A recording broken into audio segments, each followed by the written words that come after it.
Sheffield United 2, Wolves 1, 99 minutes played. And they will stay bottom of the table. Despite that, they'll move on to 4 points level with Burnley, but behind them on goal difference. Full time at the other end of the table at the Etihad. Maz Faruqi. No late drama here, Steve. Manchester City 6, Bournemouth 1. 5 different goal scorers for City today. 2 for Bernardo Silva, 1 goal and 4 assists for Jeremy Doku in a man of the match performance. What a signing he's been for City. Bournemouth, despite the scoreline, had a much better second half. A consolation for Luis Sinisterra late on, and a goal ruled out for offside at the start of the second half as well. But this result was never in doubt. City put 6 past Bournemouth and they moved top of the Premier League. Still playing at Brentford, Chris Coles. Full-time whistle just about to go. Full-time whistle has gone. Brentford have beaten West Ham 3-2. Terrific entertainment. 2 second-half goals for Brentford, turning around a 2-1 half-time deficit. Nathan Collins with the winner. A thumping header to give Brentford a 3rd win on the spin. West Ham's poor Premier League form continues. Brentford 3, West Ham 2. Brentford going to the top half of the Premier League table. Sheffield United fans breathe a sigh of relief. Will Perry. Sheffield United 2, Wolves 1. Paul Heckingbottom's side with their first win of the season after 6 straight defeats. Archer with a stunning goal, bursting into the area, a strike, beating Sarr in off the underside of the bar. Substitute Bellegarde then got his first Wolves goal in the 89th minute, deflecting past Foderingham. And then in the 100th minute, a penalty for Sheffield United after a VAR check. Fabio Silva fouled Baldock. Norwood struck it in off the underside of the bar, just like the first goal. Sheffield United 2, Wolves 1. In the Championship, Ipswich are now 7 points above Leeds United in 3rd place after getting a point at Birmingham, which they had to work incredibly hard for. Pat Murphy. But they're still playing. Now they're not playing, just as you came to me the final whistle. A terrific game in sodden conditions. Early on, Birmingham utterly dominant. Stansfield, smart goal. Burgess, own goal on the out, 2-0 to Birmingham. Rashford substitutions, they worked for Ipswich towards the end. One of them, Harness, scored twice in the last 10 minutes. Players dragging themselves off the field at the end of a great game. Birmingham 2, Ipswich 2. All over at the Den, Aaron Paul. Millwall 0, Southampton 1. Ryan Fraser's 93rd minute near post strike nicks all 3 points to Saints when it seemed they'd be leaving with 1. Russell Martin's side unbeaten in 7. Millwall 0, Southampton 1. West Brom are moving back into the top 6. Sani Rudravajula. We're into the 5th of 7 added minutes, and it's West Brom 3, Hull City 1. West Brom taking lead with Jed Wallace, Louis Coyle equalising, and then brilliant work by Grady Diangana for both goals of West Bromwich Albion. It was Phillips and then Semi Ajay who thought they'd given all 3 points to West Brom. West Brom 3, Hull 1. Whitby Town have done amazingly well to get to the first round of the FA Cup, but they are set for a long drive home. Hamish Marshall. Still playing the trail 7-2. It's their first FA Cup first round tie in 20 years. Those fans will remember 2 lovely goals from outside the penalty area, but Rovers been in total control. Hamish, thank you very much indeed. Good afternoon, I'm Steve Crossman. You are listening to BBC Radio 5 Live at just after 5 o'clock, and this is Sports Report.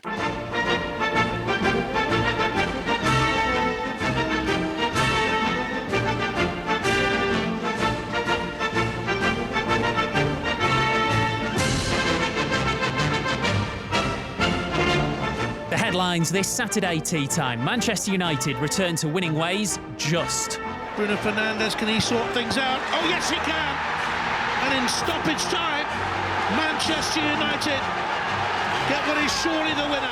It finished Fulham 0, Manchester United 1. Elsewhere, Manchester City cruised to the top of the Premier League as they hit Bournemouth for 6 at the Etihad. At the bottom, Ollie Norwood scores a 99th minute penalty to secure Sheffield United's first win of the season. They beat Wolves 2-1. Nathan Collins gets Brentford's winner as they beat West Ham 3-2. Crystal Palace win away at Burnley by 2-0. It's Everton 1, Brighton 1. Our 5:30 commentary game is a big one. Newcastle Arsenal, John Murray.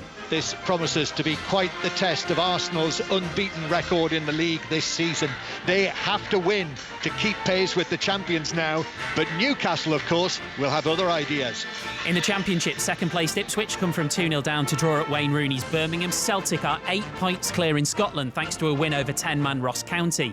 In the FA Cup, 8th tier Ramsgate go through to the second round. Non-league Aldershot scores 7 to knock out Swindon of League 2. Emma Hayes announces she'll leave Chelsea Chelsea at the end of the season after seeing her side go top of the WSL. England are out of the Men's Cricket World Cup after defeat to Australia. Gentlemen's game wins the Charlie Hall Chase at Wetherby.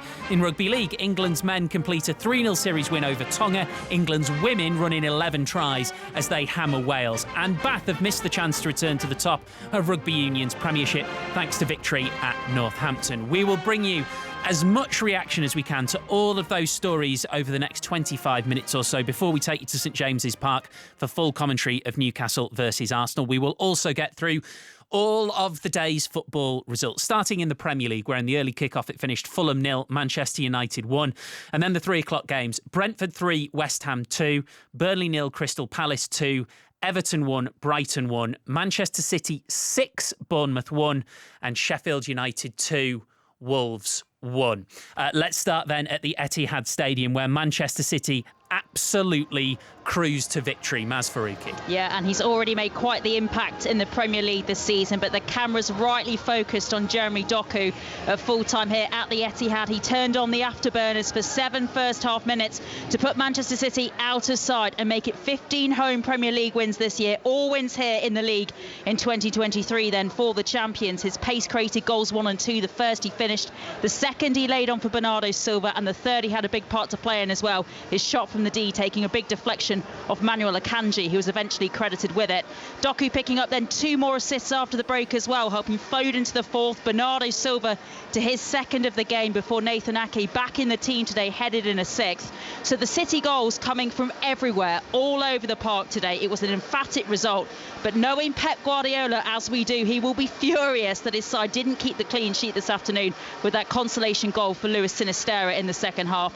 But they are top of the Premier League, the champions. It's finished Manchester City 6, Bournemouth 1 here at the Etihad. Manchester City on 27 points ahead of Tottenham on 26, who play on Monday, and then Arsenal on 24 with a 5-goal inferior goal difference. So I don't think, John Murray, they'll be thinking of going top of the Premier League at Newcastle. A win of itself would be a big result. No, they might have had ideas of that when they travelled up to Tyneside yesterday. Perhaps Arsenal spending a couple of nights at the top of the Premier League for the first time this season, but it'll have to be a massive win now for Arsenal to displace Manchester City from that position. They've made 3 changes today, Arsenal, from their league match last weekend. Most significantly, their captain, Martin Odegaard, is not involved at all today. He's been managing a hip problem, so not involved at all, Martin Odegaard. But Jorginho comes in as captain. Gabriel returns at the back alongside Saliba, and Tomiyasu's at left back for this one, with his birthday tomorrow, with Zinchenko as a substitute. Newcastle, it's the same team that played against Wolves this time last week. Full commentary in less than 25 minutes time here on 5 Live. Match of the day tonight, BBC One, 20 past 10 with Gary Lineker, Martin Keown and Danny Murphy. And Danny's with us. Afternoon. Good afternoon. You were watching Manchester City. Doku is just irresistible, isn't he? Best game so far, wasn't it? So quick, skillful, brave on the ball, makes things happen, looks a real threat, real competition now in those wide areas for Manchester City and Pep Guardiola. But yeah, we'll be looking forward to seeing him later. He had a terrific day. And, you know, it's not just him. When you look through the players, 2 goals for Bernardo Silva, who doesn't always get the credit he deserves. I mean, he was clearly man of the match in the Manchester derby as well. But on some days, like today, he gets in the headlines as well. It's hard to keep finding the words to describe him, isn't it? He's so good to watch. He's so intelligent, just a wonderful footballer. But all round the pitch, they've got so much confidence, so much grace in the way they play, so much creativity. And all this is going on while Kevin De Bruyne is sat in the stand watching, which is just, for everybody else, you know, it's one of those things you think, you know, God, how good can they be again this season? Right, we can get some reaction to the early game in the Premier League. It was Bruno Fernandes, of course, who scored that late winner for Manchester United at Fulham. Here he is with Jonathan Pearce. Smiles on your faces today after a grim week last week. How important was this today? Oh, really important. It's obviously we know the position we are. We know that we need to get results. Massive important for us to get the 3 points today because the situation is not the best, and we need to get points. We need starting to build something. And when I mean build something, I know we've been saying this a lot of times, but we need to start from somewhere, and it's no time to look back now and look forward because big games are coming ahead when we have to win all of them. How big for you today was Harry Maguire at the back? I think it was good. It was really important for us in the long balls, fighting with the defenders. But I think we have to also give some credit to Johnny. I think he did really well. And Rafa, when he came on, he was ready for the fight. He was ready to help the team. I think everyone is being important. I don't want to focus too much on one player, but I know everyone is being too much critical with Harry, and he's doing really well now. Everything we want is him to carry on his performance. He's a player that can help us, and I hope that he can keep the level, and this is what makes everyone improve even more. The ones that play in his position will improve, himself will improve, and everyone will be aware that it's difficult to get into the team, and we have to be all on the same page. Danny, I've just been writing down the names of the Manchester United players and staff who that was massive for today. I mean, I could have done them all, let's be honest, but Onana, a few big saves, Maguire really good, Bruno Fernandes gets the winner, and at the top of the list, Erik ten Hag. They all needed this. Yeah, Yeah, gives them a bit of breathing space, takes the pressure off, that's for sure. Certainly wasn't a convincing performance. I thought they got a bit lucky second half. Fulham made some really good opportunities. I think the two big positives was Maguire and McTominay, two players who are playing for the shirt, putting it all in. Two players who actually a lot of people probably wouldn't have been too upset if they'd gone in the summer, but both showing their desire to stay at the club and keep the shirt, which is important. Of course, Bruno as well, who's been heavily criticised. That bit of quality at the end, which he always gives them in the final third, helped them get over the line. But still many questions to be answered. You know, I mean, Anthony was booed off by his own supporters, which is a problem. What they're going to do on the right-hand side. Still gaping holes in the midfield at times. And I have to be perfectly honest, against a better team today, I'm not sure they would have won. It's probably not, though, the biggest sigh of relief of the day. I think that'll have been for Sheffield United fans. 99th minute, emphatic penalty winner. I mean, if anybody needed a result, it's Paul Heckingbottom. Well, they were a different team in the second half. They got dominated in the first half and the game should have been done. And then they did much better. They got a kick up the backside half-time. McAtee come on as well. He was really good. But wait till you see it later for those who are going to be watching the decision for the penalty. I mean, talk about Wolves being unlucky. I mean, it's an identical penalty to what they conceded at Newcastle last week, really, and should have been overturned, but it wasn't. Danny, thank you very much. Have a good one later. Top stuff. Take care, bye. Danny Murphy will be with Martin Keown and Gary Lineker for Match of the Day, BBC One at 10:20. Will Perry is still at Bramall Lane for us, although Sheffield United fans will not care if it was controversial. No, they will not. We're waiting to speak to Paul Heckingbottom and, of course, Gary O'Neill. I'm just down here in the tunnel at Bramall Lane, but amazing drama. Sheffield United 2, Wolves 1, it finished. Heckingbottom side with their first win of the season after, remember, 6 straight defeats before this one. Cameron Archer, by the way, look out for this goal on Match of the Day later. A stunning strike, bursting into the area, and a finish to beat Sarr in off the underside of the bar. They thought they were going to get their first 3 points of the season, and then more drama that they had to endure, those Sheffield United fans, because substitute from Wolves, Bellegarde, got his first Wolves goal in the 89th minute, deflecting past Fodringham. Sheffield United have conceded 11 Premier League goals in the final 15 minutes of matches this season. Looked like then it was heading for a draw, and then in the 100th minute, a foul on Baldock by Fabio Silva, penalty awarded by Rob Jones on the pitch, a lengthy VAR check, eventually that penalty approved. Ollie Norwood stepped up and smashed it past Sarr, finishing Sheffield United 2, Wolves 1. Absolutely massive win. Sheffield United stay bottom of the table on 4 points, the same as Burnley, one behind Luton, who play Liverpool, which is live tomorrow on Premier League Sunday on 5 Live. Everton, by the way, on 11 points, so they're 6 points now above the bottom three after their 1-1 draw at Brighton. But for a freak goal, Ian Dennis, could have been all three. Yes, it was a cruel deflection that gave Brighton a late equaliser, but it would have been harsh had the visitors not picked up a point. They had 80% of the possession, and while they only had 2 shots on target, I think that says a lot about Everton's level of commitment as they battled so hard. Mikalenko firing the home side ahead after 7 minutes, after his first shot was beaten out. An excellent finish from Dunk 7 minutes later was cancelled out after VAR for offside. Dunk then produced a flying save from Pickford in the second half, but Brighton kept probing, and Matoma's cross struck Ashley Young, looped over Pickford, as for a 15th consecutive game, Brighton have scored and conceded. Pat Nevin was watching alongside Ian. Just listening, Pat, even though it wasn't a game which was absolutely chock full of great chances, it felt intense throughout, and there is a relentlessness to Brighton. You always kind of feel they're going to find a way. Yeah, and there was a little bit more passion in the second half from Brighton as well. Yeah, they'll keep on doing it, keep on passing it, keep on holding the ball, because if you're chasing, it's very, very hard to keep your concentration, and also you get tired, and gaps open at the end of the game, so they don't give up. They keep on doing the right things, and eventually when they allowed Matoma a little bit of space, because he was being overlapped constantly, his own players were killing his space. When he got a little bit of space near the end of the game, he looked as if he was the one that was going to do it, and he won't get the goal. It will be given to Young, but it was him that was causing all the problems. But Everton now look like an utter Sean Dyche team. I mean, exactly what Burnley were like at their very, very best. He has got them playing that way and with that level of commitment. And you can say that, and it sounds easy to do. Have a look around the league, how many managers struggle to get their teams to play in their image. He's got them playing in that image, and when they play in that image, they usually survive.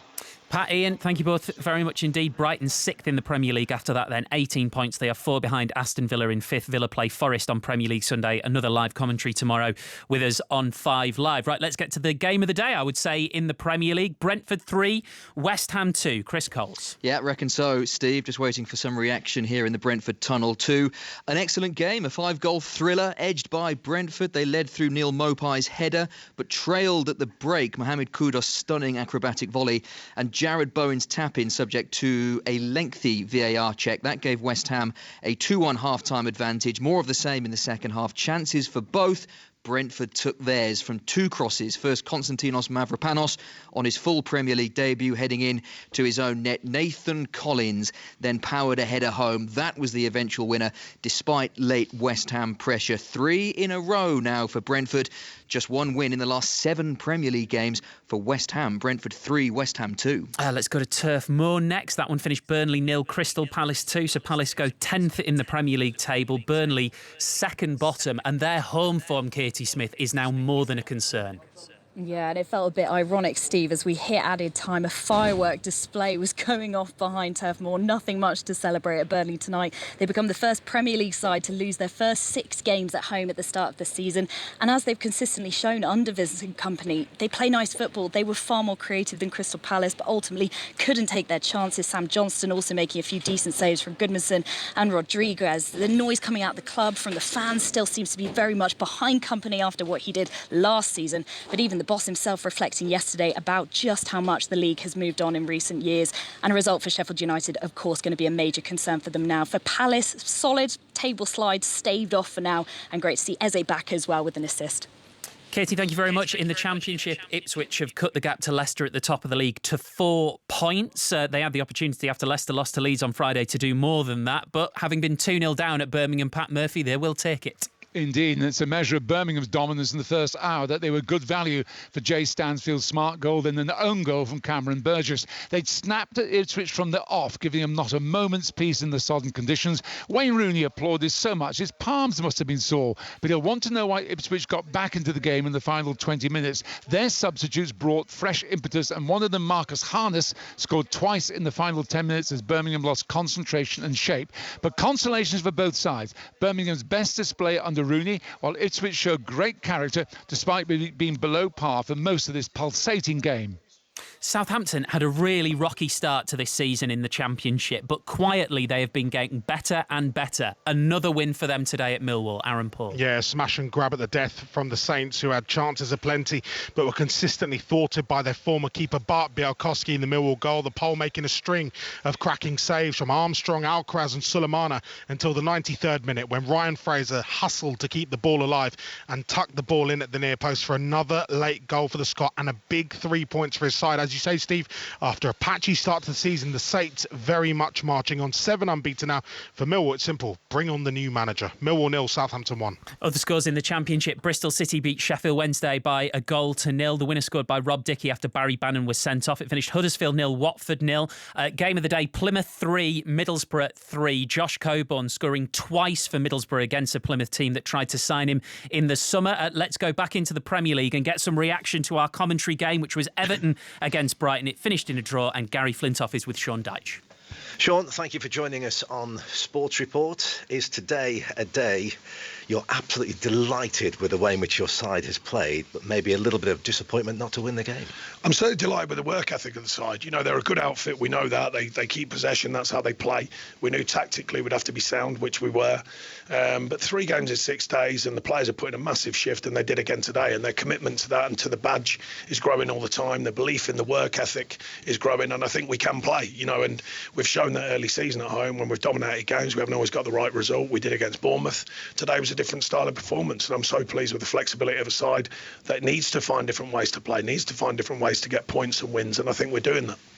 You knew, of course, that Brighton would have a lot of possession today. Was there a little bit of frustration that when you did break, and you did break numerous times, you perhaps didn't quite find that quality? Yeah, that's the moment of truth when, as you said, that was the only thing I would, you know, was a bit disappointed in. But I must say, the work ethic of the players, you know, is outstanding. But when we did break their game up, and particularly in the first, we had some key moments, you know, where we found it so well at the end of last season on counter and hurt them often enough, as you know. This time round, we did break up the game. We did find moments, and just the final detail, the final pass, the final finish, the final moment. So that went away from us today. But I must say, on top of that, I mean, look, it's difficult, but you know, some of the referees, I find it unfathomable how Dominic Calvert-Lewin is not giving us a foul and a possible penalty. Possible, could even be a red card because he's the last man. The ball drops right in front of him. He turns around, the lad pulls into the ground. How that is not a foul, I find absolutely incredible. And James Tarkowski, very similar, just outside the box, 2 hands pushed him to the floor, not giving us a foul. In a league where you can touch someone on the shoulder and they go down and you get booked for, I find it incredible that they're not given today. Overall, though, would you say, and certainly the feel within the stadium, the way in which the crowd right behind you today, you're moving in the right direction? I think they see that. I think the crowd have been terrific, by the way. Even in our darker moments here, they've been absolutely outstanding home and away. So they've been faultless. But I think they're seeing a side absolutely committed to the cause, committed to the badge, and I think it's growing, and I think they're supportive of that. You know, different style of performance than what we've had recently, but I think they've got enough knowledge to know that different teams need that. And I thought the tactical performance today from the players was excellent, and the work ethic absolutely outstanding. 3 games in 6 days, and we've asked a lot of these players. Thanks for joining us on Sports Report. Well done, thank you.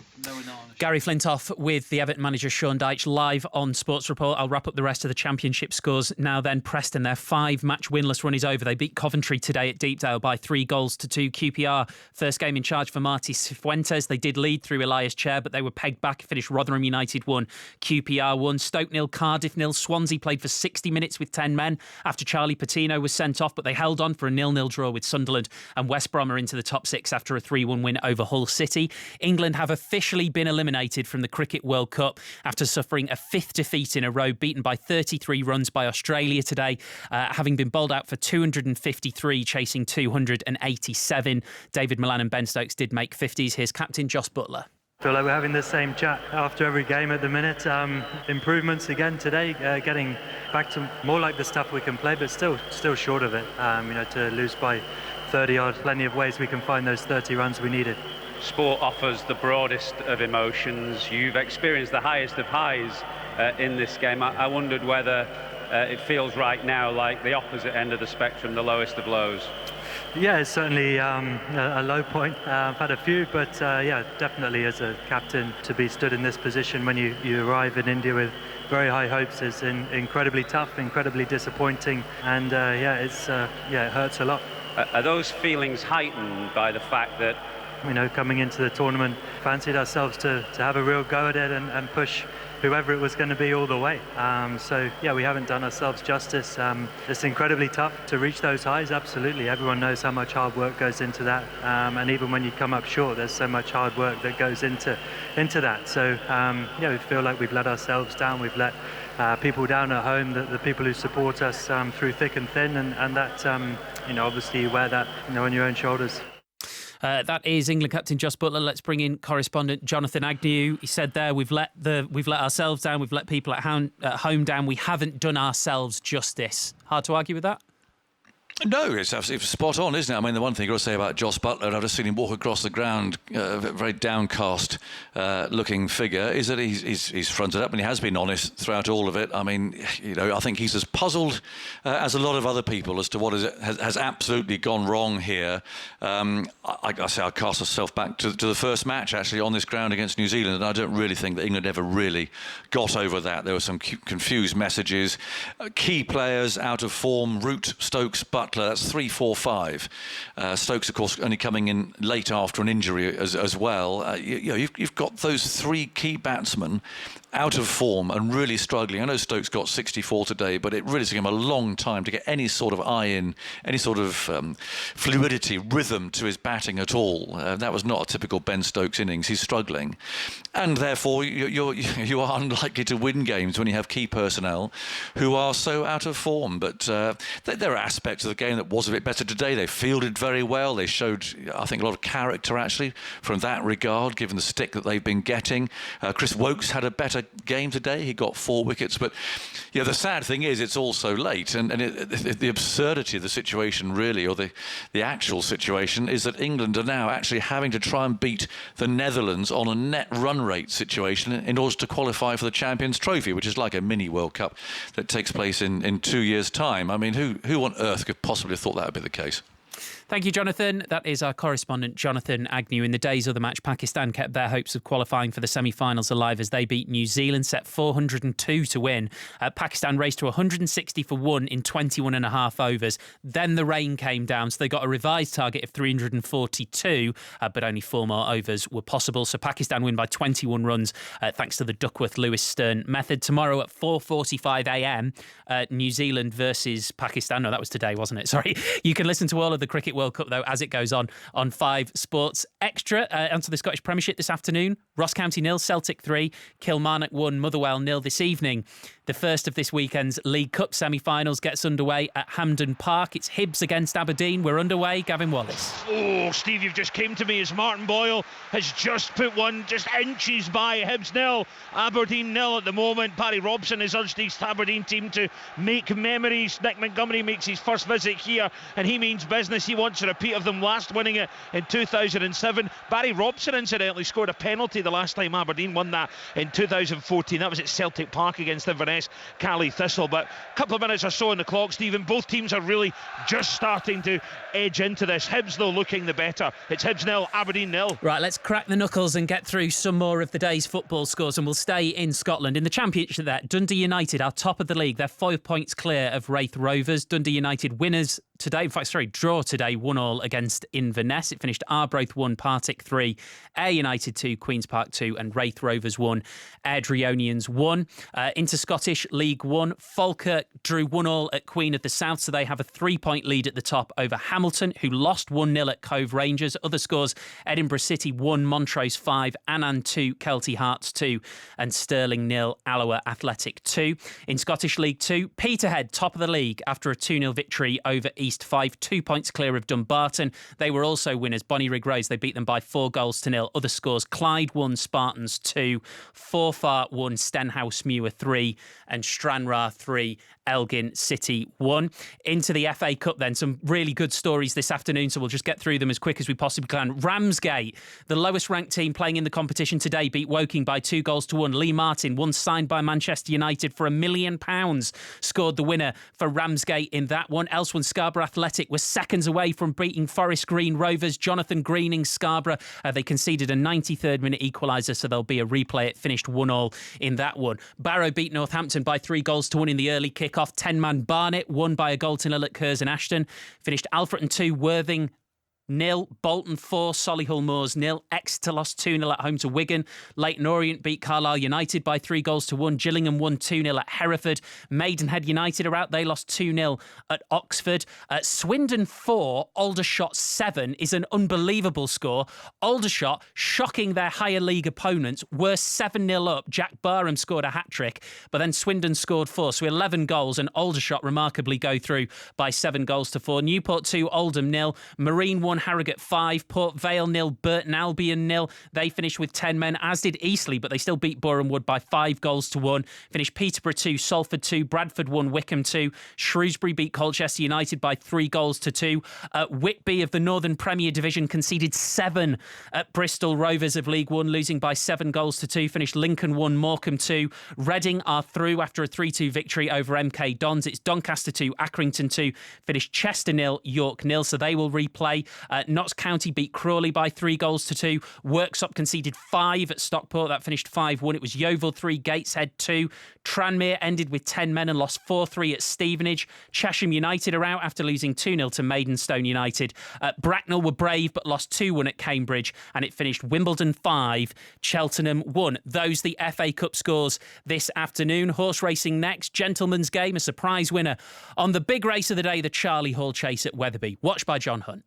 Well, a tremendous day's racing at Wetherby, which saw success for You Wear It Well for Jamie Snowden's team in the Mares Hurdle, and Gary Moore's Botox Haas, who loved the mud as it flew in the West Yorkshire Hurdle. But the day's main event, of course, the Charlie Hall Chase, 4 runners, and ultimately with the Hoist Signor disappointing and Midnight River finishing a distant third, it just came down to a match between Brave Man's Game, the Gold Cup runner-up, and Gentleman's Game, an in-form younger horse trained in Ireland by Mouse Morris. A mistake at the last by Brave Man's Game handed the initiative, and Gentleman's Game took advantage for a narrow win. But all the focus, of course, on the high-profile Brave Man's Game, runner-up here this afternoon. But Paul Nicholls told 5 Live Sport afterwards that it wasn't about today, and his big season targets at Kempton and Cheltenham remain intact.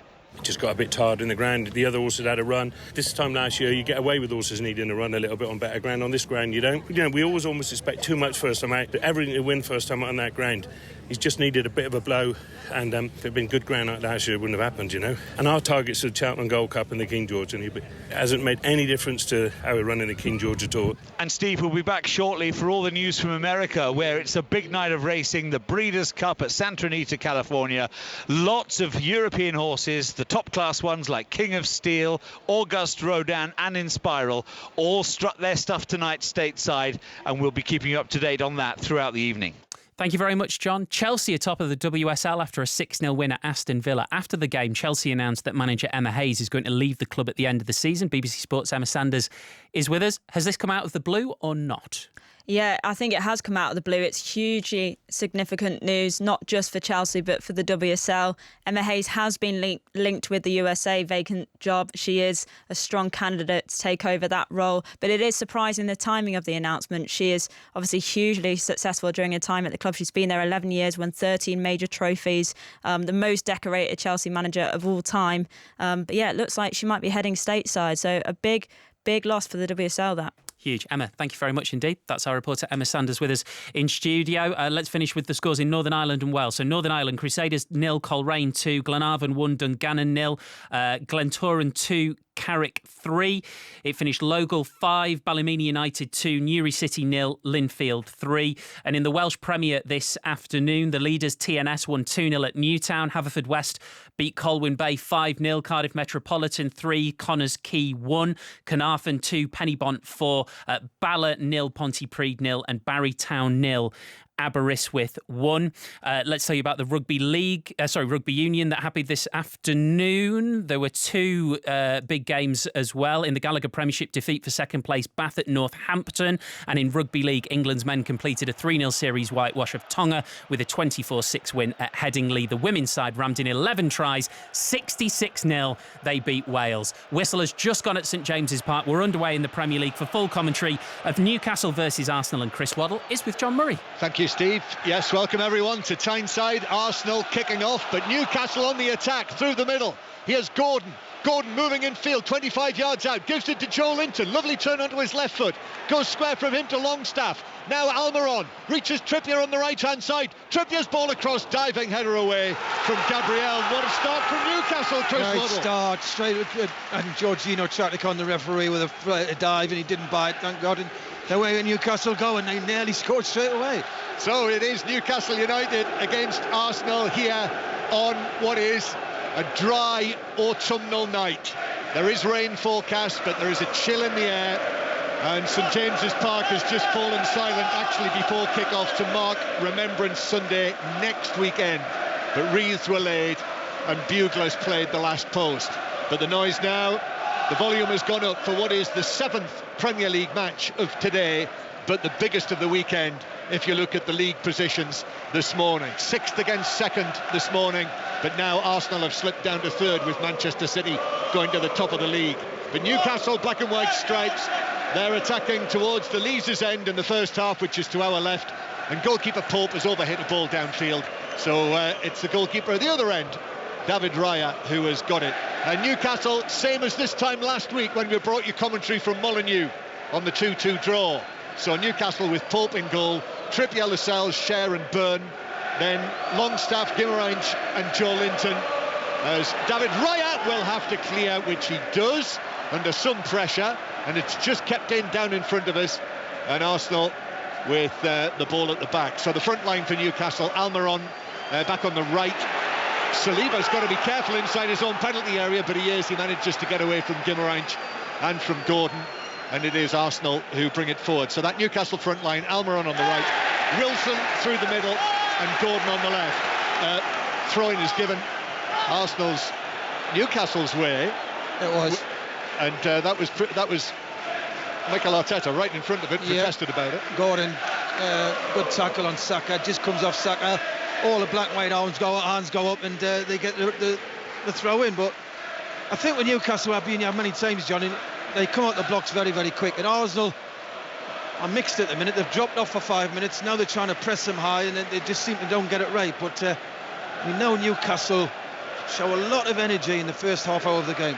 That's Chris Waddle with us, 62 caps for England, World Cup man, of course, watching Newcastle, one of Chris's old clubs, winning a free kick. Guimaraes was shoved over in the full-back area. The Arsenal team tonight has no Martin Odegaard. The captain is out. He's been on the bench for the last couple of games, as you may have noticed. Mikel Arteta said that he's struggling with a hip problem. And now Newcastle are taking their time over the taking of this free kick. And Eddie Nketiah actually threw the ball away. And referee Stuart Atwell's come across to speak to Eddie Nketiah. Yeah, but I've got to say, John, he threw the ball back where the free kick actually should have taken place. Yes, and then Cher picks it up and throws it back where he threw it away from, and he took it from there anyway. Yeah. So the Arsenal team tonight: Raya, Ben White, William Saliba, Gabriel coming back in alongside him. Tomiyasu's at left back. Zinchenko's among the substitutes. Then in midfield, in the absence of Odegaard, Jorginho the captain, Rice and Havertz, and then Saka, Nketiah and Martinelli. Still no Gabriel Jesus. He's going to be out for a little while with a hamstring problem. Arsenal in their first choice colours, the red shirts with the white sleeves, white shorts and red socks, and Declan Rice winning the ball back on the halfway line. They're also going to keep you across the big match that's being played in the Bundesliga right now, which is significant because it is Borussia Dortmund against Bayern Munich, and Bayern Munich have taken an early lead. So that's where Newcastle go on Tuesday, or at least will travel on Monday. That's their Champions League match. And similarly, Arsenal's opponents, Sevilla, are also playing right now against Celta Vigo in the Spanish league. That is currently 0-0.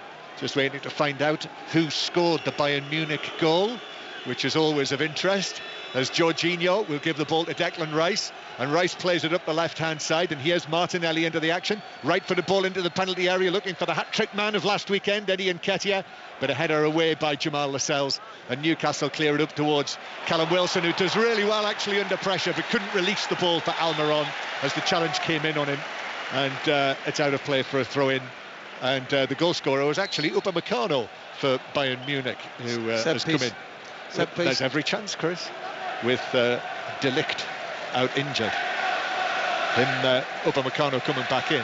So Newcastle 0, Arsenal 0. This is BBC Radio 5 Live. Listen as well if you're on the move tonight, if you're on the way back from a match via BBC Sounds, where you can listen to the live radio, and you can listen to Almiron coming forward down the right wing for Newcastle. Almiron is challenged by Tomiyasu, comes back though centrally, Longstaff's ball in, and Raya throws himself forward, the Arsenal goalkeeper all in blue, a Superman style dive, fists ahead of him, and he punched the ball away some distance. Yeah, he did. I mean, he got it right, but you always like to see goalkeepers take crosses, don't you? Catch it, but that would have been a spectacular catch if he caught that. Here's Joe Linton playing through the middle. The ball bounces away towards the edge of the box. Wilson gets there first though, and takes Saliba out towards this side, which is the Newcastle left. Then Gordon, blonde hair flopping, plays it centrally to Guimaraes, pulls the ball down now on the right-hand side. Trippier, his ball into the penalty area, slightly behind Longstaff, and Arsenal are able to get it away and actually win a free kick. Arsenal for Guimaraes' challenge near the edge of the penalty area on the returning Nketiah, and it is a free kick, and that's all, and that's significant as well because Bruno Guimaraes is one yellow card away from a suspension. Well, I've got to say there's nothing in it, John. I didn't think it was a free kick, to be perfectly honest, but you know, you go down, you get it, and he got it. So it's a little bit of a nervous start, I think, on both teams, I've got to say. So far, Arsenal don't know whether to press or drop off. Caught in two mains at the minute, and Newcastle are just rushing everything, and they need to settle down. This is the Premier League live from St James's Park. Newcastle unbeaten in their last 6 league matches against Arsenal, who of course have not lost in the league this season. The much changed teams from midweek in the League Cup, incidentally, as well. Newcastle making 8 changes back, and Arsenal making 6 changes. Arsenal knocked out at West Ham, and Newcastle, who won quite famously actually at Old Trafford. It's been a much talk about match, that. More about Manchester United than Newcastle United, as Gabriel plays the ball back to Raya, who's quickly scampering outside of his penalty area, spends almost as much time outside his box as he does inside it. Here's Joe Linton, touch forward from him, and then he caught Jorginho, but Joe Linton went flying, and referee Atwell rightly doesn't give the free kick, and it's brought forward by Havertz, who gives it to Saka on the right-hand side. First time we've seen Bukayo Saka left-footed ball into the edge of the penalty area. Is cleared away by Cher, and then Joe Linton and Saliba went for the same ball together, got there at the same time, both end up on the ground. Joe Linton has stayed down, and now Declan Rice carries the ball to the left-hand side. Referee Atwell walks up to Joe Linton and signals to Declan Rice to put the ball out of play so Joe Linton can Well, he's saying it's a head injury. Some of the Arsenal players don't think the referee should have blew. It was a strong challenge from both players, very committed. Yeah, I think he did catch him on the side of the head. Yeah, a little bit of brush on the side there, but hard to judge the game so far, John. Two teams have got a lot of respect for each other, you can see that. A lot at stake tonight, a lot of nerves at the minute. Naturally talking about how important it is for Arsenal at the top of the league, but you were making the point to me, Chris, you know, in terms of where Newcastle are, wanting to be in the Champions League positions and pushing up to the top of the table. Well, they've got to win, Newcastle, tonight, in my eyes. If anybody, you know, I think Arsenal, yes, they'd like to win, but a point's a good result, and if they do win, Arsenal, that's 10 ahead of Newcastle, isn't it? And that's a lot to catch up when you're chasing down teams, and especially the quality at the top 4 or 5 at the minute. So it's a must-win, really, for me, for Newcastle. Yeah, Newcastle 17 points, Arsenal currently 24. Joe Linton, I mean, it was a sort of glancing blow on the side of his head, and he's up. They're just having a look at him as he walks off the field here with that blonde rinse on top of his head. I have to say, very often we talk about players coming off after a bang on the head and looking groggy. Joe Linton looks the very opposite of that. He's chattering away. He can't wait to get back onto the field. He is one of the 3 players who started at Old Trafford and here today: Gordon, Longstaff and Joe Linton. Sean Longstaff was the captain at Old Trafford the other night for the first time.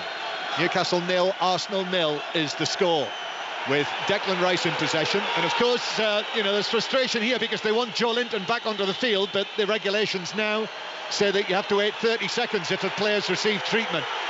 And still Stuart Atwell hasn't waved him back on. And White now plays it infield, and then finally he's waved on. Chris is shaking his head next to me. Martinelli, and back it comes centrally. Of course, the reason is to try and prevent players from feigning injury and having to spend time off the field. More shaking of head. Here's White to Saka. Saka infield, it's angled forward, lovely ball. Havertz plays it behind Nketiah, and therefore Longstaff's able to take possession, and was fouled incidentally by Nketiah, and then no advantage develops, so it's brought back for a free kick. And then Callum Wilson's upset with Saliba, and there's a little bit of pushing and shoving between those two, but it's a free kick to Newcastle. Yeah, it's a little bit scrappy at the minute, isn't it? There's a lot of challenges, a lot of loose passes, a lot of players not willing to take any risk at the minute. They're all trying to play very simple, but it's a high tempo game, so there's not a lot of time at the minute, and we're waiting for that little bit of quality. The TV cameras, by the way, found Sandro Tonali, who is here inside the stadium, currently banned for his breaches of the betting rules in Italy. There's been a lot of talk about that. Dan Ashworth came and spoke to the media yesterday, and also quite a bit of talk about how there might be the possibility of Ruben Neves being brought back on loan from Saudi Arabia in January. So that's very much one to watch when it comes to the January window. I think plenty of people will have plenty to say about that, as Byrne plays the ball forward, but it drifts out of play, and it's a throw-in to Arsenal halfway inside their own half. It's an interesting one, isn't it, for Tonali, who of course is serving this ban. You know, it's an addiction, that's what's being said, and he's able to train with Newcastle United. So that is, I suppose, is one thing, but they're obviously not able to play a part on the field. And Harry Kane has scored for Bayern Munich, who are winning 2-0 in the Westfalenstadion against Borussia Dortmund after 12 minutes. And after they were knocked out of the cup in midweek, Bayern Munich, Kane didn't get onto the field. That's a proper response from Thomas Tuchel's side. And Harry Kane now, that is 15 goals in what is 14 appearances. I don't know why anybody questions. Wherever he plays, he scores, doesn't he? Let's be honest. Newcastle 0, Arsenal 0, as well as Borussia Dortmund against Bayern Munich. Hibs against Aberdeen is underway, the first of the League Cup semi-finals in Scotland, and Gavin Wallace is at Hampton. Still 0-0 at the moment, John. Hibs 0, Aberdeen 0. Hibs had the best chance so far. It was a lovely ball from Dylan Levitt over to Jordan Obita, and his cutback was dangerous into the corridor of doubt, but it was put out for a corner. Hibs very much in the ascendancy. Hibs 0, Aberdeen 0. Bromley against Blackpool will be getting underway in the FA Cup very shortly as well. That is actually on BBC 2 tonight, and the Copa Libertadores final is on BBC 3 tonight if you're at a loose end. Boca Juniors against Fluminense, and the choice of listening on Sports Extra, currently the Brazilian Grand Prix sprint race. That is on Sports Extra right now on your digital radio or via BBC Sounds. Newcastle 0, Arsenal 0. Arsenal with the ball inside their own half on this clear night. Floodlights brightly shining down on Jorginho and Tomiyasu, who stepped into the midfield position from his left back role. Arsenal still with it. Is there a little bit of Man City in that, do you think? A little bit, yeah. I think that would be fair to say. Zinchenko does it, of course, doesn't he, when he plays for Arsenal? He has Longstaff sliding into the challenge. It bounces for Havertz. And now here is Nketiah on the right-hand side. It's his 100th Premier League appearance, Eddie Nketiah, today. Nketiah playing the ball back towards Jorginho, number 20 on his back. Then infield, and there is Tomiyasu, very much in a midfield role. Now Ben White, whose blonde hair has strangely disappeared since Wednesday night. And it bounces back towards the edge of the penalty area for Newcastle. Guimaraes tries to win the free kick, and then Tomiyasu hits a shot, which is deflected because Dan Byrne dived in there, and it took a touch off Byrne, and it's a corner. Ball ended up halfway up the Gallowgate end. It's been a good bit of spell here for Arsenal the last 2-3 minutes, keeping possession very, very well, trying to work their way up the field. They've got a corner out of it. Yep, Bukayo Saka to take it. Bukayo Saka making his way down into that corner of the St James's Park. One of Arsenal's joint top scorers this season, Saka, with 5 goals, although he's not scored in his last 5 appearances. Left-footed delivery it'll be from Bukayo Saka. Most of the Arsenal players group beyond the far post. In fact, it goes short to Declan Rice. And Declan Rice took a little while to get it under control. Square from Jorginho. Martinelli with the shot. That's blocked inside the penalty area, the crowded penalty area. And then Anthony Gordon wins the throw-in. And just as we're sitting here, I'm just feeling a cold wind blowing around us. I wonder if that's going to be the sign of impending rain. Well, I'm going yes. Yes, I think I might have to agree with you. Joe Linton heading the ball on, but it's dry at the moment. And Ben White, I actually think he's now, has he dyed his hair? Honestly, I'm losing. He was brilliantly blonde on Wednesday night. Now he's got what is almost black hair. His middle name's Vidal, isn't it? Well, here's Anthony Gordon. There's a little bit of work going on there as well, I think.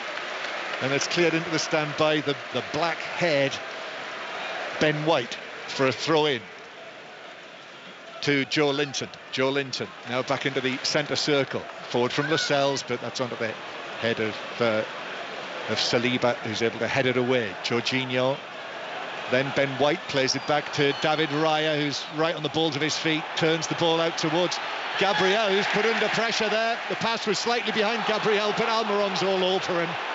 I mean, he's like a Yorkshire Terrier, Almiron, when he's in there. He's all over Gabriel.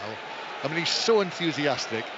And as he turns away, even through the far side of the pitch, I can see his teeth glinting in the floodlights with a big smile on his face. I've got to say, Arsenal, I think they're running the game, the tempo of the game. In fact, they're keeping the ball and moving it. Newcastle, if they want to get something happening here for the next 5-10 minutes, they're going to have to up the tempo, press Arsenal a lot higher, like you normally see Newcastle doing. At the minute, I think they're showing Arsenal a little bit too much respect. And now the crowd in that corner are getting onto Arsenal and the referee, because this free kick's not been taken yet. David Raya's moved the position of it, and Raya will now strike it downfield over the halfway line.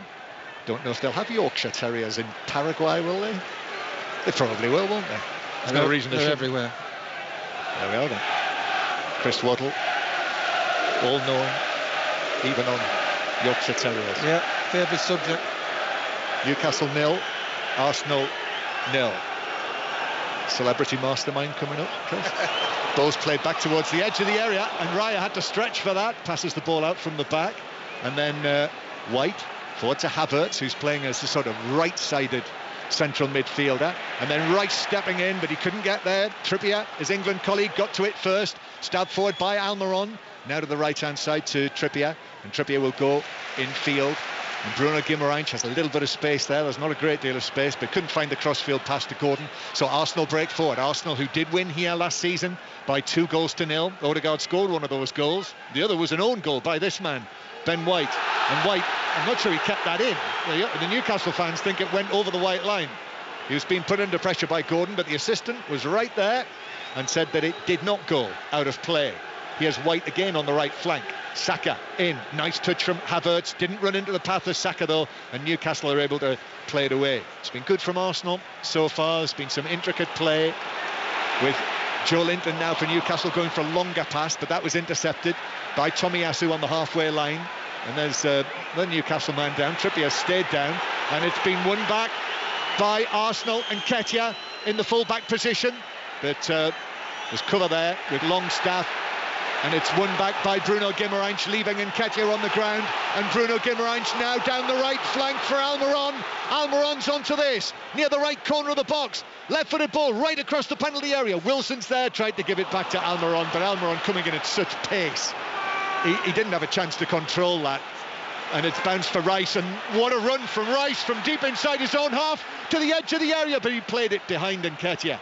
And then Saka, just outside the box, receives it, went infield, hit the shot. That was blocked inside the penalty area. Rice now works it to Martinelli, left side of the penalty area. He curls it across, and Nketiah leaping for it, might come to Saka. Saka trying to drag it back onto his left foot as Gordon arrived to deflect it behind for a corner. Well, I've got to say, Arsenal are a little bit in control of this match. Newcastle, at times, the crowd's trying to get behind them, but they're playing too quick, Newcastle. They're rushing everything. They've got to slow themselves down when they get possession and show a bit of composure. What a run from Declan Rice that was. Yeah, brilliant. We should shoot, though. We never shoot. He was in position there to do it, but passed it behind Nketiah. I mean, 1 minute he was halfway inside his own half. The next second, it seemed, he was on the edge of the Newcastle box. So it's another Arsenal corner. They took the previous one short. Saka plays this into the near post, comes off a Newcastle head, and Nketiah grappling for it, bounces towards Martinelli at the back post, then a shot on the edge of the box from Jorginho. It's blocked, and the ball bounces out towards the left side, comes back in field towards Declan Rice. First time pass from him. Declan Rice, having gone back to West Ham and being booed when he came on as a substitute in the Carabao Cup defeat on Wednesday night. Newcastle 0, Arsenal 0. As Arsenal have it again, a shot from distance is deflected, and that took it well wide. It was Saliba who went for goal, hit a Newcastle man, deflected well wide of goal, but it's another corner. Well, I'm sure Arteta's delighted the way his team took control of this football match, but in the final third, they've got to have a little bit more composure, and they've got to shoot. They're making wrong decisions. It's simple as that in the final third at the minute, but they are totally control of this football match. So it is a corner again. The third of three that they've had from the right. Again, it's Saka who steps back 2-3 yards, raises his right arm, and then Saka curls the ball into the 6-yard box. Goalkeeper Pope with a punch, comes out to Jorginho, who's right underneath the shot. I'm not sure what he was trying to do there. Cushioned it, and it landed quarter of the way up the Gallagher. Sorry, but you've got to put your foot through it. He's got good technique, Jorginho, hasn't he? Let's be honest. He did know he's tried to place it with the side of his foot, and then where he got caught in two mains, I'm not sure, but I'm not sure about the effort. No, he's one of the players who's actually not yet taken a penalty for Arsenal this season, with all of their various penalty takers that they've had. Newcastle 0, Arsenal 0, and Pope strikes this goal kick down the middle. Callum Wilson in such good goal-scoring form. Wilson 3 goals in his last 2 Premier League appearances. Isak's going to be out until after the next set of internationals. As Arsenal come forward again promising. Rice down the left, crossing into the penalty area. It was blocked behind by Lascelles for another corner.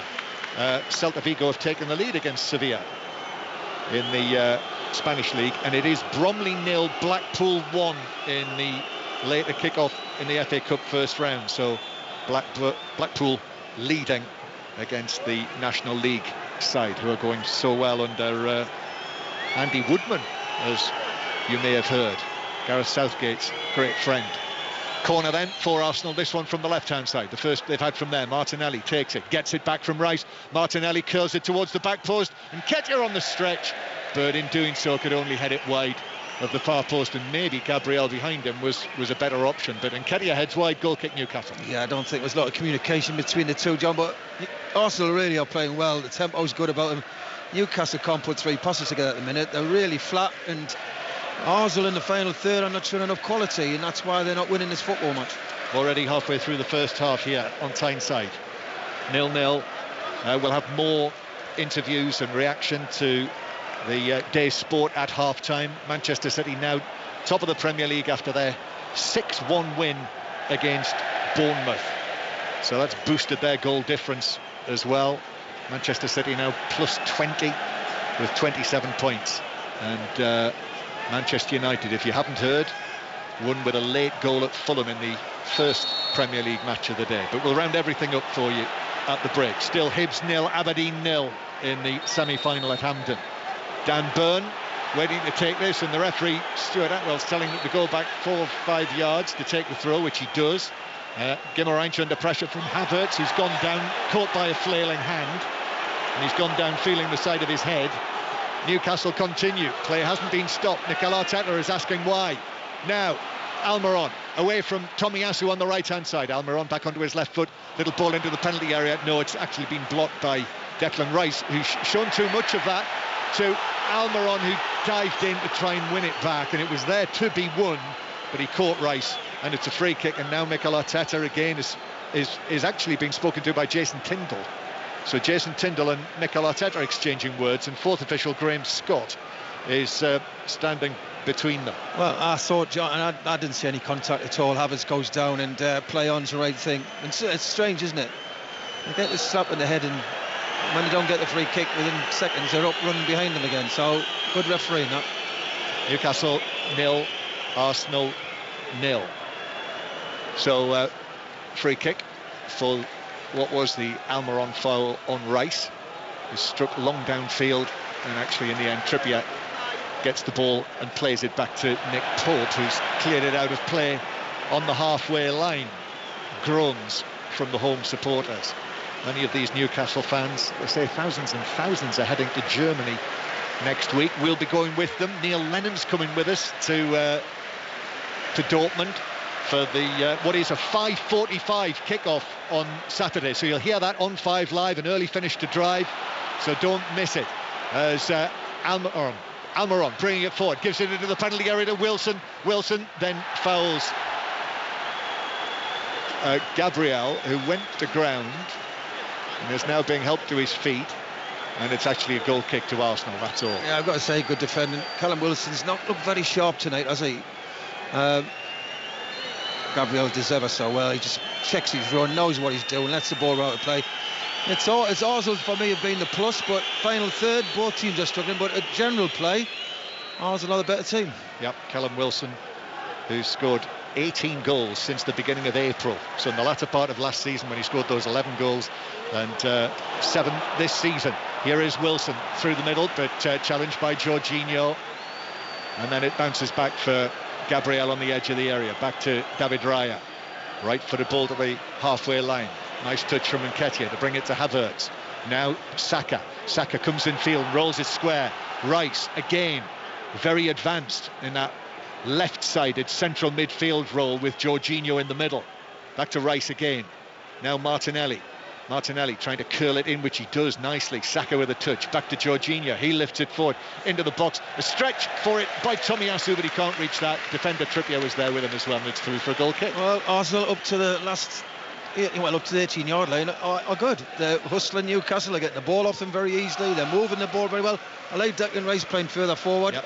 You know, I always said, I don't know why, you know, at West Ham, that was his role. He sat there. He should be scoring 10, 15 goals a season. He's got the energy. He's got the technique. I don't know why. I like this role he's playing in tonight, I've got to say. But until they get the final third, Arsenal, then they run out of ideas. He's actually playing in a Jude Bellingham role, I like him. He's good. He can go past players. He's got good technique. We know that. Not only that, Chris, also Kai Havertz. That means he's playing in a sort of right-sided central position as Wilson wins a free kick, or at least was challenged, but then there's a Newcastle man, Byrne, who's gone down on the halfway line as well, and he looks as though he's been winded, so whether he's fallen awkwardly, but I think the free kick was actually given for the challenge on Byrne, who came in, and I think he's landed on the sort of small of his back, but no, the free kick was given for the foul on Wilson further forward, so this is halfway inside the Arsenal half. But yes, Kai Havertz in this position, right of centre, with Saka to play with. You know, this is as promising as I've seen him in an Arsenal shirt. Early days in this match, though. He costs a lot of money and takes time to settle. He did. £65 million Arsenal paid for him from Chelsea, of course. Champions League winning goal scorer for Chelsea. So it's a free kick for Newcastle. Burns okay. Gordon and Trippier are over the ball. It's 0-0. This breeze just getting up in strength. And now it's touched by Gordon. Trippier gives it back to Gordon on the left-hand side. Arsenal have got everyone back. Gordon has to go to the edge of the box. Bruno Guimaraes then lifts it in towards the back post. Byrne heads it down. Wilson! Got to be offside. Got to be offside. Flags up, Chris. Dan Byrne's got to be offside. Yeah. He's got round the back of everybody. A diagonal ball comes in. Dan Byrne's got to be offside, and it's a good chance for Wilson. And we'll just have a chance to see it. Oh no, yep, absolutely spot on, Chris. As the ball came over. With regular listeners to our commentaries to St James's Park, they'll often hear us talk about the tiny televisions. Well, actually, we've got bigger televisions today because Norwegian TV are in front of us, and they've got bigger ones than we normally get. Don't know how that's happened. Havertz heading the ball out towards the right-hand side. Now Byrne rifles a pass forward, and that'll just bounce away through for a goal kick. At half-time, by the way, I said we'll hear more from some of the people involved in the earlier matches. We will hear from Erik ten Hag, the Manchester United manager. We'll hear from Pep Guardiola after their 6-1 win, and also Paul Heckingbottom after Sheffield United's dramatic win, their first Premier League win of the season. Arsenal taking this goal kick out from the back. Raya playing it to the right-hand side.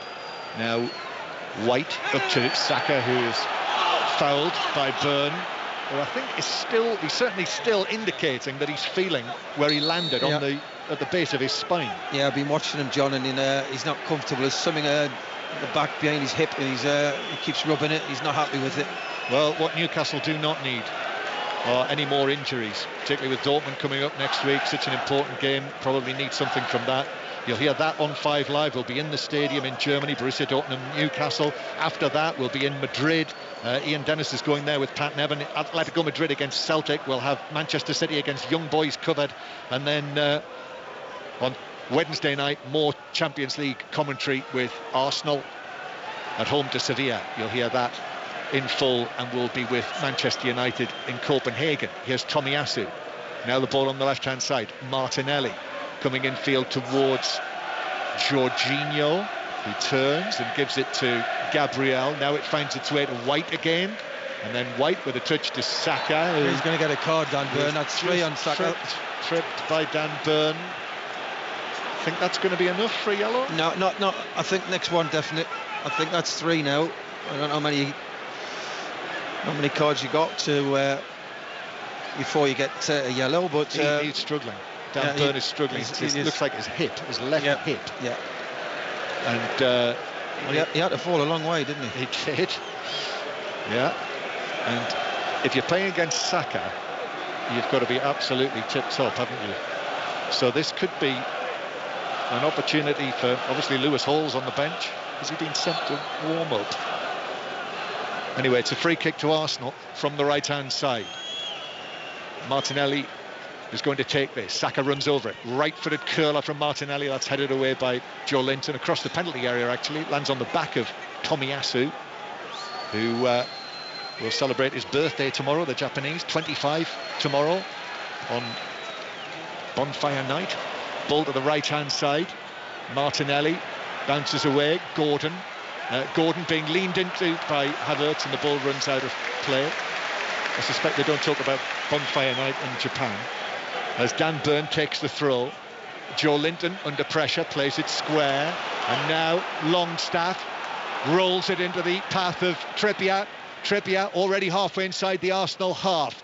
Longstaff makes a run, but Trippier actually goes outside with the pass to Almiron, and then Trippier chips it into the penalty area, but Nketiah is all the way back there inside his own penalty area to head it away, out for a throw. Still 0-0 if you've just joined us on 5 Live. 6:06 will follow tonight with Robbie Savage and Chris Sutton. We'll hear from them at half-time as well. I'll let you know in the second half when the lines are open for the 6:06 phone-in. Joe Linton back to the halfway line to Cher, who was ill in midweek but is well again now. As Nketiah shouts for handball against Nketiah as he came in and controlled the ball with his body. The problem Arsenal, I think they've played all right, Arsenal, don't get us wrong, but Nketiah keeps coming back into midfield and behind the midfield and beyond the wings. So when Arsenal do pick the ball up sometimes, there's nobody up front. Long pass forward from Cher, but Ben White does well, puts himself into position. But then Wilson wins it back from him. Wilson turning away from White, and he's done well there, Callum Wilson. Then Gordon turns against Jorginho, allows the ball to run, and it rolls down into the Arsenal right full-back position. Gordon back up the line to Burn, who's still holding his hit. Yeah, he said no, wants to come off. He's going to have to come off. Yes, put his hand up. And that means he's got to be a doubt for Dortmund. Ball to the right-hand side. Trippier rolls it down into the full-back position. Almiron's after this. Bruno Guimaraes comes across, back to Almiron with a touch. Flicked forward by Bruno Guimaraes, half cleared by Arsenal, comes out to Joe Linton, now to Trippier again, controls the ball, plays it through into the box, but Declan Rice comes across and just chips it away, and it runs out of play for a throw-in next to the corner flag. So it's a throw-in to Newcastle, right over there in that far corner. They take it back towards the halfway line, all the way to Fabian Cher now. And Cher's going to have one of those wonders forward that we see from him from time to time. He's continued his run, but the ball is now with Gordon. Then Bruno Guimaraes finds Cher, left corner of the box. He's gone for goal with a shot, but it hit Saka, who was just a few yards away, and bounced out for a throw-in on the left-hand side. We'll have a stoppage because Declan Rice actually is tying his bootlaces on the edge of the penalty area, so while he does that, half-time at Hampden. Gavin Wallace. Yeah, John, Hibernian nil, Aberdeen nil, quality somewhat lacking. Aberdeen not offering much, to be honest. Hibs had the best chance. It came at 18. Dylan Levitt's ball out wide to Jordan Obita, and his cross was defended well. That's the best that this semi-final could conjure up. Hibernian nil, Aberdeen nil. Still 0-0 here at St James's Park as well, and Declan Rice is still doing up his bootlaces. He didn't do a double bow, did he? No, and I think he's got it right now. You can hear the reaction from the Newcastle supporters. Both Hall and Livramento are warming up, incidentally, who did so well at Old Trafford. It's a really fine goal, wasn't it, by Lewis Hall? His first senior competitive goal. Took it really well at Old Trafford. Well, he might be on into the action before half-time. 10 minutes to go, and Newcastle with it on the right. Declan Rice has got his boots tied up, and Newcastle with it with Lascelles and Cher inside their own half. Share passes it out here to Joe Linton, and it comes off Joe Linton, and it's a throw-in to Arsenal. It's a little unfortunate there. Saka then lifts it infield. Havertz wins a header. Saka, well, he had to get there. Share against Saka, he did, and then Longstaff is slid into by Havertz, and this is right in front of the supporters, right in front of the Jackie Milburn stand here, and a number of players are involved in this, and there's a lot of shoving, pushing and shoving.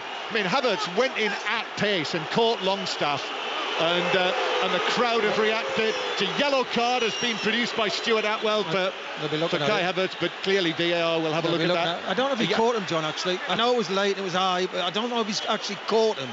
I think a yellow card for Trippier as well, for Gordon as well in there. Yeah, well, he did react. Longstaff stayed down. Gordon did react. Yeah, Gordon reacted against Havertz. Here we go. We're getting a review of it as he clears the ball. He's caught his trailing foot, and he's made a genuine attempt to block the ball. He's a little bit late. He's trailing left foot, just catches. It is definitely yellow. I'm not sure it's a red, John. It's definitely yellow. The leading, as he dived in at pace. It's a trailing foot, isn't it? It caught him. Yeah, it was the leading foot that was high, which I think he just got down in time. It's the sort of, it's the reckless nature of it. That's what they'll be talking about. The video assistant referee. Yeah, I can see that, but it's a trailing foot. What just caught him slightly. I mean, he's up, he's walking. There's nothing. He's all right. I think the referee's got it right. I'd be very surprised if they turn it around. Yeah, it's as I say, it's happened right in front of the supporters, because the tackle took him off the pitch, took Havertz off the pitch. And I think as well, Longstaff knew that it was being mistimed, knew it was a mistimed challenge, and I think he had enough time just to react, so he wasn't caught. I think he managed to lift his feet off the ground, so it was a glancing contact, and he's yellow carded as well, Longstaff. Well, why is that? And also another one, Share's also been yellow carded. Goodness me. How many is that? 3 of them? I think that's 3 for one incident. Longstaff, Share and Gordon. Well, I can only assume it's something that's dissent. It has to be dissent.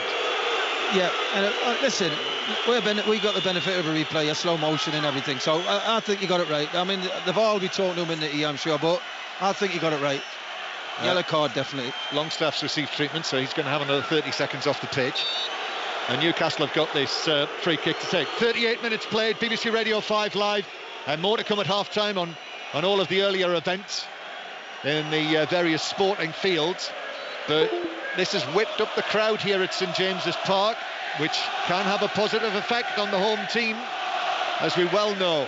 And now Almiron receives it. Play back underway with his head down. Almiron into the penalty area on the right-hand side, chips it right across the 6-yard box, and it just lands out of play for a goal kick. Well, obviously the fans are not happy here at Newcastle about the decisions have been made, but we've got to get on with it. And I've got to say, Newcastle found it difficult this first half to put passes together to create chances, and I'd say Arsenal have just shaded it. And now Longstaff is allowed back onto the field. Eddie Howe is now making his point very forcefully to Graham Scott. Jason Tindall, I wondered how long that would take. Jason Tindall also comes and joins in that conversation. Eddie Howe walks away, so it's now Jason Tindall with Graham Scott. And now another free kick for Newcastle. Bruno Guimaraes is also caught a glancing blow by Declan Rice, who's saying that he got the ball, and Jamal Lascelles is actually pushing away some of the Newcastle players to make sure they don't get any more. There's nothing in it, John. Listen, we're getting the benefit of replay. Look, he's played the ball with his toe, Declan Rice. I know why Guimaraes is rolling around on the ground. Don't get it at all. Sorry. Bruno Guimaraes is up. 5 minutes of the first half to go. No goals. And actually, Chris, very few chances. Nothing. I'm not sure the goalkeeper made a save. Not a thing. So it's tight. Share, one ball forward, glanced on. That's headed away by Gabriel. Back into the area. Almiron, who scored the opening goal at Old Trafford the other evening. Now Trippier with a cross, headed across the face of goal and then stabbed goalwards. But Anthony Gordon kind of couldn't get his feet right for that, and in the end it was only half a shot goalwards, and Raya was able to collect. Almiron, great little play. Trippier, a lovely ball, stands up the far post. They all miss it. Gordon doesn't expect the ball to fall to his feet. It does. It's a bad first touch. Goalkeeper picks it up. Yep. Havertz controls in the centre circle. Boos for Kai Havertz after his involvement in that the incident that led to the 3 Newcastle yellow cards. So 4 in all, 1 for Havertz as well. Rice plays it to the right-hand side to Saka. Saka now, Newcastle have got 2 men on him.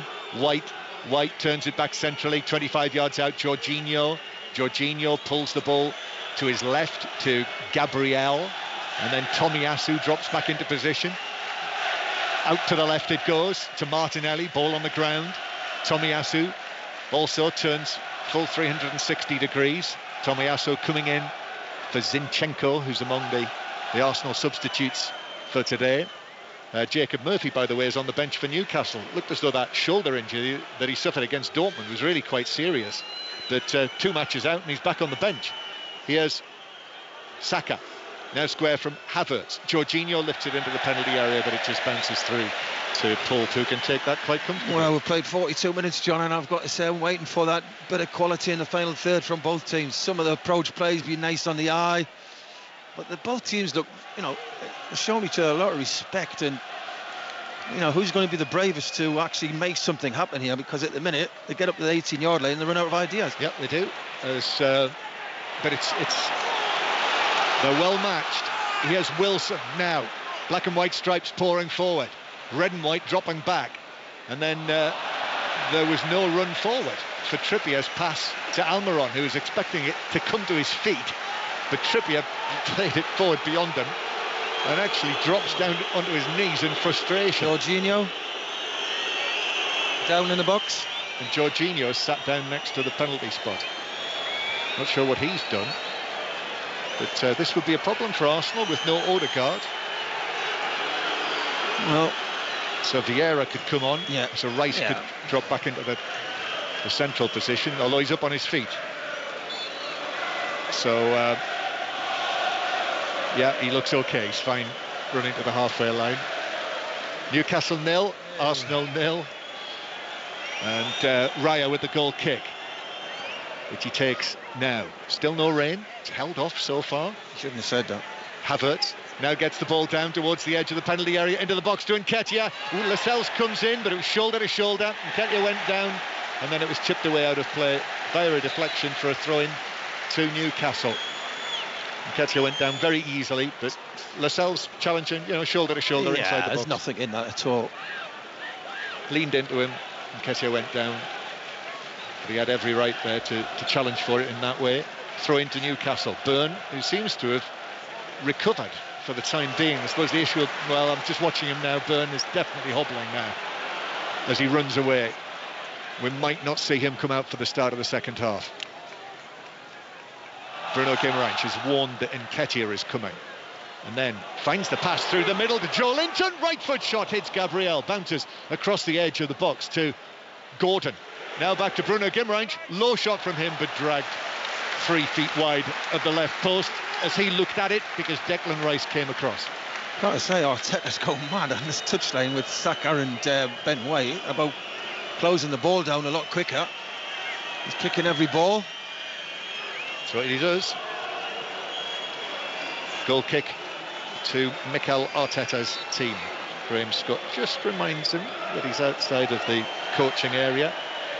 Mikel Arteta, this is his 197th match as the Arsenal manager in all competitions. It's his first senior managerial job, don't forget.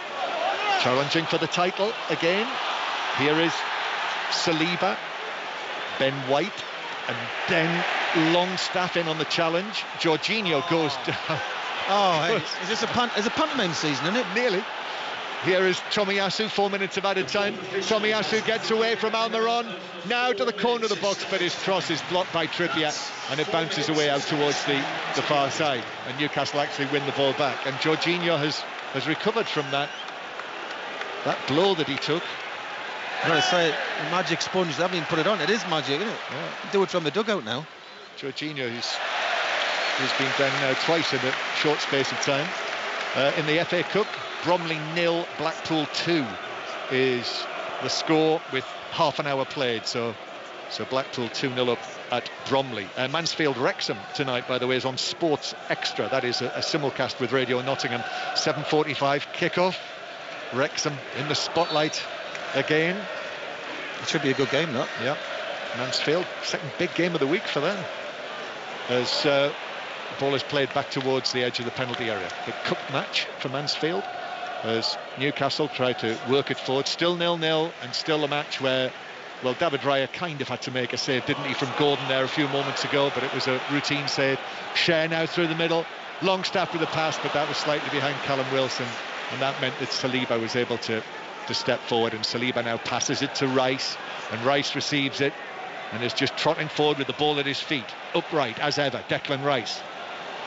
Len to the left-hand side to Martinelli into the box against Trippier. He's going to be onto his right foot. Chance to shoot, which he does, but it is just above the head of Pope, who's able to pat it down. Both hands, fingers upright, and gather it. But that was an opening for Martinelli. Yeah, Martinelli, it's the first we've saw him in the game, really. I know he's had a few touches, but actually committed. Trippier thinks he's going to shoot. He doesn't. He carries on. Trippier falls to the floor. And at the end of the day, it's a poor effort, isn't it? Straight at Pope. As Dan Burn and White challenge one another. And the ball's out of play for a throw into Arsenal. Dan Burn's talking Eddie Howe a lot there, saying he's not right, his back's not right. Yeah. So it's a throw-in for Arsenal. And Burn is not comfortable. White to take this. The referee says, come on, let's get on with it. And they're definitely testing Stuart Atwell's patience with restarts. And we know what the guidelines are this season. Saka taking it down the right, and then Gordon puts it out of play. Throw in for Newcastle. Took the final touch off Saka. Saka disagreed with that. Then Bruno Guimaraes is fouled, and it's a free kick to Newcastle. Absolutely littered with fouls. Oh, they're not fouls though. And then Guimaraes has played the ball straight into Havertz, who was standing in the way of the ball, and he's effectively tried to get a second yellow card for Havertz there, Guimaraes, and the referee's got himself out of this by saying that he took it while the ball was still moving. So the Newcastle free kick will be taken again. That's a bit naughty. You shouldn't be doing that, I'm sorry. But, you know, modern game. But, listen, it's been stop and start. The amount of people who hit the floor, Joe, they're not fouls. I feel sorry for the referee. Once the crowd go up, the feel they've got to give it. And Havertz is lucky, by the way. I just saw a replay. He did run towards the ball to block it. He is lucky. But it's been a scrappy first half, hasn't it? Let's be honest. Too many soft fouls. They're not even fouls half them. No. And the referee, I think he was right. The ball was moving when Bruno Guimaraes took it. So we're in the last minute of the first half. Last minute of added time. Joe Linton infield to Gordon. Gordon then out to Almiron. Pass didn't quite have the pace, but Almiron's done well. Trippier on the overlap. His cross is headed away by Saliba on the edge of the 6-yard box for Arsenal. And it comes out from Martinelli, who's surrounded by black and white over there. And they've managed, between them, to play the ball out for a throw-in, which was taken quickly by Newcastle, almost while those 2 or 3 players over on the far side weren't looking. So the ball is back in play. We've had the 4 minutes of time at the end of the first half. It's still 0-0. Gordon goes down so easily, and that referee says that'll do. I mean, that's been a really tough half to referee for Stuart Atwell, and great pace, lots of niggly little fouls. Dan Burns walking off, shaking his head, so I'll be very surprised if we see him come out for the second half. Chris Waddle. A lot of desire, a lot of passion, lacking in quality of the game, let's be honest. We're not seeing anybody who we expect to do things with the football and create chances and take chances. We're not seeing any of that. 2 well-matched teams who've got a lot of respect for each other. We're waiting for a little bit of quality, especially in the final third. So here at St James's Park at half-time, Newcastle United 0, Arsenal 0, and here's Steve Crossman. Thank you very much, guys. It has been a little bit tempestuous, but not loads of chances so far at St James's Park. So 0-0, and of course we'll bring you second half commentary before 6:06. The lines are open, 08085 909 693 to speak to Natalie Pike and Robbie Savage. 6:06, of course, with you the other side of full time at St James's Park. We've got some reaction on the way to the big football stories of the day. Away from the league stuff in the FA Cup, Aldershot Town of the National League hit 7 at League 2 Swindon, who at 7-0 down then scored 4 in reply, but that was way too little, way too late. 7-4 that finished. Ramsgate from the Isthmian League South East Division were the lowest ranked team playing today. They are also through to round 2. Lee Martin scoring the winner for them. A man once signed for £1 million by Sir Alex Ferguson at Manchester United. Another Manchester United connection. Their former midfielder Jonathan Greening nearly took the National League North side Scarborough into round 2, but they'll have to go again in a replay with Forest Green Rovers, who scored a 93rd minute equaliser. And just down the coast, Whitby Town, their fans made a 10-hour round trip today, but they lost by 7-2 in their game at Bristol Rovers. Loads more FA Cup to come tomorrow. What about the semi-final at Hampden of the first Scottish League Cup? Hibs against Aberdeen. Gavin Wallace. To be honest, Steve, it doesn't really matter who you say is who, because this game is not good at all. We've just kicked off to the second half. Hibs 0, Aberdeen 0. Hibs really on the front foot, just as Martin Boyle takes it down inside the box. Oh, it's a goal to Hibernian! Martin Boyle took it down expertly with his right foot, just on the edge of the 18-yard box. Kellerus came out and Martin Boyle slotted beyond. Oh, we needed that goal, Steve. It's Hibs 1, Aberdeen 0. Thank goodness. I should talk more nonsense more often. Please. Thank you very much, Gavin. Other football story, Chelsea are top of the WSL after a 6-0 win at Aston Villa.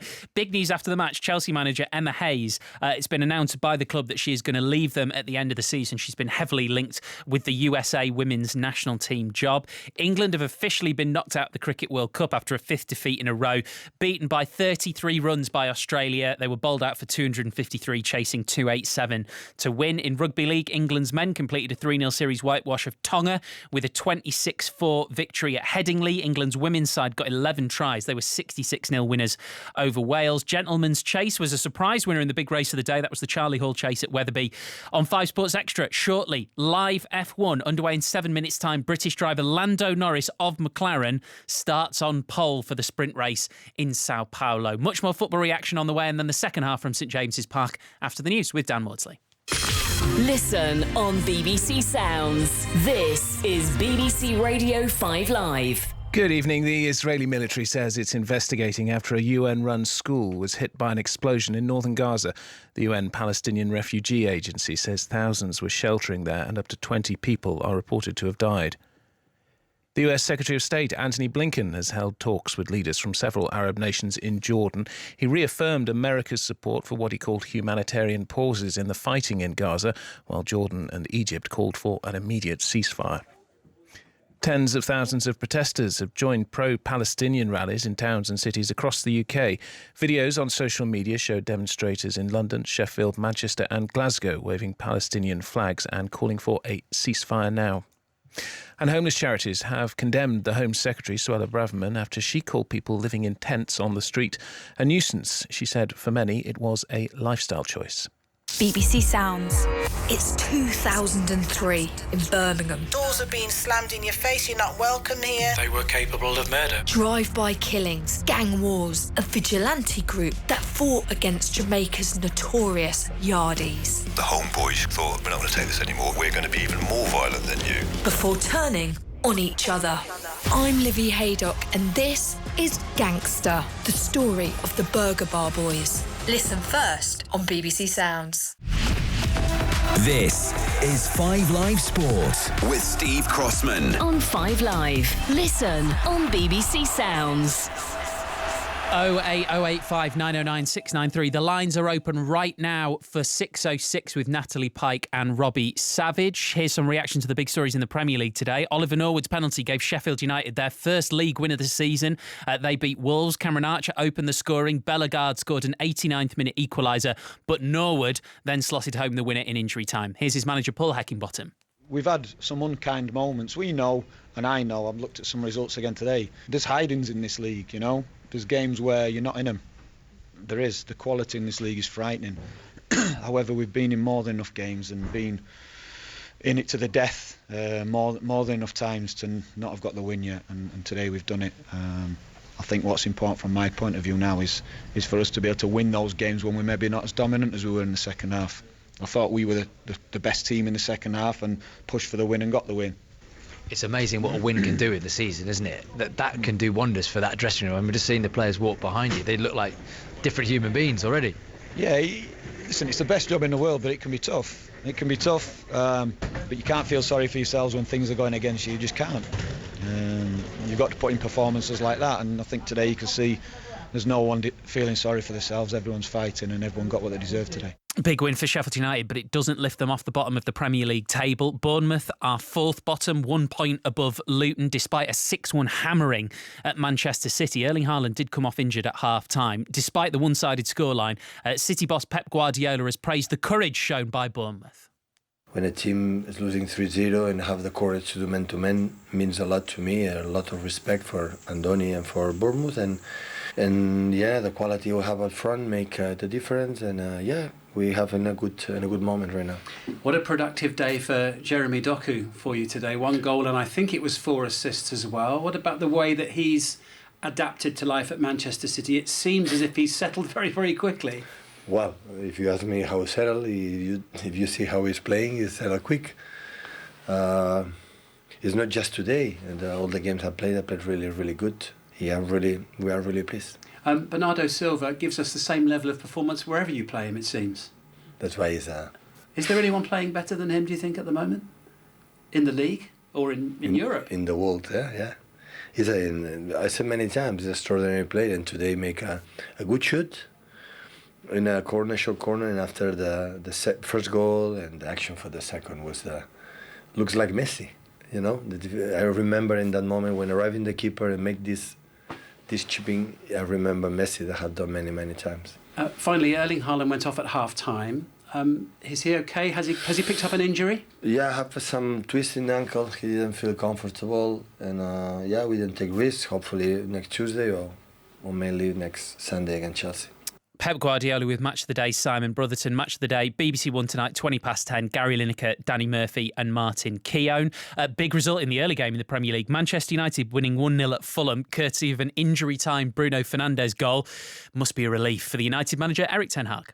You hope that it's one of the days that we needed a goal, we needed to win after 2 defeats. So if that goal is coming, then very happy. Pressure's been building. How important is it for you personally to get the win today?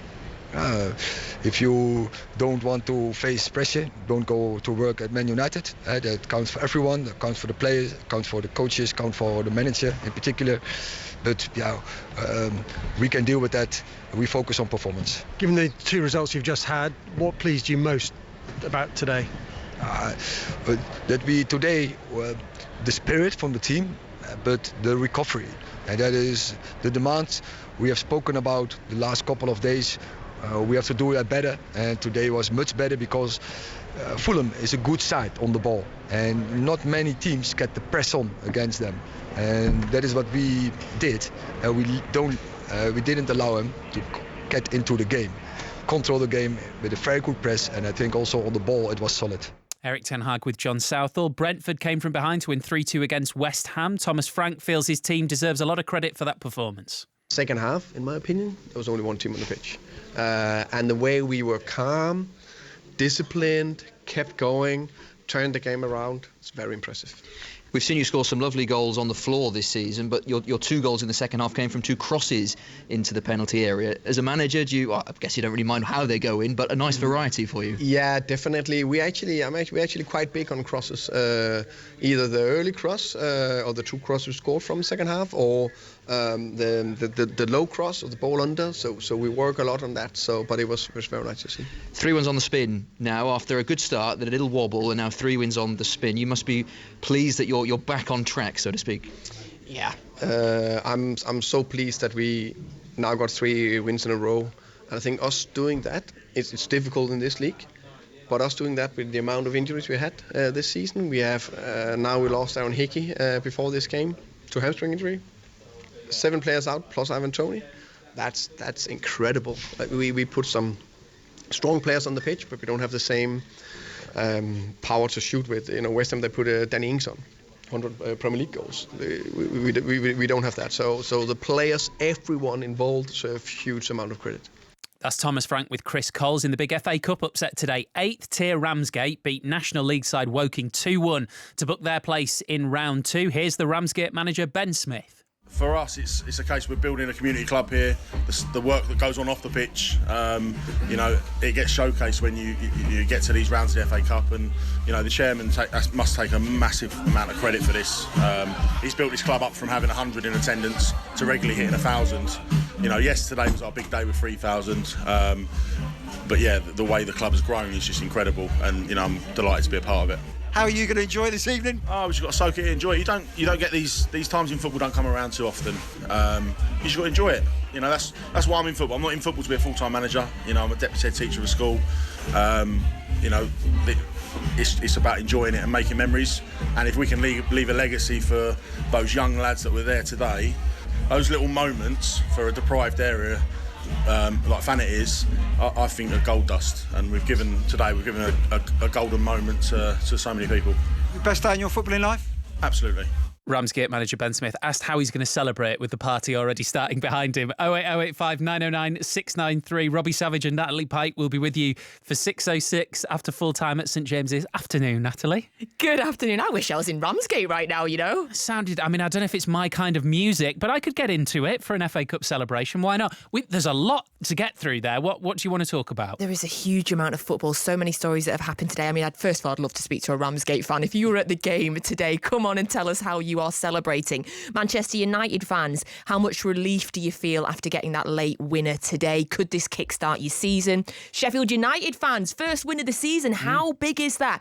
Can they fight? Can they survive? Will this kick them on? I'd love to speak to Championship, teams of the Championship as well, Preston fans, any of the teams in the Championship, and also Chelsea fans. Huge win for them in the WSL today, but they had the news that Emma Hayes is leaving at the end of the season. So Chelsea fans as well, what do you make of the Emma Hayes news? And City fans, are you worried about Haaland? And is Doku the greatest signing of the year?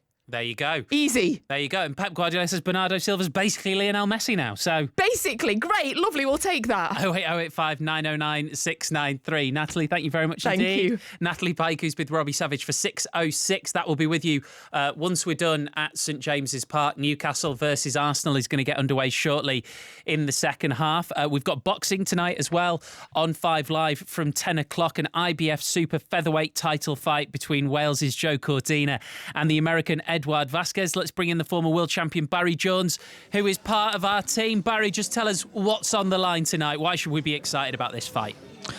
Well, what's on the line tonight is not only Joe's IBF Super Featherweight Championship of the world, but also the promise of bigger fights ahead. Obviously, there's a unification match with Oshaki Foster, the WBC champion, just recently had a fantastic win, coming from behind there for a late stoppage, and also Emmanuel Navarrete is a huge name in the States. But more than that, there's the WBA featherweight champion who's moved up now to Joe Cordina's weight, and that's, of course, is Lee Wood. Now, that's a huge fight. That's a stadium fight in the City Ground in Nottingham, and that's where Joe will not only cement his legacy, but that financial wealth that they always talk about, boxers these days, about securing their future for their families. That's the fight. And so this fight tonight, Joe's a massive favourite, of course, Joe Cordina, but we've seen slip-ups many times in boxing, and this is one where he can't make a mistake tonight. Thank you very much indeed, Barry. Barry is a big part of our team tonight. 10 o'clock, 5 Live for Wales's Joe Cordina and the American Edward Vasquez. Right, you're up to date on 5 Live, and the teams are just leaving the tunnel at St James's Park. Second half commentary in the Premier League. Remember, 08085 909 693. Get your calls in now for 6:06, which will follow the second half of Newcastle against Arsenal with your commentary team, Chris Waddle and correspondent John Murray. Yes, thank you, Steve. Welcome back, everyone, to St James's Park. Disappointing so far, Chris, the match. And what's doubly disappointing is that it's just starting to rain, so we can feel that. And Newcastle are going to make a change. Livramento is going to come on. Dan Burn, who injured a hip, I think, either his hip or his back. So there's clearly going to be a question there as well about Dortmund, whether he'll be fit for that next week. But what's going to be interesting now is that with Livramento coming on, who did so well at Old Trafford on Wednesday night, does this mean that Trippier's going to move across the left back? Well, if looking at it, it does look that way. Livramento had a great game at Man United the other night at right side. We know, we've seen him over the years. He's very good going forward, carries the ball very well. And it would make sense to bring Trippier over, who does play with England and trains with Saka. You know him inside out. I'll be very surprised if Trippier doesn't go, which he is going across the left back. Yes, he is. They're just running out now, just leaving the tunnel, which is very close to us here, just down in front of us. The Arsenal players being mildly booed out. Red shirts, white sleeves. There is the number 33 of Dan Burn on Graham Scott's electronic board. So yes, Trippier's gone to the left-hand side. And Tino Livramento, the August signing from Southampton, the former Chelsea youngster. This is only his 7th appearance for Newcastle, and he's just running his fingers through his black hair and limbering up, twisting his hips. And 52,194 is the official crowd. Not quite the biggest of the season for Newcastle. So there is the whistle from referee Stuart Atwell, who's had a real job on his hands taking charge of this so far. Newcastle kick off in the second half with the score 0-0. Barely a save made by either of the goalkeepers. And Newcastle now with Pope in goal, Livramento at right back, Lascelles share, and Trippier in that role that we've seen him play so often with England. Midfield of Longstaff, Guimarães and Joe Linton, then Almiron, Wilson and Gordon. And then Arsenal's team, Raya in goal, White, William Saliba, Gabriel and Tomiyasu at left back, although he's quite often appeared in midfield. Jorginho is there in the central role, Rice to the left and Havertz to the right of him, then Saka, Nketiah and Martinelli. Newcastle, black and white striped shirts, black shorts, white socks. It's the Premier League, not the Champions League, so it's difficult to see the red numbers as Guimarães plays the ball to Trippier, who's over on the left-hand side. But as we often say when he plays at left back for England, you know, he's naturally on his right foot, so you do lose that when he plays in an attacking sense on the right, whereas he's such an important part of Newcastle coming forward. Kieran Trippier on the right. He's actually had 6 assists in the Premier League this season, Kieran Trippier. Here's Joe Linton now, 25 yards out, the Brazilian to the edge of the box, gives it to Gordon. Gordon drops his shoulder, right-footed cross, that's headed up partly away by Declan Rice, and then shouts for a free kick for the challenge on Bruno Guimarães. Referee Atwell ignores that. Havertz is already beyond the centre circle, gives it to the right-hand side to Saka. Saka approaching the box, challenge comes in on him, that takes the ball away, but Arsenal back in possession. It's played from the right by White to Rice. Now Martinelli, left corner of the box, takes on Livramento. Livramento goes down with a challenge and plays it into Martinelli in behind for a goal kick, and that's a good start from the young right back. Yeah, I like Livramento. He's a very good player, very good going forward as well, but that'll give him a lot of confidence, that challenge on Martinelli, and he wins the goal kick as well. So it started very much like the first half. Both teams showing a lot of respect. We're waiting for that little bit of class, really. Hood goes up officially. Hoods are going up all around the commentary position in front of us. I learned this morning, I was on with Patrick Keelty this morning on Beat the Commentator against young Thomas. I learned that you can get an umbrella in the Newcastle club shop for just £80. Free kick to Arsenal, forward of the centre circle, gives it to the right hand side to Saka. Saka now back centrally to Jorginho, and then back towards Tomiyasu, nearer to the halfway line. Square from him to Jorginho, and then on the right, White is there, and the rain is now coming down quite steadily. Jorginho down the right, White gets his head down. I'm not sure if he's going to be able to reach it. He does get the cross in. Rice is underneath that, but he was up against Lascelles and could only head it up into the air, and I think they actually cracked heads as well together. They're okay, they haven't gone down, and Nick Pope's got the ball. Great ball. White did ever so well to get his foot round that in the corner flag and dig it out to the far post. So Newcastle in possession. That rain, it's cold rain, isn't it, that? Feels like it's swept in right off the North Sea.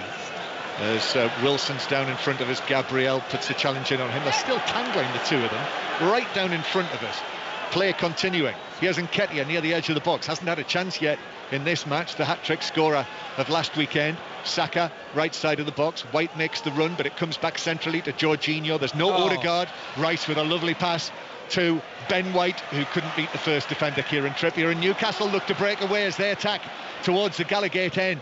It's actually been held up by Bruno Guimarães. Gives it to his fellow Brazilian, Joe Linton. But then Havertz slid in with a challenge on him.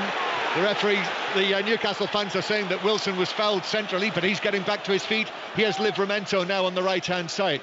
Man of the match, as Newcastle won at Old Trafford on Wednesday night. Almiron, square towards Jorginho with the blonde hair.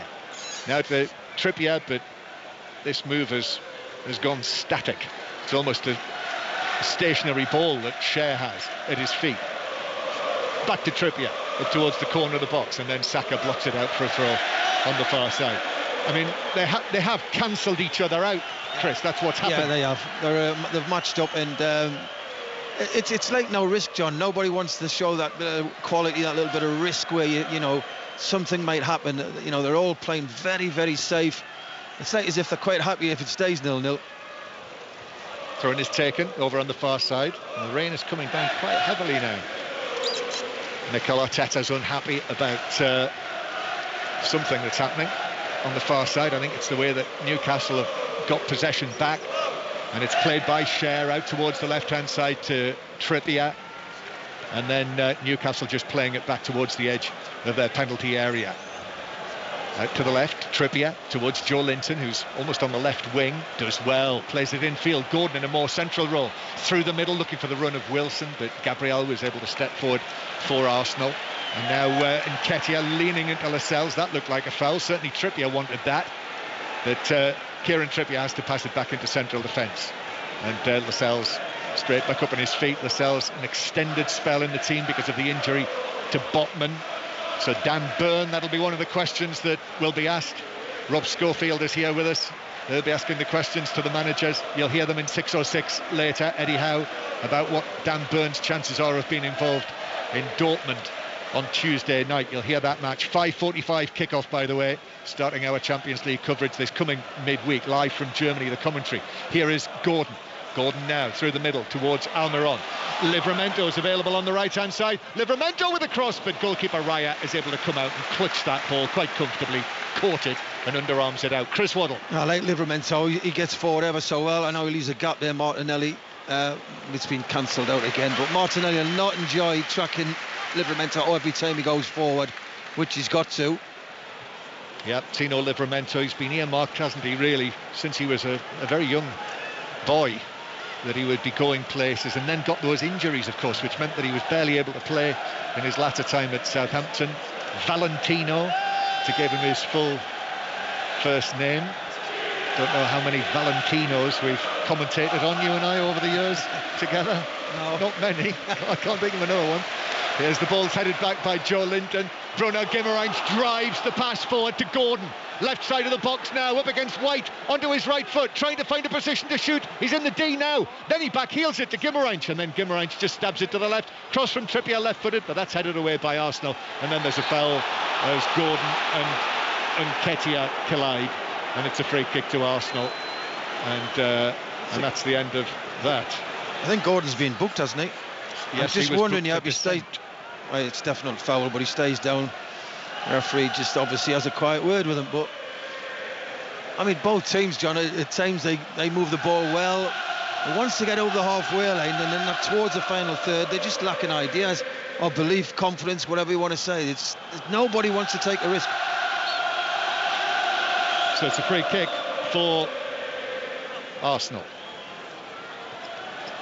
That is played down the right to Saka, who is leaned into by Trippier. That's the experience of Kieran Trippier there, not giving Saka any space, and actually he's conceded the free kick. So it's a free kick to Arsenal, 5 or 6 yards inside the Newcastle half. Lines are open for 6:06 now, by the way, if you want to join in the conversation. 08085 909 693. Robbie Savage with Natalie Pike tonight. Free kick taken by Arsenal towards the edge of the penalty area. Tomiyasu, then Nketiah misses his kick. It bounced up. He was trying to hit the volley. Miss-hit it, didn't really strike it at all. Then forward. Almiron's taken it away from Wilson in the centre circle. Almiron to Gordon. Gordon from the angle. Shoots across goal, but defenders were back in there. White slid in, actually, and blocked it. And Raya picked it up. That's where I think Newcastle's at the best, when the teams come onto them and they hit them on the break. Wilson Almiron and Gordon really couldn't get the ball out of his feet. Newcastle United 0, Arsenal 0. BBC Radio 5 Live. Listen as well via BBC Sounds to the live radio. All of the BBC's radio is on there. You can find it, listen, go back and listen again. And of course that's where the podcasts are. The Callum Wilson, Mikel Antonio podcast is, if you search for the Players channel, you will find that, the Footballers football podcast on BBC Sounds. Callum Wilson out there, Isaac won't be back until after the internationals.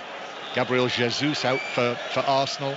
So a headline yesterday that said, Arteta does not know when Jesus will return. Gabriel playing the ball from the halfway line out towards the far side, and it deflects out of play. I know the managers have got to cover all sorts of issues these days. To throw in for Arsenal. White to take the throw down the line, and it skips on off the now wet turf, but Saka gets there, hoists the ball back. Martinelli goes for the volley, and it's actually landed at the feet of Havertz, who shoots. It's deflected, and Pope's able to come out and gather it. Martinelli. I don't mind what he was trying to do there, by the way. That was a bit like, who was it the other week? Madison shot the other week. We're just waiting for somebody to produce a bit of quality. There's enough players out there who can do that, but we're just not seeing it. No. And what he was looking to do there, Martinelli, was try and catch that purely. And it's goal of the season if he catches it. It is, but he didn't, and it went actually at sort of 15 degrees off to his right. He almost set up Havertz. Here's Wilson in the centre circle. The rain just easing a little. Wilson, well, now Gabriel's gone down. I think that was a flailing arm, but it's been taken forward through the middle by Nketiah. Excellent challenge from Lascelles, and he's making out that he was caught by an arm in his face as well, although he's back up on his feet. So's Gabriel. That's a shock as well. Well, it is Saturday night, Chris, but at times it's been like an episode of casualty. I'll tell you one about Elton John there Saturday night. Saturday night's all right. It's definitely, well, yeah. Ball played forward by Saliba, but that bounces all the way through for a goal kick. I mean, there's so little between the teams. That's why. Yeah. That's why it is like it is. They just cancelled each other out. And as I say, you look at a lot of international footballers out there, quality footballers, and you're waiting for a little bit of brilliance. So it is still 0-0. They did draw 0-0 in the league at the Emirates last season. Arsenal won 2-0 here. The rain comes on again rather heavily. And I know who'll be sitting in his car laughing at us, Ian Dennis, who will be on his way back from the earlier commentary at Goodison Park. I did laugh at him getting wet during the Newcastle-Borussia Dortmund game. I should have known that would come back and bite me. So it's... and it has. It has in the very next game here. So Nick Pope has got the ball on the edge of his 6-yard box. Isn't it great how they put the media in the rain? Well, just wait till St James's Park is rebuilt by the Saudi ownership. Then we'll be all right. Yeah, and we'll be about 106. Now, let's see about that. Newcastle 0, Arsenal 0. Challenge on the halfway line on Gordon, but no free kick given for that. And then the ball's deflected out of the field by Joe Linton, who put the challenge in on Havertz, who is on a yellow card. So Newcastle certainly trying to wind up Havertz, which is what Joe Linton is doing with him now. Well, I'm looking at Arteta talking to his assistant here, and they must be thinking, how can we change this? Because we're not going to win the game playing like this. Yep. They'll feel as though they have to win this, keep pace with Manchester City. But as Chris has pointed out already, Newcastle will feel likewise. Ball through the middle. Back to the halfway line for Gabriel. Forward towards Martinelli now on the left-hand side. Going to go back to Hamden in a moment or two, but Rice square towards Jorginho. Arsenal in possession inside the Newcastle half as they move slowly towards the Leazes end, where the Arsenal fans are way up in that top tier, thousands of them here tonight. Then Bruno Guimaraes in with a challenge on Jorginho, who's gone down rather easily again. Bruno Guimaraes tells him to get up. You wouldn't be at all surprised if there was a sending off in this match. As Newcastle win it back, ball played infield towards Wilson, but Gabriel was able to come across and clear it for Arsenal. And now Martinelli's motoring up against Livramento. Livramento back into position, so he's got to play it infield towards Tomiyasu. Now Livramento, now Martinelli again infield. Tomiyasu square. Ben White's joined the attack. Saka now on the right-hand side. Newcastle have got 2 men on him. Havertz is inside the area on the right. Here's the cross from White, but he's overhit that and it lands beyond the far post. It is still 0-0 here in the Premier League at St James's Park on 5 Live. And let's go to Glasgow, to Hampden and Gavin Wallace. John, it's a goal for Aberdeen. It's Hibs 0. Aberdeen won. The goal earlier on, by the way, was actually taken off for offside. Martin Boyle earlier just missed out on the offside trap. A couple of minutes ago, before you came to me, Jack McKenzie was sent off for Aberdeen for an off-the-ball incident with Lewis Miller. And on the completely against the run of play, Bojan Miovski on the left-hand side cuts in and put it well beyond David Marshall at his far left-hand post against the run of play. Hibs 0, Aberdeen 1. Thank you, Gavin. By the way, Bromley 0, Blackpool 2 is the latest score in the FA Cup first round match. The 5:45 kick-off and commentary on Sports Extra on the sprint race at the Brazilian Grand Prix. The boxing, the Joe Cordina fight, will be live on 5 Live after 6:06. Here is Rice now for Arsenal. Rice to Havertz on the edge of the box, almost fell to Nketiah. There was a challenge on Havertz right on the edge of the area, but a clean one according to referee Atwell. Still Arsenal in possession. Jorginho. Nketiah still down inside the box. Rice to Jorginho, 30 yards out. Tomiyasu. Nketiah's only just getting up now. Martinelli on the ball. Livramento with him. Back it goes centrally. Jorginho has a look over his shoulder. Jorginho wants the movement. He's beckoning forward with both arms outstretched. Gives it to Rice to his left. Tomiyasu further towards the left.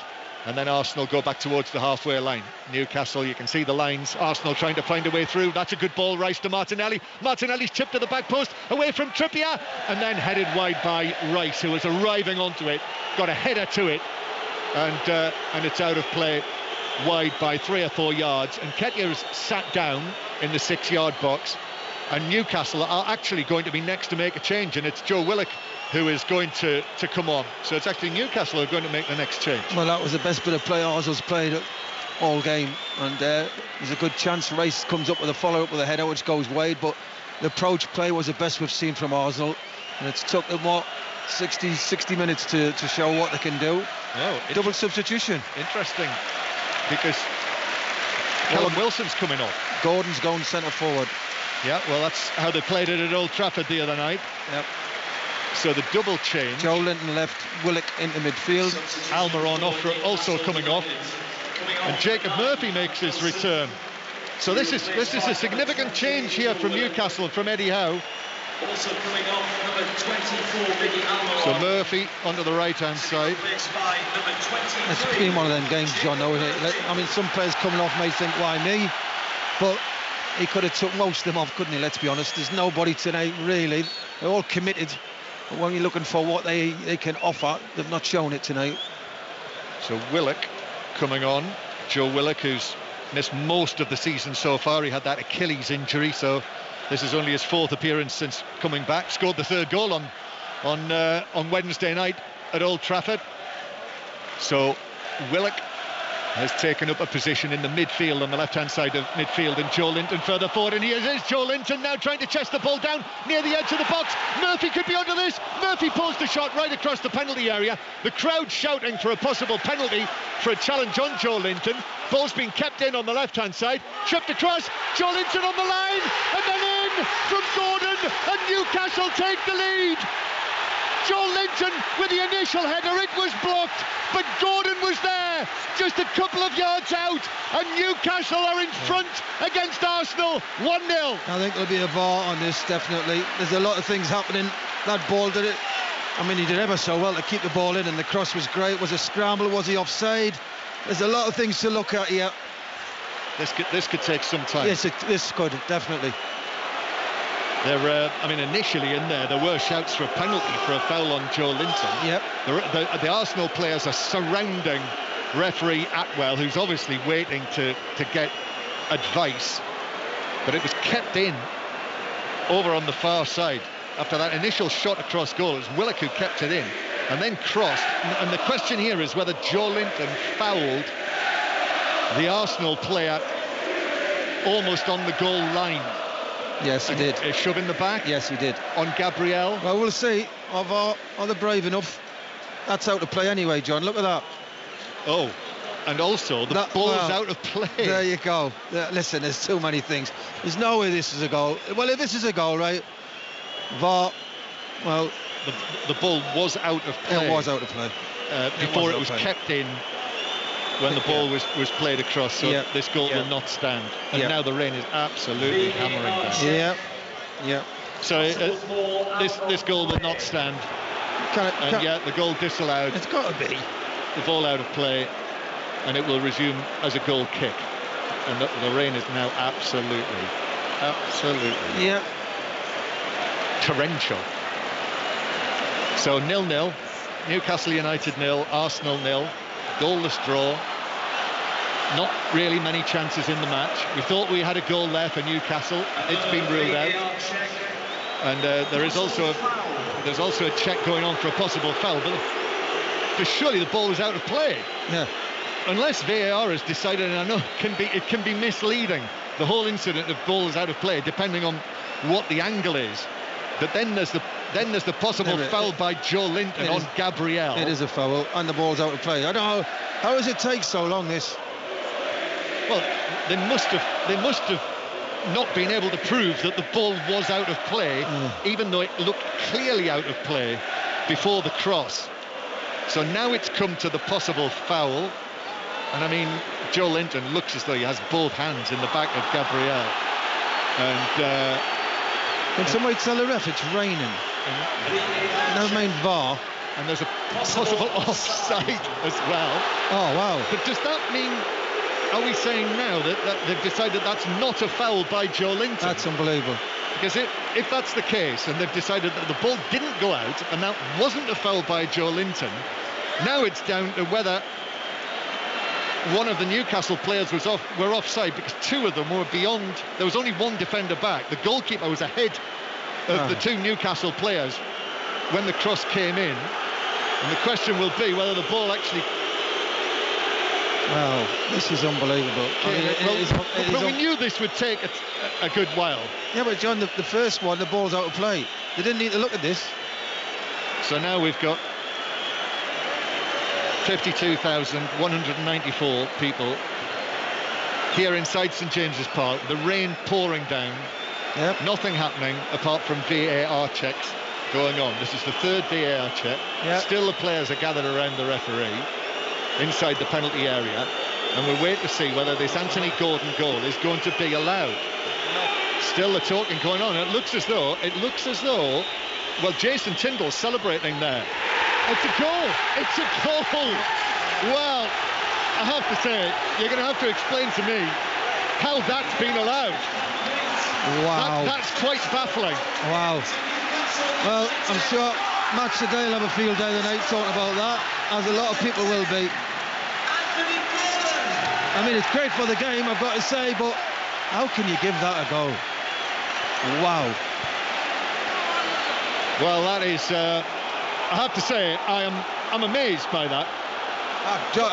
On at least two counts out of the three. Exactly. We've not seen the red lines. We didn't see the lines being drawn by VAR, but we've seen the other two incidents. And I felt particularly the push by Joe Linton on Gabriel. Yeah, definitely. I mean, unfortunately, there's not a lot of talking points in this game, let's be honest, but there is now. This is massive talking points now later on, so... Wow.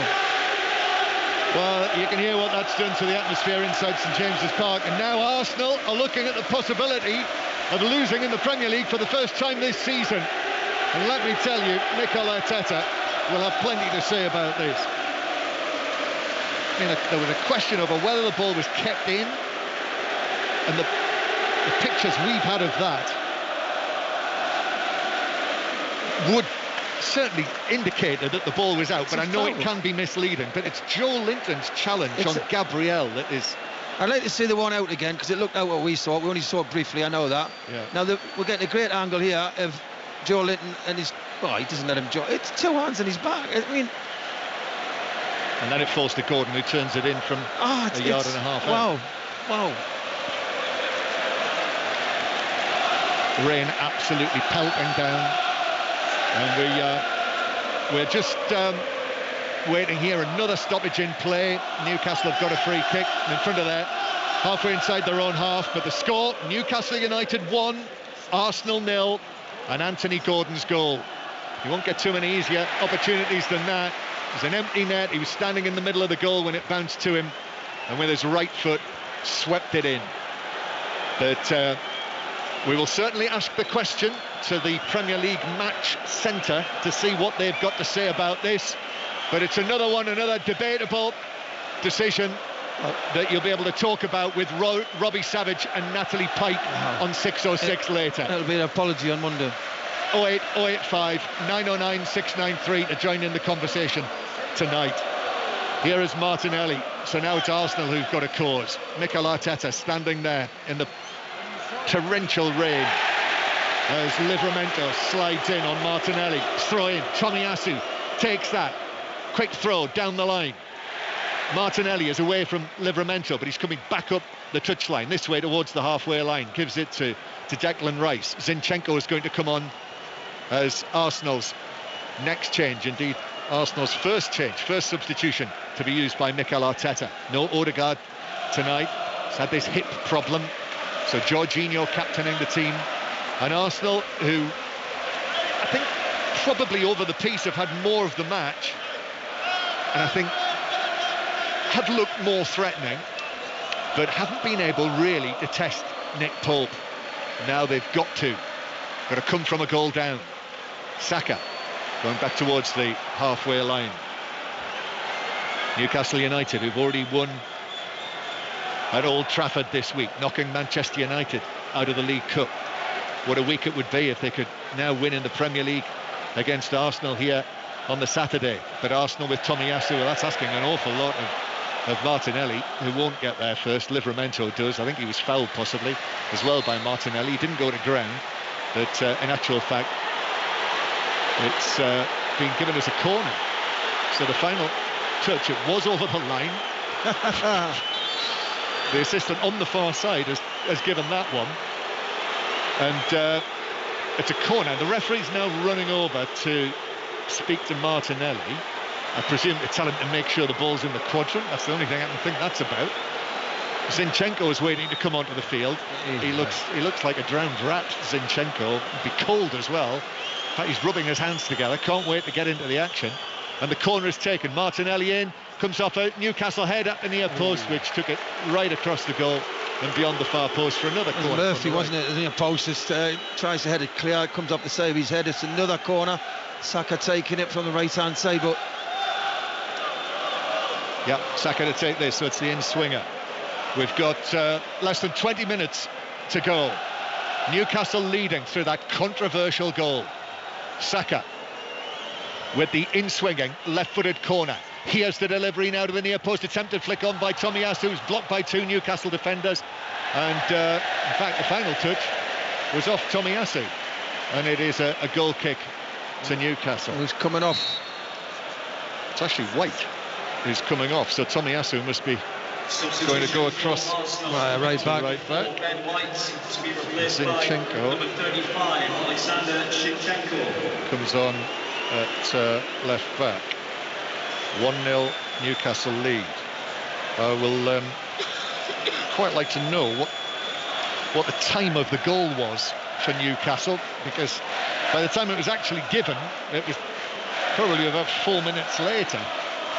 And it was actually timed as 64th minute. That's what it's gone down as. You can read all about this match as well on the football pages of the BBC Sport website. Phil McNulty is here. He'll be writing his match report. He'll be talking about that goal, certainly, and see it on Match of the Day tonight on BBC One, or indeed any time on the iPlayer. Match of the Day. Here is Willock on the left-hand side for Newcastle. Willock taking on. Yeah, it's a goal kick. He's went one way or the other, but came off Willock in the end. Goal kick. So it's a goal kick. But Arsenal haven't really offered anything since that goal. They've not really offered anything all match. They've had decent possession, but nobody seems to want to take any risk. There's no creativity in the team. Yep.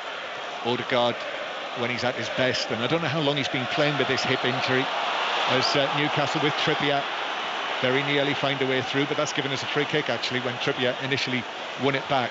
So now Arsenal, they're facing the possibility of going out of the League Cup and being beaten in the Premier League for the first time in the space of 4 days. Zinchenko back towards Rice. The rain has eased a little, and now Saliba on the halfway line. 15 minutes to go. The Arsenal supporters in great voice, great numbers to come for a Saturday evening match. Not sure the last time the train will run. Here is Martinelli, who gets his head down in the centre circle, comes through the middle. Nketiah, then back towards Jorginho. Now Declan Rice. Rice finds the pass to Zinchenko. Zinchenko just bounced off him. Livramento was quickly onto him. Comes back to Rice again. Jorginho, though, goes back towards the halfway line. Grunts from the Arsenal supporters for that. And Gabriel had to actually take a few moments to get the ball under control. Martinelli. But Newcastle have dropped right back into position now. You know, this is where Newcastle and Eddie Howe wanted them. This is what they want to do, catch them on the break. That's what Newcastle are good at. Very good at counter-attacking. Yeah, Gordon through the middle. Joe Linton on the left, Murphy on the right. And with the pace of Gordon and Murphy as well, you know, that's what Newcastle are looking for here, to get that breakaway opportunity. So they're just sitting right back, Newcastle, with Arsenal in possession. And now less than 15 minutes to go. Martinelli infield against Livramento, goes for the early cross right towards the back post. Not sure whether that came off Trippier. No. There were two Arsenal players there. It didn't. It bounced through him. It's given us a goal kick, and Trippier's actually sat down. Well, we'll see. But I mean, Saka thinks it did, didn't it? Trippier now sat down. I don't know if he's injured as well. Might have just glanced his back, you know. No. As it went through, but it's been given as a goal kick, and Trippier has gone down. Yeah. And again, you know, one of the first things we said today, Chris, was that Newcastle, Eddie Howe, would not want any more injuries before the Champions League match next week. They've already lost Byrne, and Trippier has got to his feet. We're just seeing a screenshot here of the ball, you know, in the build-up to the goal. The question being whether it was out of play. Now, from the angle that we've got of the screenshot, it looks as though the ball's out of play, but that is not an angle which is right down the line, as we learned. Well, we've learned, haven't we, so many times. Certainly at the World Cup there was a famous incident, wasn't there? And it might well be that the whole of the ball was not over the line. So therefore, you would like to think that VAR would have been able to have a view that would have confirmed that, which is why they made the decision that the ball was not over the line. However, there was still then the challenge by Joe Linton on Gabriel. This will be a massive talking point, John. I mean, looking at that thing we just saw there, it looks well out, doesn't it? I know you're saying it's a funny angle, but yeah, I wouldn't be surprised if in actual fact it wasn't out of play. Anyway, 1-0, the goal stands. Anthony Gordon's goal. Murphy has it down in front of his Arsenal players in front of him. Trossard waiting to come on, the next Arsenal change, as Arsenal chase the game here. Arsenal, after a run of 11 Premier League matches without defeat. Vieira also going to come onto the field for Arsenal. Newcastle with Cher, long right-footed ball from him. He's found Murphy, who chests it forward, but Zinchenko's in there as well for Arsenal and is able to play it back to Raya. And he's injured his shoulder again. Murphy's not going to be able to continue. Well, he came back early. We talked about it in the first half, and they're going to try and, it looks as though they're trying to put it back in. It looks as though it slipped out, and yeah, I think that's it. No, they've taken a risk with him. They've taken a gamble. Clearly they thought that he was okay, and he's not. And Murphy is going to have to leave the field. That's a massive gamble, though, John. Big surprise, that, isn't it? I don't get that. If he said he feels all right, and there's a fair chance the medical staff would have said that could easily go again, and it has. As soon as he sprinted there, he gets his power coming through his arms, that's gone straight away. That's very surprising. Okay, Trossard and Vieira coming on for Jorginho and Nketiah.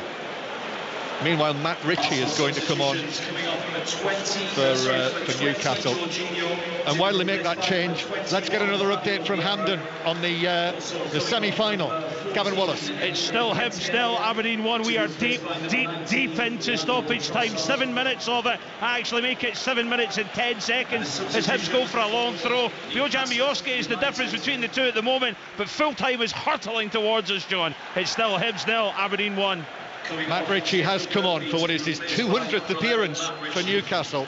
Matt Ritchie started the game on Wednesday in the Cup. That was his first appearance since April. So Matt Ritchie come on with substitute Murphy having to be substituted for injuring his shoulder again. The injury that's kept him out for a couple of matches. And that is really tough for him. And now here's Havertz for Arsenal. Pulls the ball across and it's slid away behind by Cher.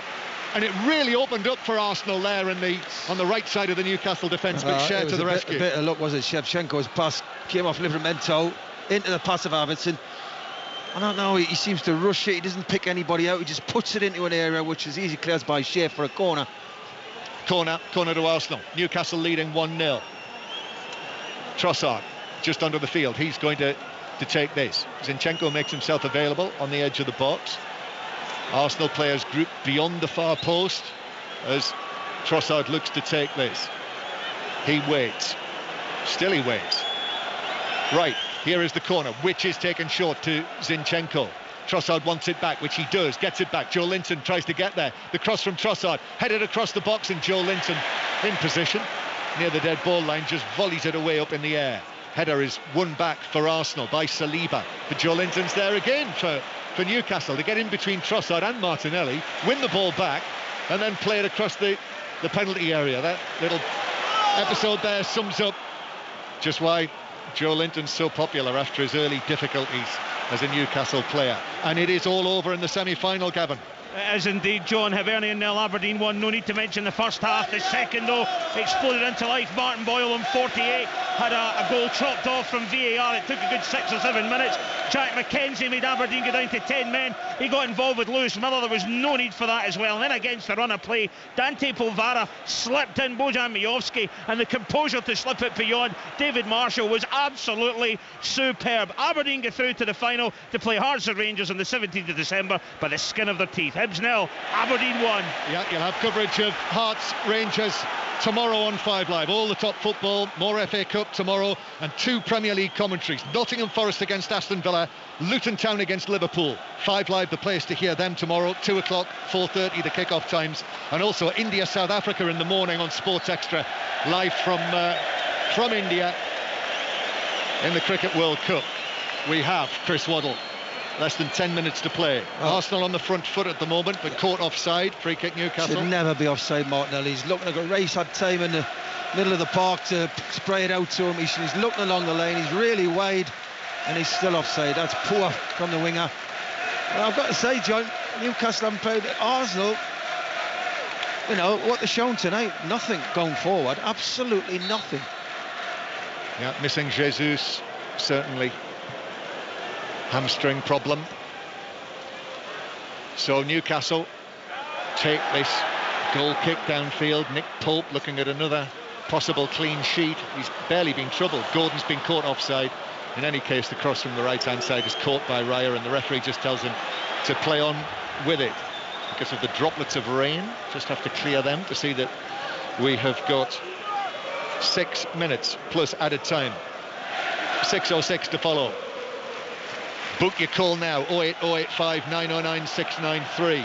Martinelli on the left-hand side. Martinelli, infield towards Havertz. Martinelli again, right-footed cross towards the back post, headed away for Newcastle by Trippier. Comes out for Arsenal. Tomiyasu now at right-back. Here's Declan Rice. Now that Jorginho has gone off, Declan Rice in a more central position. Now Martinelli receives it. Declan Rice again. Back on the ball, Declan Rice going back to the halfway line. Gordon chasing the ball. Arsenal having to go from Gabriel to Saliba. The Newcastle supporters here inside St James's Park trying to do their bit as that rain now seems to have ceased for the time being. I've got to say, John, Newcastle have parked the bus, haven't they? They think we're winning 1-0 to Arsenal. Come and see what you've got. And let's be honest, Arsenal have offered nothing going forward. Bayern Munich now winning 3-0 away against Borussia Dortmund, Newcastle's opponent. And it is indeed Harry Kane with another goal as this Arsenal attack comes to nothing. Tomiyasu's ball forward and through for a goal kick. So that's another one for Harry Kane. What is that now? That is 16 goals in 14 appearances. And also Celta Vigo 1, Sevilla 1 in the match involving Arsenal's opponents on Wednesday night. So Newcastle United leading Arsenal by 1-0. Time beginning to run out for Mikel Arteta's side. Newcastle on this run that they've been on, the recent Premier League home matches: 4-0 against Crystal Palace, 2-0 against Burnley, 1-0 against Brentford. 3 wins, 3 clean sheets, although they did lose to Dortmund here in the Champions League. But in the Premier League, they've got that very happy clean sheet knack going again. Or have they? As the ball's played forward by Zinchenko through the middle. And then Vieira to the left-hand side, Martinelli. Havertz joins in, but Lascelles is able to come across and with his right foot planted out of play for a throw-in down Newcastle just need to stay compact, John. They don't need to start throwing people forward when they intercept or take the ball off Arsenal. They just need to sit, because Arsenal have run out of ideas. They don't know how to get behind this Newcastle defence. It's actually a corner, another Arsenal corner. Zinchenko's going to make himself available, but feeling is Newcastle conceded 2 goals from set pieces this time last week, if you were listening, at Molineux. Just wondering whether, yeah, he is going to deliver it in. Trossard towards the back post, but no. Lascelles is underneath that to firmly head it away for Newcastle. Back for Arsenal though. Trossard beats Ritchie, gets the ball in. It's not cleared by Newcastle, still in the box. Havertz, little flick by Gabriel. Havertz back to Saka, who's outside the area. Saka square to Vieira. Vieira's ball in to the left-hand side to Martinelli. Martinelli takes it down, back to Trossard. Trossard onto his right foot, shoots, but the penalty area is packed and it was blocked by Livramento. So Arsenal have to start again. 4 minutes to go, plus added time. Arsenal trying to rescue their unbeaten record here. Zinchenko forward towards Martinelli, but Livramento gets his body between Martinelli and the ball, and it rolls over the dead ball line, and it's a goal kick, well defended. I'm going to say Newcastle have grinded a result. I know it's not finished yet, I don't want to tempt fate, but Newcastle have grinded out a result here. We'll still see, I'm sure they'll talk about the goal for days and days, but they're 1-0 up, and Arsenal, for me, unbeaten this season. They haven't created anything where you actually think, wow. Arsenal, who've won 19 of their last 22 matches against Newcastle in all competitions, but with a run like that, they've not been all against this Newcastle. That's the point. But even so, Arsenal won here last season, and this very, very tight match has been decided possibly by a rather controversial goal. You will see it. If you haven't seen it already, you'll be able to talk about it on 08085 909 693 with Robbie Savage and Natalie Pike on 606 within probably the next 10 minutes. Book your call now. Here's Bruno Guimaraes who hands off, and in fact it's given as a free kick.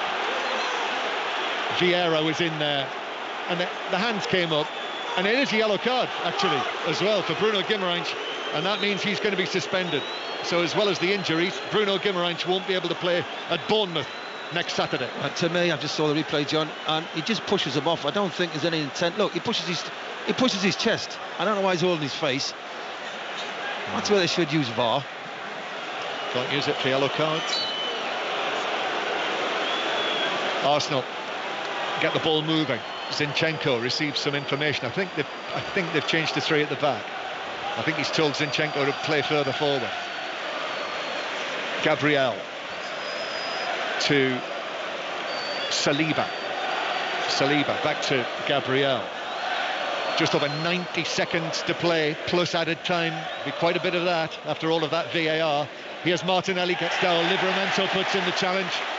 And then Livramento is shoved over by Martinelli and goes spinning off the pitch on this wet surface. Free kick. If he wasn't getting it already, he certainly did after the wheel went down, and it's a free kick to Newcastle. Frustration, isn't it? Livramento did ever so well, and he started limp now. His knee. Martinelli just getting frustrated. He's had no joy tonight. So it's a free kick to Newcastle, who will take as much time as they can here. Well, you're looking at Martinelli tonight and Saka not been in the game at all. Newcastle never had a problem at all with them. It's been a strange one, Chris, hasn't it? You know, it's certainly, You expect a lot more. Yeah, you know, it's not been a spectacle by any means. It's just been two teams going head to head, and as I still say, it's saying Newcastle scored that goal, but what's the goal? As Havertz plays the ball out of play off Longstaff, throwing to Arsenal. Zinchenko, Newcastle crowd thinking still too much distance there, but Havertz just volleys it forward, and that was way beyond anyone in red and white. And Nick Pope is just juggling with the ball at his feet, waiting for Zinchenko waiting for Trossard to come and force him to pick it up, with Trippier there as well, and he has done that now. We've got 20 seconds of the 90 to go. What a good win this will be for Newcastle, no question. And Premier League have told us that if I get a chance, I will tell you this, as it's bounced out of play. Gabriel has kept it in, bounces forward for Havertz, and then Joe Linton plays it infield, but Vieira's got it back for Arsenal. We've got 8 minutes of added time. And now Martinelli down the right. Well, Livramento got the ball, but then got the man as well, and that's a free kick. Free kick to Arsenal. Martinelli's gone down as though he's going to need treatment. Yellow card for Livramento for that, which I guess was because of the manner that he went in for that, with a foot up, even though he got the ball, took down the man. So it's seen as a, not being in control, and he did catch him. So it is a free kick. It is a yellow card. Right, Premier League have said there were 3 checks. First was for ball out of play, as we know. Second for potential foul, as we know. Third for offside. No conclusive evidence the ball was out of play. Okay? There was deemed not sufficient contact for a foul by Joe Linton on Gabriel, and the lines for offside could not be correctly drawn because too many bodies blocked VAR's. Too many bodies blocked VAR's view. Well, that's why we didn't see the lines, because they didn't draw them. What is the point of having it then? What is the point of having it? That's what it's there for. It's absolutely unbelievable. Well, I mean, Arsenal, Mikel Arteta's going to be furious about that. I don't blame him. I don't blame him.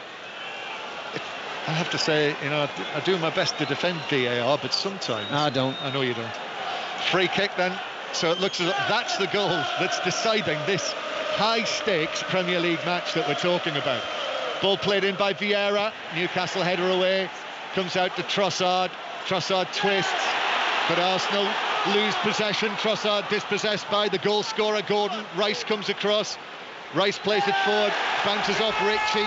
That's a throw into Arsenal. Right decision. Newcastle were claiming it. Foul throw. In fact, it's a foul throw by Vieira. This is really testing Arsenal's patience, everything that's happened here tonight, off the back of defeat at West Ham on Wednesday. Well, I've got to give Newcastle credit. It's a scrappy performance. It's not pretty. But they've played as a team. They've annoyed them. They've frustrated them. You win when you don't play well. Exactly. It's not been a game you'd want to record and watch again. It's probably the last game of match of the day tonight, I would probably think. But they'll talk more about the goal, and then they'll show the game, I would think. And I mean, that's going to be a difficult one for Howard Webb and PGMOL to explain away. That statement is absolutely a joke. Joe Linton playing it down the right to Gordon. Rice trying to get back. We're in these 8 minutes of added time. We've had 2.5 of them, and Gordon was offside, so it's a free kick to Arsenal. I must say, sitting here, if Arsenal were to get an equaliser, that would feel a little bit like justice being done because of the way that they conceded the only goal of the match so far. But I'm certainly far from convinced that that's going to happen. Arsenal coming down the right-hand side. So stay tuned with us. We'll hear, hopefully, live from Mikel Arteta during 6:06 on 5 Live. Back it comes to Rice. Rice then back towards the halfway line. Gabriel 30 yards out. Zinchenko to his left. Zinchenko's pass forward is deflected off Longstaff. That'll be another Arsenal corner. And Arsenal have no time to waste now. Trossard across to take this. This is in front of where the Arsenal fans will be watching down. Goodness knows how much it's cost them to get here and get back on a Saturday night, on a day when Fulham fans have protested about the price of tickets to watch Premier League football. You can talk about that on 606 as well. I'm sure Fulham fans would be interested in doing that. Trossard takes this in towards the near post, and Tomiyasu trying to get there. Newcastle player behind him. That's deflected wide. Another corner to Arsenal, again from the left. Trossard waiting.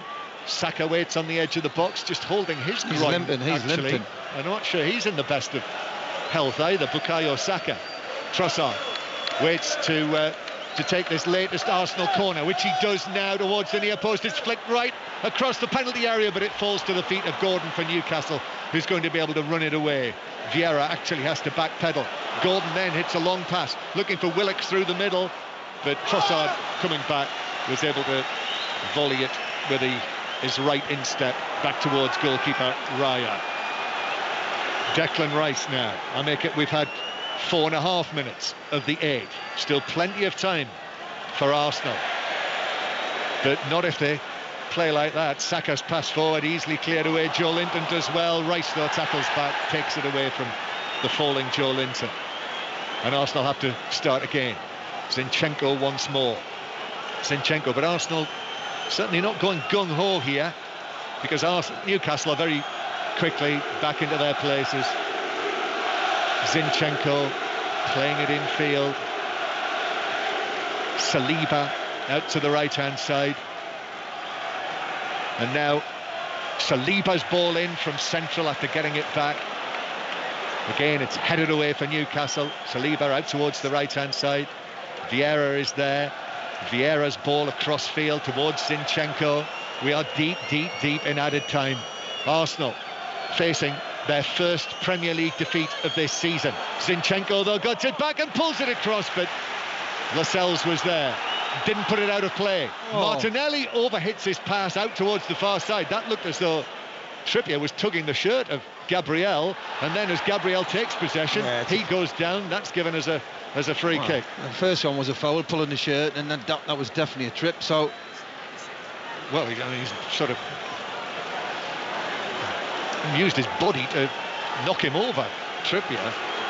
You'd have thought that might have been worth a yellow card in those circumstances, but it's like a short corner now. Arsenal with this set-piece situation that Vieira's waiting to take. This could be the last chance. We're in the 7th minute of added time. 8 have been added on. Vieira waiting to take this. Newcastle trying to cling on to this victory. What an important win it would be for them. Vieira waits, steps up to the ball, but then spots something, just moves it out of the way. Still Vieira waits. Here comes the left-footed delivery from the free kick. Pope comes, gets a punch to it, and there's a defender there as well. Arsenal take up possession of the ball. Martinelli back towards Trossard. Trossard gets it back. Left foot shot deflected right across the penalty area, and then bounces behind for another Arsenal corner. Mikel Arteta's Arsenal love a late goal. Remember Trossard scoring in the Community Shield way in added time. So now they need another one to maintain their unbeaten start to this Premier League season. These the final moments of drama of this Premier League match here on 5 Live on Tyneside. Trossard right-footed in. No, he couldn't beat the first defender. It's headed away by Ritchie. The ball bounces out of play. Newcastle want the whistle to go, but we've still got, I make it, 30 seconds of added time to play and more. Arsenal might get one more chance. Zinchenko waiting to take it. Shrill whistles all around St James's Park. The ball in the centre circle with Saliba. He's passed it behind Vieira. Arsenal have got to get it forward here. Vieira to Rice. Rice, no, that's overhit, and the ball's deflected out of play. Joe Linton in with a challenge, and he celebrated that like he did his part in what could be the winning goal. Yeah, that's it. I kind of see. I mean, it's been a scrappy game, John, on it, let's be honest, but Newcastle got their rewards. Well, we'll see. Got their rewards. Well, we'll see what happens. They deserve to get those rewards. Yep. There's the whistle. Newcastle have won it, and Arsenal have been beaten for the first time in the Premier League this season by that controversial goal that went through check after check after check by VAR, and they weren't able to prove whether, with the third check, that it was offside.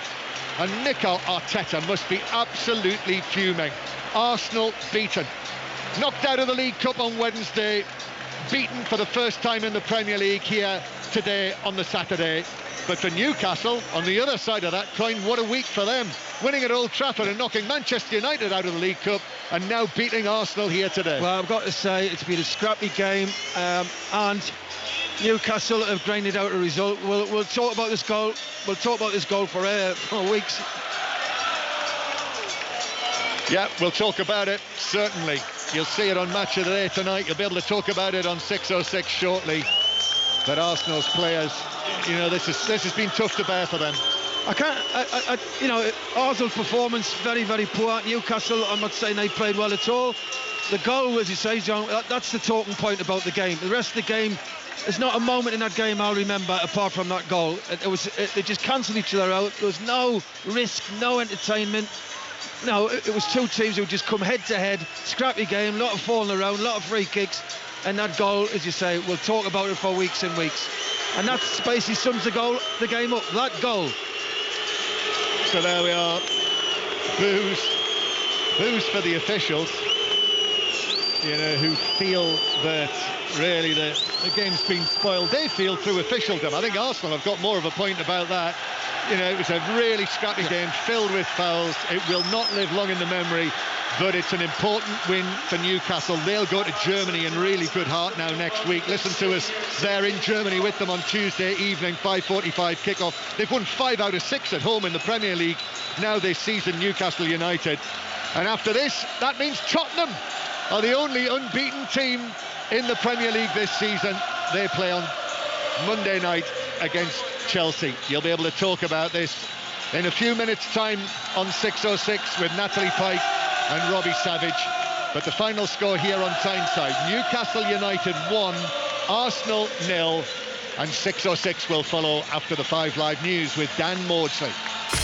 Listen on BBC Sounds. This is BBC Radio 5 Live. Good evening. The United Nations Agency for Palestinian Refugees says a school it runs in Gaza, where thousands of displaced people were sheltering, has been hit by an explosion. The Hamas-run health ministry in Gaza has blamed Israel. The Israeli military says it's investigating. The US Secretary of State Antony Blinken has held talks with leaders from several Arab nations in Jordan. He reaffirmed America's support for what he called humanitarian pauses in the fighting in Gaza, while the Arab leaders called for an immediate ceasefire. Here, the Foreign Office has tonight said it's pressing for the Rafah crossing between Gaza and Egypt to be reopened after what's been described as a temporary closure today. Well, the Met Police say a dispersal order has been authorised after fireworks were fired into crowds and towards police officers during a pro-Palestinian rally in Trafalgar Square. Demonstrations have taken place in dozens of towns and cities across the UK to call for an end to Israeli military action in Gaza. And the Home Secretary, Suella Braverman, has said she wants to put a stop to homeless people pitching tents on the streets, describing it as a nuisance and, for many, a lifestyle choice. Labour, the Lib Dems and homeless charities have criticised her comments. On BBC iPlayer. This is the hardest thing I've ever done in my life. I'm Joel Dommett and this is the most physically demanding and emotionally draining game on TV. Right in through the dirt! You've got this! Who will outwit, outplay and outlast the rest? Do you think there is anyone I should be wary of? We're all together, but the weakest has to go. To become sole survivor. I want to stay, I want to compete and I want to win. Watch on BBC iPlayer. Are you ready to have your say in the UK's biggest football debate? Your teams, your views. Get ready. This is 606 on BBC 5 Live. It's time for you to have your say about your club. Natalie Pike and I are here until 9 p.m. taking your calls on a busy day of football. But arguably the fixture of the day just happened at St James's Park. Chipped across, Jolinton on the line, and then in from Gordon, and Newcastle take the lead. Gordon was there. Jason Tyndall celebrating. It's a goal. It's a goal. Well, you're going to have to explain to me how that's been allowed.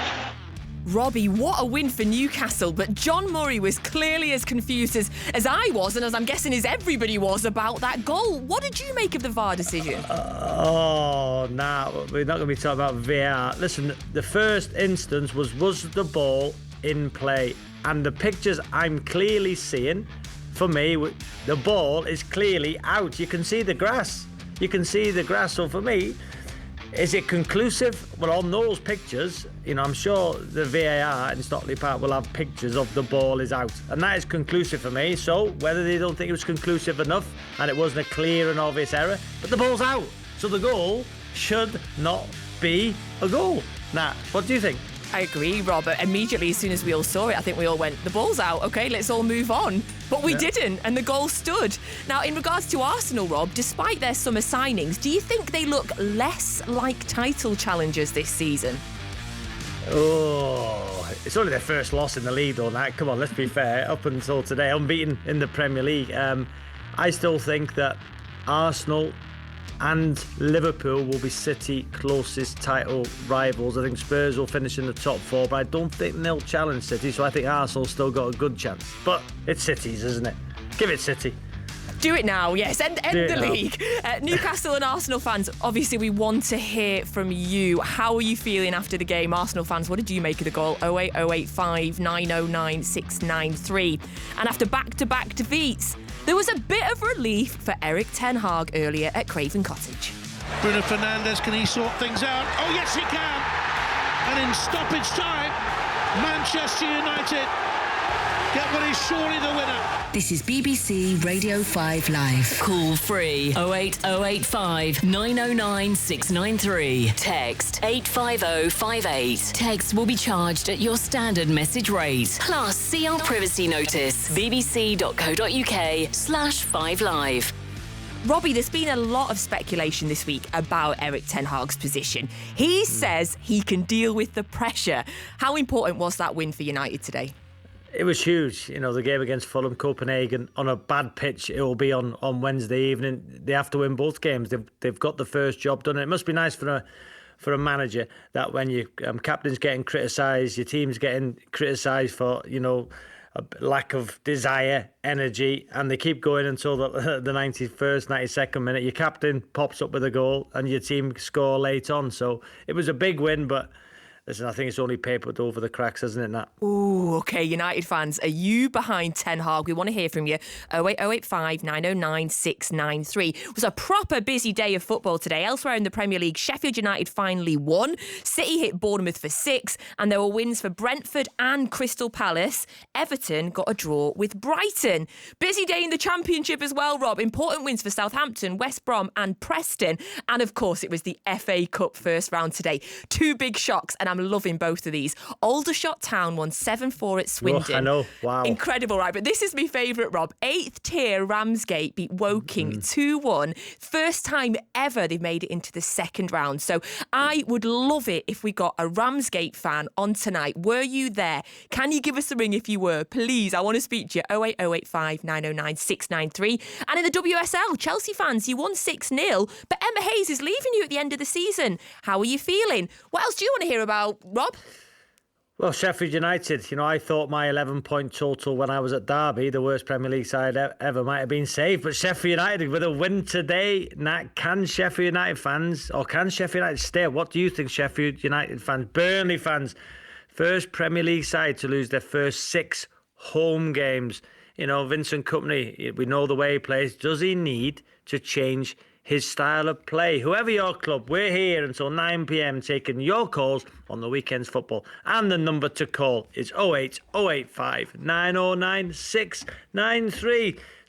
So come on, Nat, let's start with Benjamin, who's an Arsenal fan. How are you, Ben? Yeah, I'm all right, Rob. You? Yeah, good. I feel we were robbed tonight. Absolutely robbed. Go on and tell us why. Obviously the goal. VAR. When is VAR ever going to get it right? That's two big points this season. Look at Liverpool against Spurs, and tonight us against Newcastle. Well, you don't need to worry about Liverpool Spurs. You know, I know Spurs obviously high in the table. I know. I'm just saying, when is VAR ever going to get it right? So, which part of the goal, which 4,842 things of the goal? First of all, the ball was out of play. Yeah, I agree. Second of all, Gabriel was fouled. I'm not sure it was a foul. That. But you know what though, Ben? If the VAR come to the conclusion the first incident leading up to the goal when the ball was out of play, neither of the others would need to be checked, would they? Because the ball was out. No, they wouldn't have. The ball was out, but there's VAR has got it wrong again. Do you think your Arsenal team did enough to win, though, Benjamin? In the first half, I thought we were good in the first half, but I would have been happy with a point.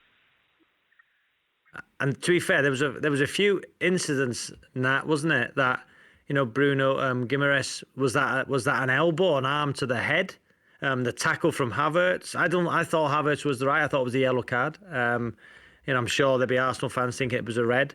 The Bruno Guimaraes one. What do you think of that one, Nat? Did you see it?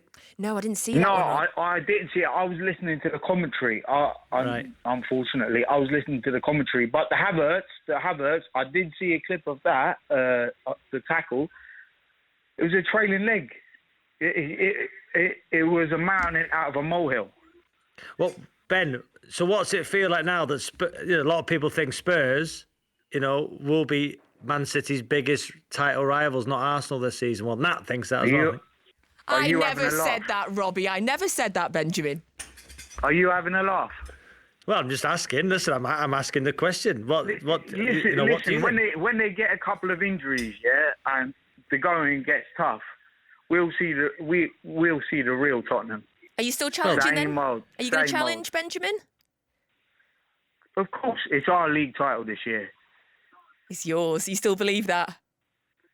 I still believe, of course. What? Because we lose 1-0 away to Newcastle. What? It's a crisis. No chance. It's Mikel Arteta's army. How are you going to get past City? I'm telling you, we will win the league title this year.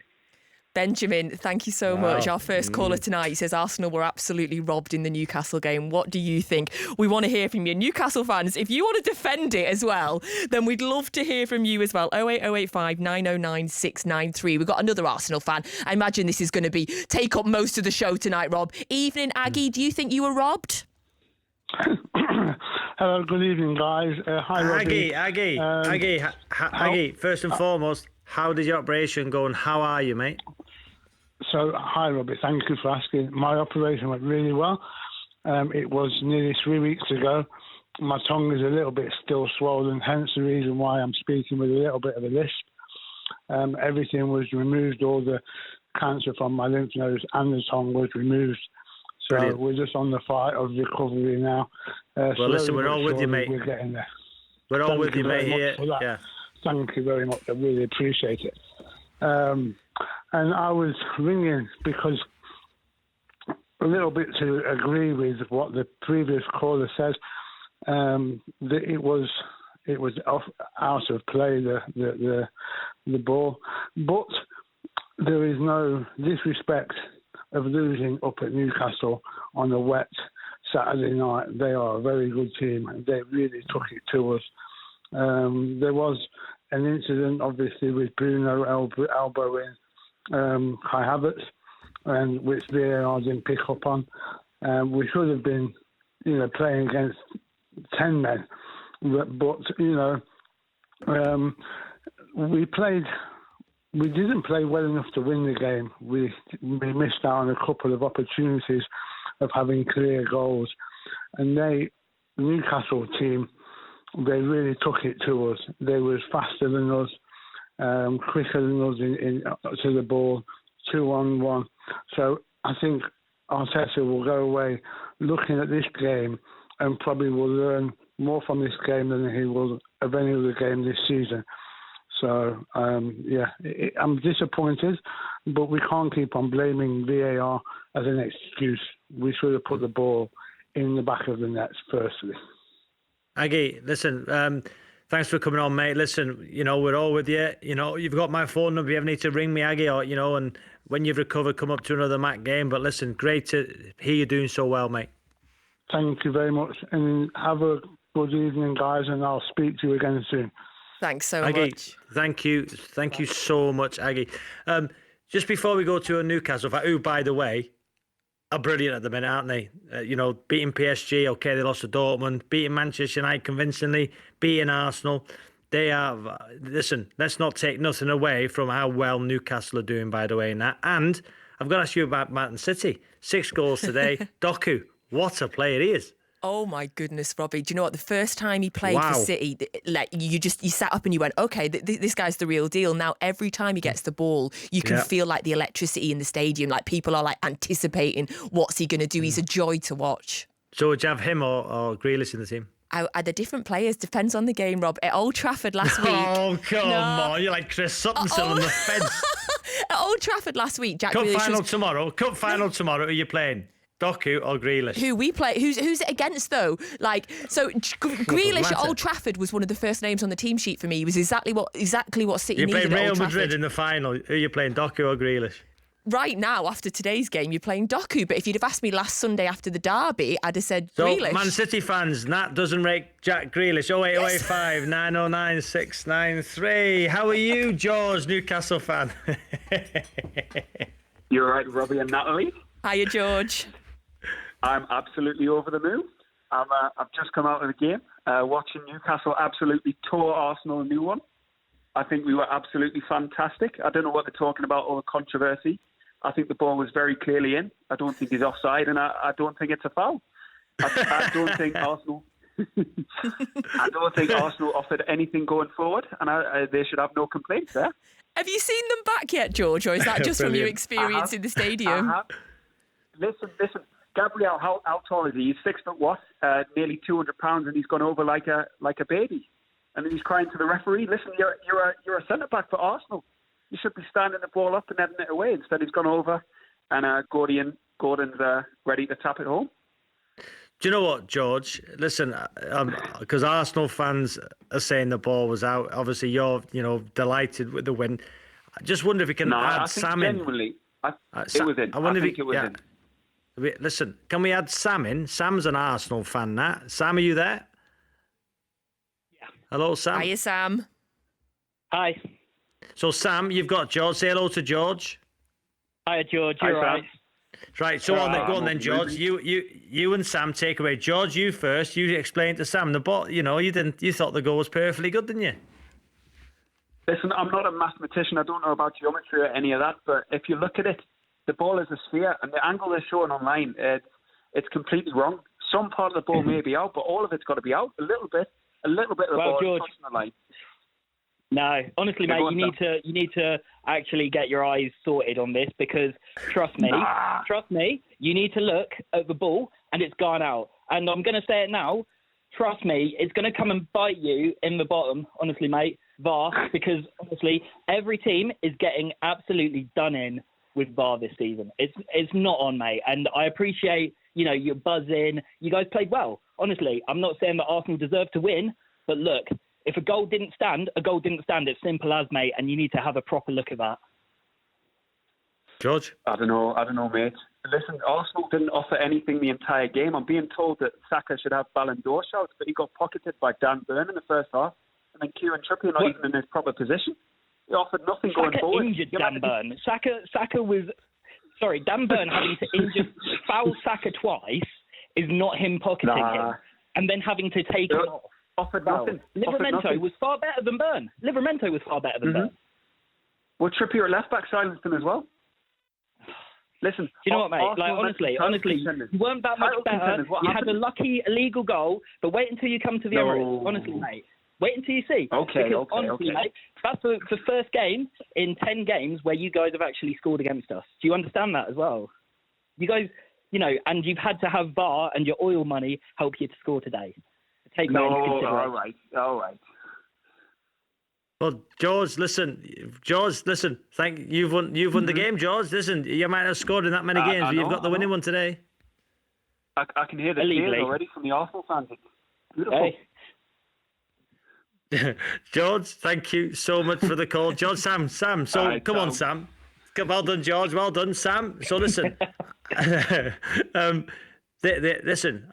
They did win the game. Listen, I'm with you, Sam. I'm with you. Yeah. I thought Robbie, the ball was out. have you gone on Twitter yet?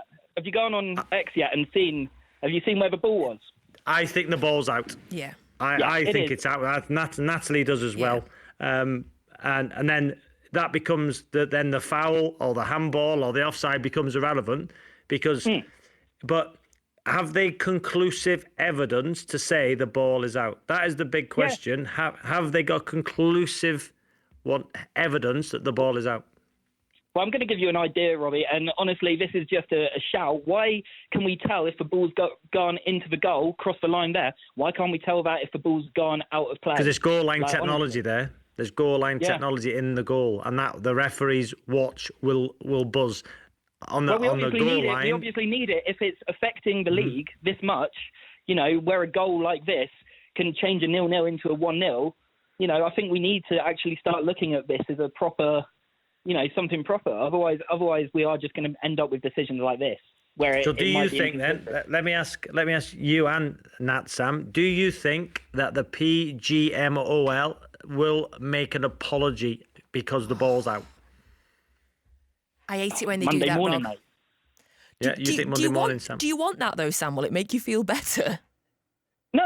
What we need is all of them going down to the Championship. They're all going over to Saudi, getting a lot of money and then coming back over. What about that Man City goal a few weeks ago against Fulham, where all of a sudden, we're just going to absolutely ignore the player offside? You know, there are many decisions where we need to start actually looking and questioning these things far more.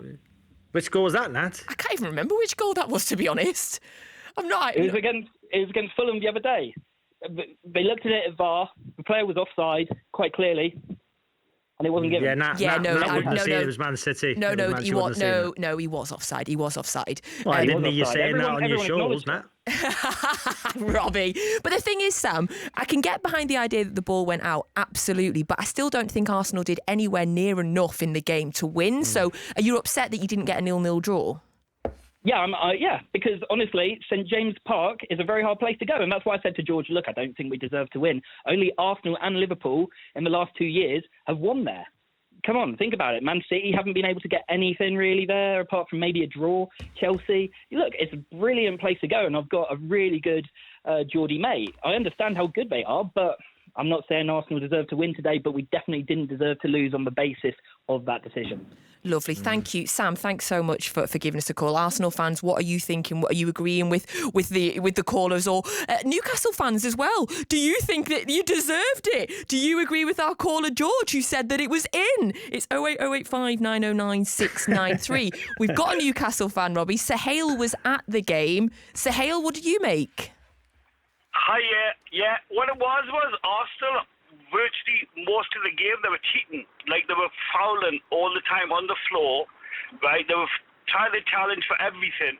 I mean, the amount of times the players were just falling in the box, right, was unbelievable, right? And then Sahel, stay there for me for a minute, will you please? We're just going to go over to St James's Park. We're going to... Oh, no, he's not there. We were going to hear from your manager. We will be doing in a second. Carry on. Right. Okay, what I'm saying is, but that guy, that Sam or whatever, that he's deluded, right? Everybody keeps on saying about Saudi oil money, this, that, and the other, right? At the end of the day, it's how we play, right? I mean, you can see how they're playing, right? Right, Sahel, pause it there. We're going to hear from Eddie Howe there. I'm sorry, Sahel. Right, Rob Schofield is with Eddie Howe now. Thank you, Natalie. Eddie, a huge win for you. It obviously won't come without controversy, but how significant are those 3 points for you? Well, they're big 3 points for us. Who knows, and as the season unfolds, how important, but just a brilliant battling performance from the players who gave absolutely everything today under fatigue. So full credit to the players. They deserve all the praise. Yeah, just considering how stretched your squad is at the moment, I imagine you couldn't ask for any more at the moment, could you? No, the players that are fit are giving me and the club absolutely everything, and they're going on the pitch and emptying, giving everything, and we're picking up injuries.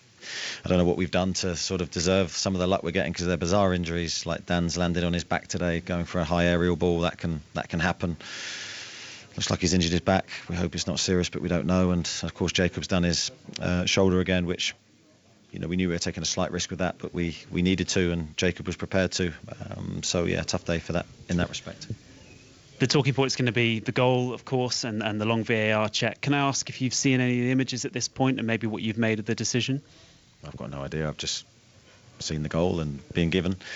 I've only seen it with the naked eye, and obviously they did the checks, so we're delighted the goal stood. Can I ask in general, though, what you made of the officiating today overall? Because there was a lot of incident, a lot of kind of scrappy play at times and players going down, and obviously did end up receiving 4 yellow cards. Just wanted your thoughts on the overall performance. Trying to get me in trouble.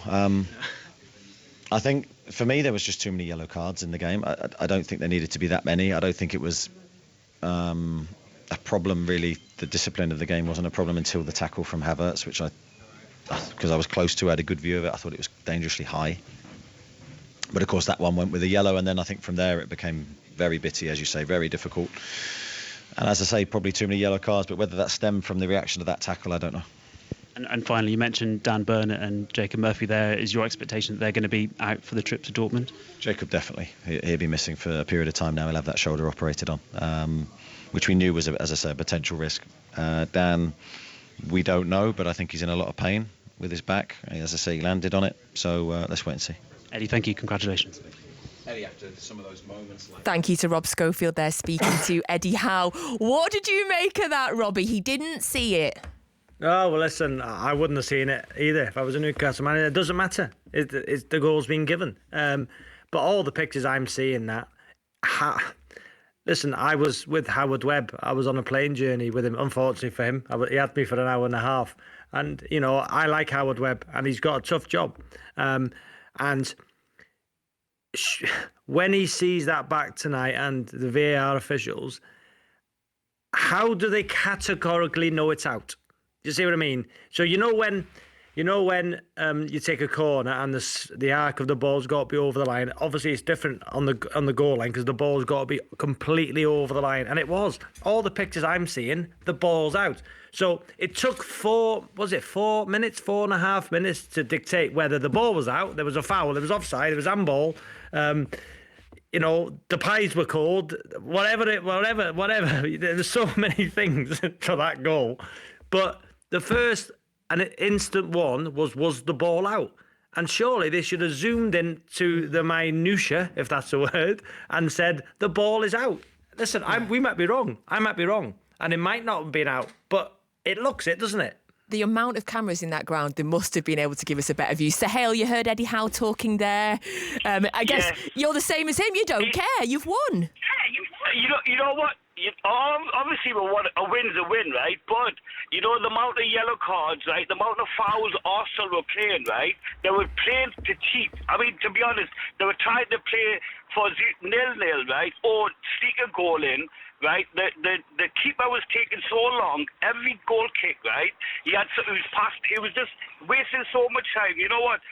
At the end of the day, truthfully, we deserved it, right? Because Arsenal were just fouling a lot of the game, and it was just, it was annoying as well, because Arsenal are usually a decent team, but today they were just, they knew who they're playing, but it's as it is. And that VAR check, I would love to know how many times a VAR check has gone for 3 different checks, right? Then, after the 3 checks, they've given the goal, right? So how can everybody turn around and say, it was this, that, and the other, right? Well, if fair enough, 1 check's hard, 2 checks, even, do you get what I mean? It's a little bit, all of a sudden, we were there for like 5 minutes nearly, just standing there, right? And then all of a sudden, everyone, yes, of course we'll get the goal. We needed the goal, we deserved the goal. That's my opinion. Sahel, was the ball out? Yes. You know what? Where I could see it, right? Because I was in seventh side, right, on the same side as the cameras are, right? It was very difficult to see, right? But like I said, if they've had 3 checks, right? So in a way, the ball, I can't say if it was out or not, right? But after 3 checks, how can you say it was if it was unfair? Sahel, have you seen the pictures? Have you seen the pictures on social media? No, Not yet. Well, because have a I'm look. literally Have a just look and phone from us the back. game. I will. Have a look, I will. But, Top man. Right, Sahil. Robbie, the thing is, right, after three VR checks, right, I mean, how can people even turn around and go, hey, look, yes, it can, it might be wrong, right, but after 3 checks, right, how can everyone turn around and go, yeah, it was unfair? It's not unfair. Sahil, go and look at the picture. Go and look at the picture online or the footage. Yeah. Give us a ring back. We're here until 9 p.m, okay? Right, we're going to go so over... you want me to ring back? Yes, Sahil, Right, go okay. and see them. Right, we're Anyway. going to go back to St James's now. Rob Schofield is with Mikel Arteta. Thank you, Natalie. Mikel, a first defeat of the Premier League season for your side, but undoubtedly a controversial one. We'll get into that, but your reaction first of all to the result. That I feel embarrassed to be part of this. This is my reaction. This is an absolute disgrace. This is nowhere near the level that we call the best league in the world. It's an absolute disgrace. I don't want to be part of this, honestly. Have you sought any assurances from the referees? You just have to see the images, and you just cannot believe it. So have they said anything to you between the game finishing and now? No. Who is here talking and trying to explain what happened? It's not good enough. I'm here to defend Arsenal Football Club and to defend my players and the way they perform here, and we go with 0 points here. Because of that, guys, we're not conscious about how much there is at stake here. It's an absolutely disgrace. Well, we haven't spoken to the BGMOL, but we have asked the Premier League Match Centre about the decision, and they told us that there was no conclusive evidence the ball was out. I know you're referring to a still that you've seen, I think. Well, you have a pair of eyes. I think the conclusions are very, very clear. So that's the only thing that we need, a pair of eyes. Not 2, 3, 5, 55. A pair of eyes, an image on TV, c'est fini. And if it's not one, it's the next one. So come on, what are we talking about here, guys? I was just going to say, and the other issue that I thought was worth mentioning was that the Premier League have told us that the lines for the offside couldn't be correctly drawn because too many bodies blocked VAR's view. Is this kind of a summation of what you're talking about at the moment? You probably, I imagine from your point of view, you've probably never been as confused as you are at the moment with the officiating. Unacceptable. That's the word. Okay, Mikel, we'll call it there. Thank you. Thank you. So that was Mikel Arteta speaking to Rob Schofield. I think there's absolutely loads to talk about there. Arsenal fans, 08085 909 693. Robbie, I want to get your reaction to that as well. But I'm going to text Howard Webb. I've tried texting my mate Howard to see if he's available, just to say, what the situation was. Because can they categorically say, with clear evidence, the ball's out? I think I agree with Mikel Arteta, Rob. If you've got a pair of eyes, you can see that it's out there. But some very interesting quotes from him. Right, call us. We're going to keep talking about it, Rob. We'll be back taking more of your calls after the news and sport on 5 Live with Dan Maudsley. Listen on BBC Sounds. This is BBC Radio 5 Live. The evacuation of foreign nationals from Gaza to Egypt has been suspended. The Foreign Office has tonight said it's using all diplomatic channels to press for the reopening of the Rafah crossing. More than 100 names were in the UK section of a list of people who were supposed to leave today. The US Secretary of State Antony Blinken has resisted calls by Arab leaders for a ceasefire in Gaza. Meeting the foreign ministers of both Egypt and Jordan in Amman, he instead called for a humanitarian pause in the fighting. Our correspondent Anthony Zercher is travelling with Mr Blinken. He's trying to make the case that humanitarian pauses would allow aid to reach the Gazans and also perhaps facilitate the release of hostages, while a complete ceasefire would allow Hamas to regroup and conduct more military operations against the Israelis in the future. Well, yesterday, the Israeli Prime Minister, Benjamin Netanyahu, said he wouldn't agree to a ceasefire until all hostages had been returned. Israel says Hamas took 241 people. 4 women have since been released and 1 soldier freed. A man's been arrested on suspicion of a racially aggravated offence after footage was posted on social media which appeared to show a person praising Hamas. The Met Police said a 24-year-old man was traced after being alerted to the footage. Charities have condemned the Home Secretary, Suella Braverman, after she called people living in tents on the streets a nuisance. She said for many it was a lifestyle choice. The housing charity Shelter said nobody should be punished for being homeless. Chris Royston became homeless after a death in his family and spent 6 months living in a tent in 2015. I used to pitch my tent above Sheffield City train station. It was freezing. You'd hear like noises in the trees, or you're thinking that you hear footsteps. If anyone thinks that being homeless and choosing to live in a tent is a lifestyle, then come and visit someone like myself. And thousands of ice hockey fans have arrived at Nottingham's Motorpoint Arena for a tribute ceremony for the player Adam Johnson, who was fatally injured by a skate blade during a match last weekend. It will include a 2-minute silence. Players, staff and fans were invited to sign a book of condolence this afternoon. John Wilkinson has the sport. Thanks, Dan. Good evening. Newcastle have ended Arsenal's unbeaten start to the Premier League season. Anthony Gordon scored the only goal at St James's Park. The VAR allowed it after deciding the ball didn't go out of play. Joelinton didn't commit a foul and Gordon wasn't offside. Arsenal boss Mikel Arteta has called it embarrassing, unacceptable and an absolute disgrace. Manchester City thrashed Bournemouth 6-1. Manchester United edged past Fulham. Sheffield United won for the first time this season, beating Wolves. There were also wins for Brentford and Crystal Palace, whilst Everton and Brighton drew. In the Scottish Premiership, the leaders Celtic won 3-0 at Ross County. Kilmarnock beat Motherwell, whilst Aberdeen reached the Scottish League Cup final. The F1 world champion Max Verstappen has won again. He passed McLaren's Lando Norris at the start to win the Sao Paulo Grand Prix sprint race. England are out of the Cricket World Cup. The defending champions lost to Australia for their 6th defeat of the tournament. In Rugby League, England have completed a 3-0 series win over Tonga, and Wales beat the Barbarians 49-26 in Cardiff as fans there said goodbye to the retiring Lee Halfpenny and, playing for the Barbars, Alan Wynne-Jones and Justin Tipperick. BBC 5 Live, the voice of the UK. Coming soon.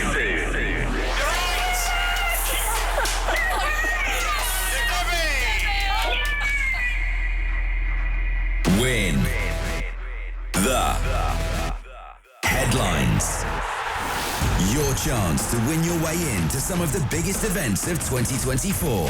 Keep listening to 5 Live Breakfast to find out how you can win. This is the UK's biggest football debate. This is 606 on BBC 5 Live.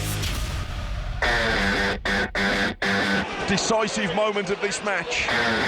At 1-1, here's the penalty. And it's smashed in by Norwood. And Sheffield United are going to beat Wolves by 2 goals to 1. Short one. Could be interesting. One steps over it.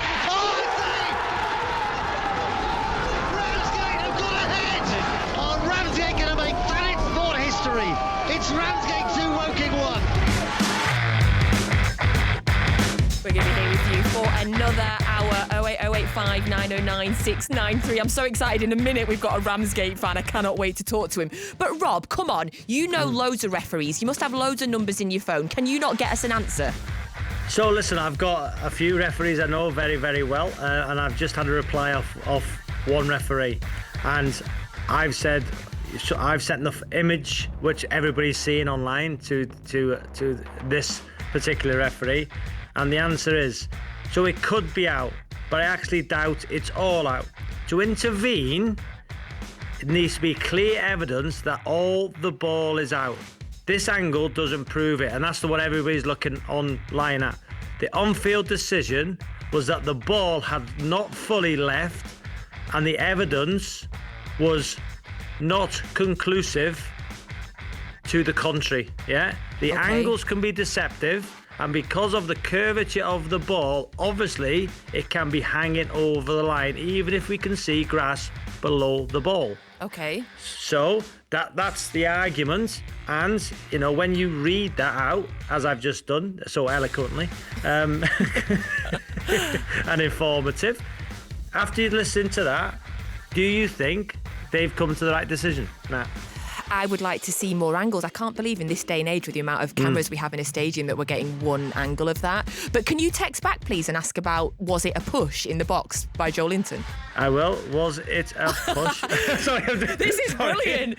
You're getting real-time insight here from Robbie's contacts in his phone. While you do that, do you want to speak to a Ramsgate fan? Yes, definitely. What a win for Ramsgate. John, born and bred in Ramsgate, how are you feeling?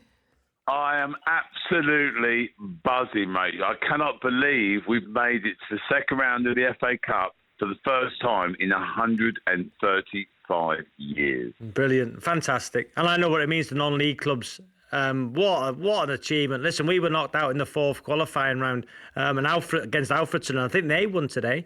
But for you, I know how much it means to a club like you.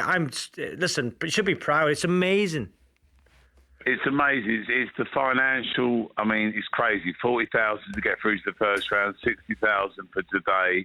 Then you've got all the sponsorship. It just goes on and on and on. For a small club like Ramsgate, it's the lowest ranked team in the FA Cup, still 8th tier. It's the Holy Land for us. And the last time we qualified was in 2005, and I was at the game, and we lost 2-0 to Nuneaton Borough. And I went to that game, and that was 18 years ago. And now here we are at Ramsgate, home game, the first time ever in the FA Cup. Today, the atmosphere was unbelievable. It brings the community together, it brings everyone together. This is something you're going to remember for the rest of your life. And to win, we were 1-0 down, and we turned it over. And actually, the resilience and determination of that team to turn it round. I honestly believe we can go past the second round, bring on Manchester City. Yes, John, I would absolutely and utterly love that. But you mentioned like the community aspect of the club. I mean, what is this going to mean to your whole community? What does it mean to Ramsgate? I bet it's just a massive party tonight. It's everyone's buzzing. I mean, they come out of the ground. We've all gone. It's just I can't explain. It's surreal. The atmosphere, the build up to this game. I mean, to be honest, I'll be truthful. I just thought we can just get a goal. The Woking are 2 leagues above us. They're national conference. They're all full-time professionals. We're part-time. We're Ramsgate, Who's Ramsgate? We live next to Margate, Where is Ramsgate? Do you know what I mean? Ramsgate's got the only royal harbour in the country. Isn't that where Del Boy went? Del Boy went to Margate next door. Oh, no, Robbie. That was the Johnny Boys outing. That's right. That was Margate, was it? That's it, yeah. Is Margate your rival? Is that a derby for you, Margate, John? Yeah, we don't talk about Margate. Robbie, you did. Well, 25 years ago, Margate got through to the first round. I went to that game. We're Thanet, we are the Isle of Thanet, we were an Isle of Thanet. But I can't tell you, Robbie, it's just surreal, The buzz, the 3,000 crowd. We're going to have like 5, 6. If we get a home draw, we can have doubled the gate next time. It's just what the FA Cup is all about, the romance. Yes. I just wish they gave the FA Cup winners that 4th spot in the Champions League, because that's where we're losing the value of the FA Cup. We really need to make a more of a value and give that. Forget the top 4, top 3, and the 4th place to the Champions League place. That's what should happen, in my personal opinion, to make more value of the game. Do you know what, John? Right? Do you know what, John? Obviously, I've done the 3rd round draw when I plucked Marine out the hat first, then Spurs, and I think they made about 800,000. So I know the prize money. Listen, I've seen the prize money. It's about 41,000 for getting through in the first round. So you've got that. You've got the gate receipts, and the next round, if you can get through that as well, and hopefully, listen, whatever happens for me, it should be a TV game. Ramsgate, to get where you've got to, it should be on TV. I think. Thanks, home Robbie. or away, because it's such an amazing achievement. I know what it means to clubs like yourselves. It's amazing. Robbie, I had to take a Birmingham City support with me, say Simon Tonkis, with me to the game today. A Birmingham City, a blue nose. Well, listen, John. Enjoy the evening. Absolutely fantastic. So now. I've just my refereeing friends got back to me. You've asked the question. I love this. Okay. And what we do live on 5 Live. So I've put, was it a push or offside? So as for the offside, you can't even see the ball on the cameras to make a judgment. So they had no chance to prove it one way or the other. And on the push, no clear push. Gabriel is stooping first, then jumps up rather than going down forwards, which would have been consistent with an impactful push. Not clear. And the goal has been given on field, so they're only going to scrub it off if they have conclusive evidence that it shouldn't stand. So surely everyone agrees that the way it should be. So that's insight was for you. Stooping, but yeah, you can I see, think he. Yeah, you can I see think Joe he was, Linton's hands on his back. No, I think he was stooping to head it up and away. So I agree with that. So that's real insight there on 5 Live straight away. From a referee that's in Robbie's phone book. Yeah, I've got several referees, but this one, who is a very, respected referee. So again, you can't disagree with any of those points, because I thought people wanted more goals. Yes, I think we do. I just think it's the frustration, isn't it? That it's the inconsistency that frustrates me. But you know what? Let's go to Jack. He's an Arsenal fan. Jack, you've just heard what Robbie's referee friend has said.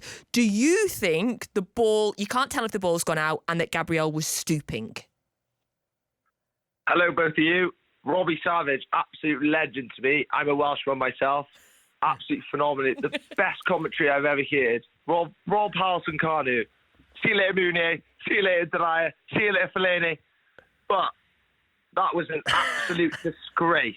That was an absolute disgrace. BGMOL need to give their money to the Arsenal club. It's an absolute disgrace. Howard Webb does not know he's born. It's an absolute monstrosity. It's clearly out. It's clearly out of play. But on the evidence we're all seeing, the information I'm getting is to intervene, and needs to be clear evidence that the ball is out. That angle we're all seeing on social media, does that categorically say the ball is out? Because on the angle, is the ball overhanging the line? Robbie Savage, you have eyes, I have eyes. All the Arsenal fans, players, everyone has eyes. It was clearly out of play, and you know it, and we all know it. I think it is. But what I've seen, I'm just saying what a really respected referee has just told me. And when you say that the angles can be deceptive, and because of the curvature of the ball, obviously it can be hanging over the line, even if you can see the grass. So But can Robbie, you say? Yeah.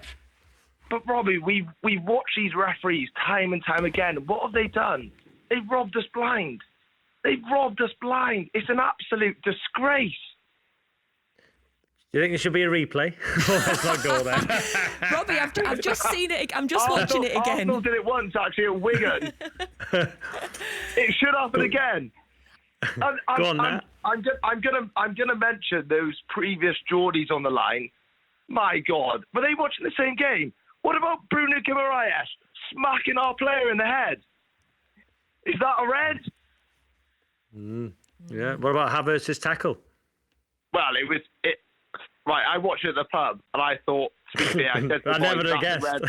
No, I said that's a red card. Looked it back, that's not a red card. And if anyone thinks that's a red card, then you hang your boots up. I tell you what, Jack. Hey, just a quick one. What a big game coming up against Turkey for the Welsh. The 2 games, Armenia and Turkey. Let's have them both, and we'll top the group. Let's fuck it up. Sorry about that. Sorry about that language. You had a good day in the pub. Listen, got carried away there, Jack. You got carried away there. Listen, I apologise for that language. Listen, you carry on having a good evening, Jack. Thank you so much for the call. Thanks, Jack. Got a bit carried away there, Jack, didn't he? Yeah. Hey, he's excited. He's excited, Rob. And I was excited, by the way. You're talking about, is that Euro qualifiers there? Yes. Scotland qualified. I don't think I've seen you since Scotland qualified. Yeah. Absolutely buzzing. You're Scottish? I was born in Edinburgh, Robbie. Of course, Edinburgh. I forgot that. Was indeed. Yeah, I forgot. There was a party in my house with my dad. So are you Scottish then? Yeah, born in Edinburgh. Yeah, but my wife was born in Glasgow, but Okay. she's not Scottish. Well, she is, because she was born in Glasgow. No, she's not. She doesn't support Scotland, but she is Scottish. No, she's not. So she moved when she was 4 months old. Okay, but she was still born so in Glasgow. So does that mean... does she mean... Is she... So would you consider yourself Scottish then? Yeah, I was born in Edinburgh. Is Glasgow not on your wife's passport? I don't know. Yeah, it will be if she was born there. But you wouldn't say you were Scottish if you only lived there for 4 months, would you? I'd say you were... And your whole family was from England? If you don't support Scotland, I would say I didn't support Scotland, but you're born in Scotland. Can we put out there? So if I was born in England, but all my family were Welsh, and I lived there for 4 months, and I moved back to Wales, I wouldn't say I was English, would I? I don't know. It's a good question, though. It's a good question, but yes, I was born in Edinburgh. Every single person in my family was born in Scotland, so yes. You were going to say about you've seen the goal again. What were you going to say? I'm just watching it back again, and my problem with it is, Robbie, the angles. Again, I'll say it for the third time. How can that be the only angle? You're telling me not one single camera in the stadium can give us a better angle than what we're seeing to see if the curvature of the ball and on the stooping. You're not convinced then? You're not convinced on that angle? Then it's out. Oh no, I think it's out. I'm just saying 100%. Oh, 99. So there you go. You're not 100%. Okay. Yeah, no, that's a fair point. And Gabrielle is stooping, but Joe Linton still has two hands on him and pushes him. Yeah, but it's not a foul that for me. I think that's not a foul for me. Right. Do you know what? We've I loved speaking to the Ramsgate fan. Obviously, we've spoken about these Arsenal decisions a lot. Let's speak to a fan of another club because we've got Chris on who supports Manchester United. Good evening, Chris. Are you feeling a sense of relief? No, not at all. No. I mean, listen, I'm delighted that we won, and I'm delighted we got the 3 points. But as towards how Ten Hag's doing, absolutely not. No, I've zero faith in him now. I've never been a person that wants to get managers sacked. This time 2 years ago, I was on your show a few times with Robbie and Chris defending Ole Gunnar Solskjaer when stacks of fans were calling for him to get sacked. We are worse under Erik Ten Hag in all of the following ways than we were under Solskjaer. And this is all statistically proven. I think it was ESPN or someone put this out recently. We are worse on goals for, our average goals against, our points against the big six, our points against the top nine, our points away from home is massively worse. Ole Gunnar Solskjaer set a record for United's away form. Our points from behind, if we go a goal down under Ten Hag, we're almost guaranteed to lose. Again, Solskjaer set a record for the amount of points in a single Premier League season from a losing position. The amount of times that we win by 2 goals or more is drastically gone down. Like, we're worse than that, so we rarely ever win comfortably. The amount of times that we're beaten by 2 goals or more has gone way up, way worse than it was under Solskjaer. So we're far more often comfortably beaten. Again, Solskjaer set a record for the amount of times that United scored 4 or more goals against another team in a single Premier League season, even more than ever was done under Fergie. We are shockingly worse. And so many, our average XG, our average big chances created, has all gone way down since Solskjaer. So even people who weren't all out all seem to agree that sacking Ole at the time was the right decision. It had a rough patch. Bear in mind, that rough patch included a 5-0 beating of Leeds, a 4-1 beating of Newcastle, a 3-1 beating at the Tottenham Hotspur Stadium of a good Tottenham team that season, a 2-1 defeat against PSG, a 3-2 comeback, which your commentary on was brilliant, I must admit, Robbie, in the Champions League against Atlanta. That was Ole's rough patch. Ten Hag's rough patch, 8 defeats in 16 matches.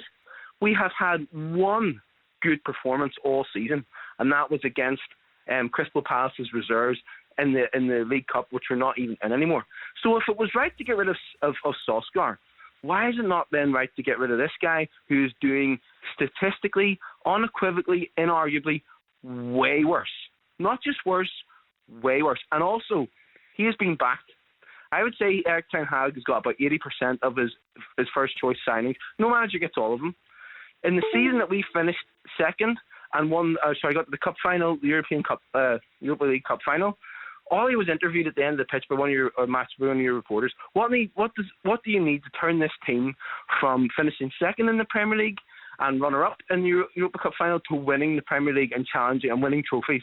He said we need 5 signings, and he said top quality signings all over the pitch. At the end of that summer, we started that following season with 1 signing, Jadon Sancho, on the pitch. And we only got Varane about another week or 2 later. and the whole Ronaldo thing happened totally out of the blue. But the club said they were done. 2 signings when he needed 5. He was not backed. We needed to back him. People talk about sticking with the manager. That was our opportunity to stick. We had a good manager, understood the club. He had good coaching staff, which again, folk were slagging off in your show, in McKenna and Carrick, who've gone on to prove at Middlesbrough and Ipswich that they were good. That was the time for us to stick by a manager, and we didn't do it. We've thrown that time out. I said to your producer, there's 2 clocks that run at Manchester United. The big clock, which is going to tick on to 11 years this year since we won the Premier League, and the small clock, which is what the manager gets. Unfortunately, he's only been in a year and a half, but we can't let that small clock keep ticking on when he's proving now, week after week, he's not up to it. We need to just cut it and go and move on to someone else. Pardon? Good win today, John. Good win today. Well, win today, but did you see the statistics from that? I watched the game, yeah. I watched it. And come on, Robbie. Was that not? Bear in mind again, that was supposed to be a match, a performance in that team that was supposed to show that, you know what, we're going to turn it. We've had 3-0 awful defeats at home, but we're going to come out and we're going to show our fans what we're about. There was a banner in the thing which got a lot of coverage today which said, play like you mean it. They didn't. They just didn't. They got the result, but they did not play like they mean it. Is it papering over the cracks, Chris? Robbie said before, is it papering? Why have you got a big smile on your face, Nat? I didn't actually. I was trying to be as respectful as I could. That's cruel, Nat, but you're right. It is papering over the cracks. But again, I phoned Robbie and Chris last season and said that I felt that last year we papered over the cracks like an awful lot with different results. There was a lot of times last year that Ten Hag got results which the performance didn't deserve. A bit like the matches this year against Wolves and so on. There was a load of them last year, including actually even in the cup final. We were not the best team that day. I don't like saying it, but we weren't. Newcastle were the better team that day, but we managed to score 2 goals and win the cup. And I felt last year we finished anywhere between 8 and 10 points better off, 12 points better off than we really should have. John, Chris, thank you. Chris, thank you so much for the goal. Hey, listen, Nat, friends of the show, my friend Russell Grant has just texted me.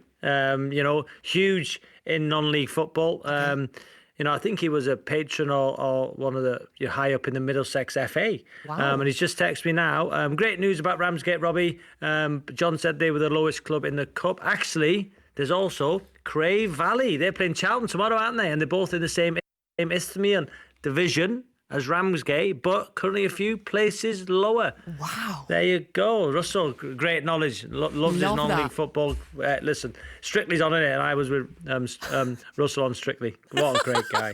What a great guy. Honestly, what Robbie, a great guy. your phone book must be insane. I would love 5 minutes on your friend phone. Friend of the show. Listen, loves his non-league football. Good luck to Crave Valley tomorrow. Playing against Charlton. Best of luck to Crave Valley. So we're covering non-league football, we're covering Premier League football, and we're covering the WSL as well, because we've got Emma on the line. Emma's a Chelsea fan.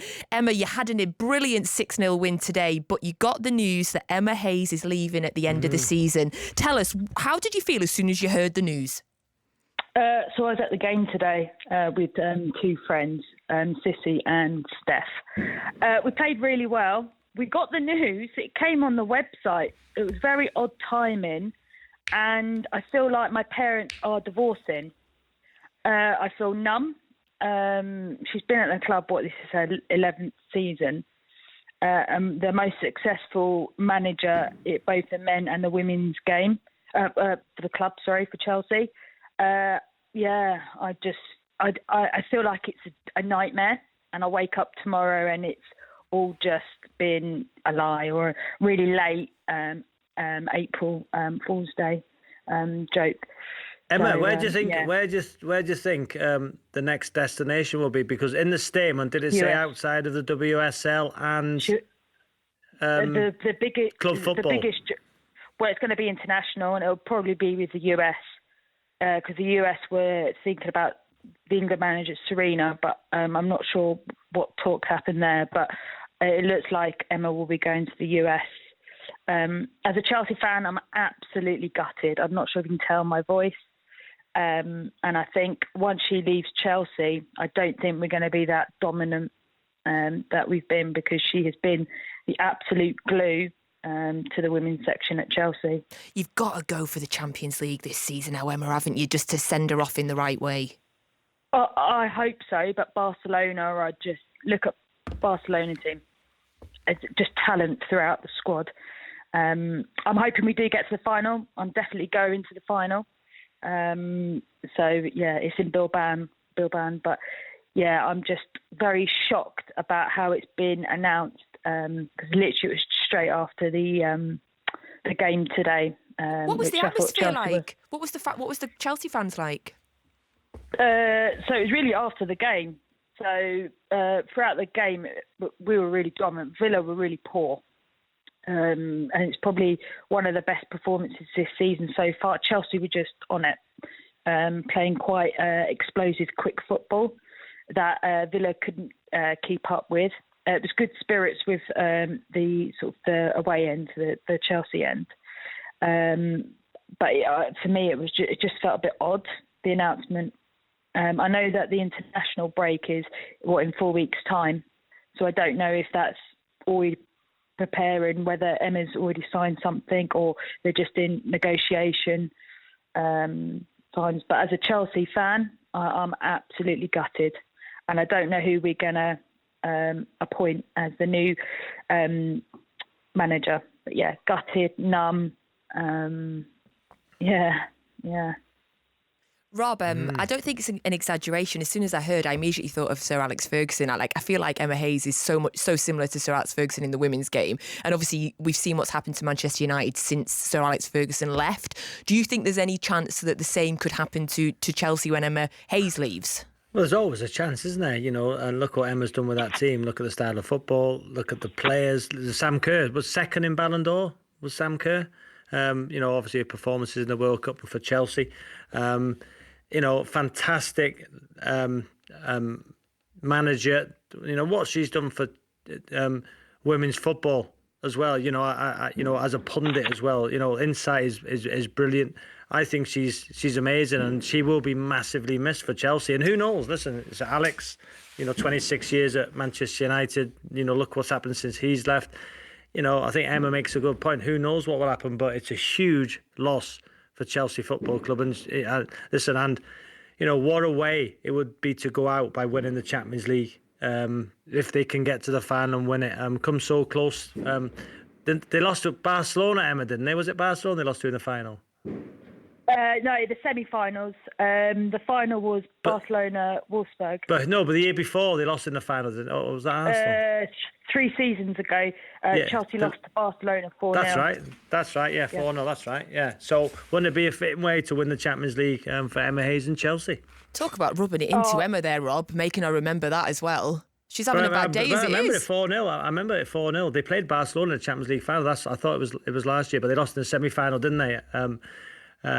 But yeah, listen, Emma Hayes will be massively missed. I'm just seeing on social media, a newspaper have just put an article out about the PGMOL reaction, and there's one camera angle which is on a TV channel, which is showing that the ball is in. Right, I'd like to see that. I'll put that on our group so we can look at it. And listen, I've got a producer show. I've got to get everything as well. Obviously, Mike's, obviously having a day off again. But listen, don't worry, Nat. We'll get through it. Right, send that to me, Rob. I'd like to have a look. You enjoy your cup of tea, mate. Yeah, thanks. Right, while Robbie sends me that picture of, we're going to have a look, see if the ball is out or it isn't out. We're going to be right back. We've just got the news and the sport on 5 Live now with Dan Maudsley. Listen on BBC Sounds. This is BBC Radio 5 Live. Palestinian civilians in northern Gaza hoping to flee further south are finding it almost impossible to get out. People trying to leave during a brief window for evacuations announced by Israel found the road had been damaged. Israel says Hamas fighters hampered the evacuation.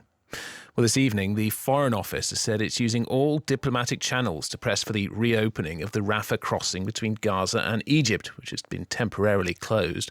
More than 100 names were in the UK section of a list of people who were supposed to leave today. Arab foreign ministers meeting in Amman have told the visiting US Secretary of State, Antony Blinken, there must be an immediate ceasefire in Gaza. Mr. Blinken reaffirmed US support for humanitarian pauses. And here, charities have condemned the Home Secretary, Suella Braverman, after she called people living in tents on the streets a nuisance. She said for many it was a lifestyle choice. The housing charity Shelter has said nobody should be punished for being homeless. John Wilkinson has the sport.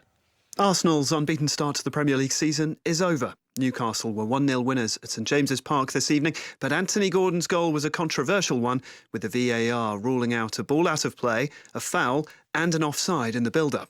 The Arsenal boss, Mikel Arteta, less than happy. That I feel embarrassed to be part of this. This is my reaction. This is an absolute disgrace. This is nowhere near the level that we call the best league in the world. It's an absolute disgrace. I don't want to be part of this, honestly. You just have to see the images and you just cannot believe it. Manchester United were late 1-0 winners over Fulham. Manchester City thrashed Bournemouth 6-1. Sheffield United are celebrating their first 3 points of the campaign after beating Wolves 2-1. There were also wins for Brentford and Crystal Palace, whilst Everton and Brighton drew. Amongst the FA Cup first round ties, 7th tier Horsham earned a first round replay with League One's Barnsley after a 6-goal draw at Oakwell, whilst the 8th tier Ramsgate beat National League side Woking 2-1. In the Scottish Premiership, the leader Celtic won 3-0 at Ross County. Kilmarnock beat Motherwell, whilst Aberdeen are into the Scottish League Cup final after beating Hibernian 1-0. They'll play Hearts or Rangers in the decider. They play tomorrow. The Chelsea manager Emma Hayes is to leave the Women's Super League club at the end of the season. She's guided Chelsea to 6 WSL titles, including 4 in a row, as well as 5 FA Cups and 2 League Cups. The former England midfielder Farrah Williams says she'll be difficult to replace. Shocked. First I've heard of it. She's done a fantastic job with Chelsea. She's been given so much time. They've had patience in the early seasons with Emma, and she's built a phenomenal team and squad at Chelsea now that compete on all levels. The question is who are they going to get to replace her? And it's such a difficult job to replace her at Chelsea. England's 33-run defeat to Australia in Ahmedabad means the defending champions can't reach the Cricket World Cup semi-finals. It was their 6th loss of the tournament and 5th in a row. Captain Joss Buttler admits they've let people down. I feel like we're having the same chat after every game at the minute. Improvements again today, getting more like the stuff we can play, but still short of it. To lose by 30 odd, there's plenty of ways we can find those 30 runs we needed. Wales have beaten the Barbarians 49-26 in Cardiff, with fans bidding farewell to Lee Halfpenny, Alan Wynne-Jones and Justin Tipperick. There's been Premiership wins for Harlequins, Northampton and Saracens, and URC wins for Leinster, Munster and Scarlet, whilst England's women have become the first ever WXV1 champions, overcoming New Zealand in Auckland. And so to Breeders' Cup Night, the biggest international event in American horse racing. Our commentator John Hunt will be watching the whole evening unfold. And John, it hasn't taken very long for Frankie Dettori to make his mark. It's an incredible year he's having, isn't it? It should have been his retirement year, but he can't stop riding big winners, John. And in Spiral, in the Breeders' Cup filly and mare, just in the last hour, has won a famous victory under Dettori, beating Warm Heart. So Dettori, his 15th career Breeders' Cup winner, beating Ryan Moore in an epic finish. In Spiral, won by a neck. Afterwards, trainer John Gosden described Dettori as a 52-year-old riding like a 32-year-old. There are 10 more European runners tonight, including Mostadaf and Auguste Rodin, the Derby winner. So that's Gosden and O'Brien again. They clash in the Breeders' Cup turf at 9:50. And we've just, John, had a thrilling Breeders' Cup mile. More success for Great Britain here as Master of the Seas, trained at Newmarket by Charlie Appleby and ridden by William Buick, has just beaten the 1,000 guineas winner, Morge, also trained in Newmarket by Said bin Surur, by the shortest of margins. A 1-2 for Europe in the Breeders' Cup mile. In Spiral, winning the Breeders' Cup filly and mare. Quite a night developing for British-trained horses in America. No doubt. Thank you, John. Finally, in Rugby League, England have beaten Tonga by 26 points to 4. That victory saw them wrap up the series 3-0. That's the latest. From BBC Sport. On BBC Sounds. I'm Ringo and I play the drums. I'm Paul and I play bass. I'm George and I play a guitar. I'm John and I too play a guitar. Sometimes I play the fool. Marking the release of their final ever single, this is the story of how the Fab Four came to be, with newly unearthed archive rediscovered after 60 years and brand new interviews with Paul McCartney. It was, wow, this is it. Now it's a Beatle record. And Ringo Starr. It blows me away that every generation listens to the Beatles. Eras, the Beatles, with me, Martin Freeman. Listen on BBC Sounds. Now, more 606 on 5 Live.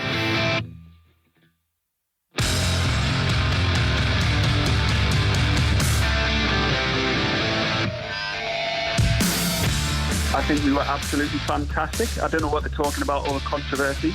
I think the ball was very clearly in. I don't think he's offside, and I don't think it's a foul. Gabriel, how tall is he? He's 6 foot what? Nearly 200 pounds, and he's gone over like a baby.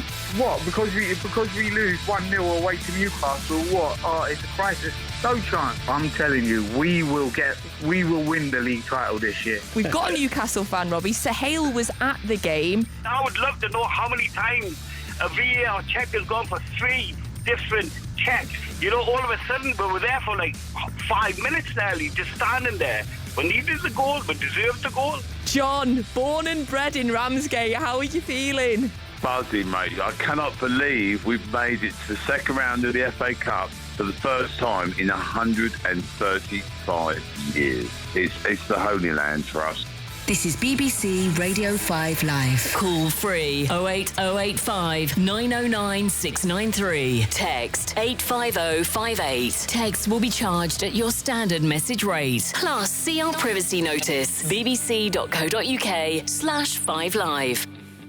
So we're here until 9 p.m, only 20 minutes to get your call in. 08085 909 693. What a show so far, Robbie. Yeah, do you know what, Nat, as well? I think it's, we'll probably, talk about this more tomorrow. As Chris, I believe, is back on that. I don't know where he is today, but listen, it's great to have you once again, Nat. Harry Maguire today was absolutely magnificent for Manchester United. And what he's been through, the resilience he's shown, the captain's armband, he's not wearing anymore. People saying he should leave, getting booed. So for him to get through that, for any young player, look at Harry Maguire and think, do you know what? He's worked hard. He's kept his mouth shut. He's got on with it. He's trained hard, and look, he's getting his rewards. But what I will say is that for me, he got a knock to the head early on, didn't he? And for me, he should come off the pitch. It should be taken out of his hands.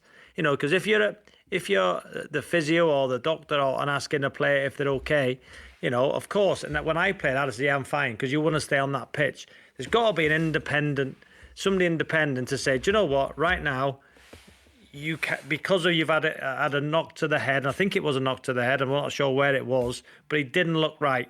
He's continued, and he was magnificent. But I believe that any situation like that, the players should come off the pitch and stay off the pitch until all the relevant tests are done. Listen, in rugby league, they do it, in rugby union. So again, I just think, I'm sure this will elaborate more tomorrow, but for me, Harry Maguire, he didn't look right. And I think it happened in the second half when the referee called the physio on, to have a chat with Harry Maguire. He shouldn't be on the pitch. He should be taken off. He should be taken out of the players' hands. And I thought that's what was brought in. Yeah, I think everybody would totally agree with you there. And much respect to Harry Maguire. I completely agree with you, Robbie. I think he's handled himself so well and just kept his head down and just kept playing. And he was brilliant. He was brilliant. And he got the goal in the Champions League. And listen, fair play to Harry Maguire. But I just don't think, no matter if he felt he was capable of carrying on, which he did, it should be taken out of his hands. He should not be on the pitch for me. Right, if you've got an opinion on that as well, you're very, very welcome to join us, to give us a call on that or on absolutely anything else football related. 08085 909 693. We've mainly been talking about the controversial goal for Newcastle again in their game against Arsenal, and we're going to keep talking about it now. We've got Jack on. He's a Newcastle fan. Good evening, Jack. How are you feeling? I'm feeling absolutely fantastic. Thank you very much. How are you guys doing? Good. Yeah, good, thanks. Confused, Jack, but good. Well, I mean, I don't think there's really anything to be confused about. We deserved the win. We pressed harder. We fought harder. A few of the referee decisions actually went against us. We should have had a sending off for them in the first half.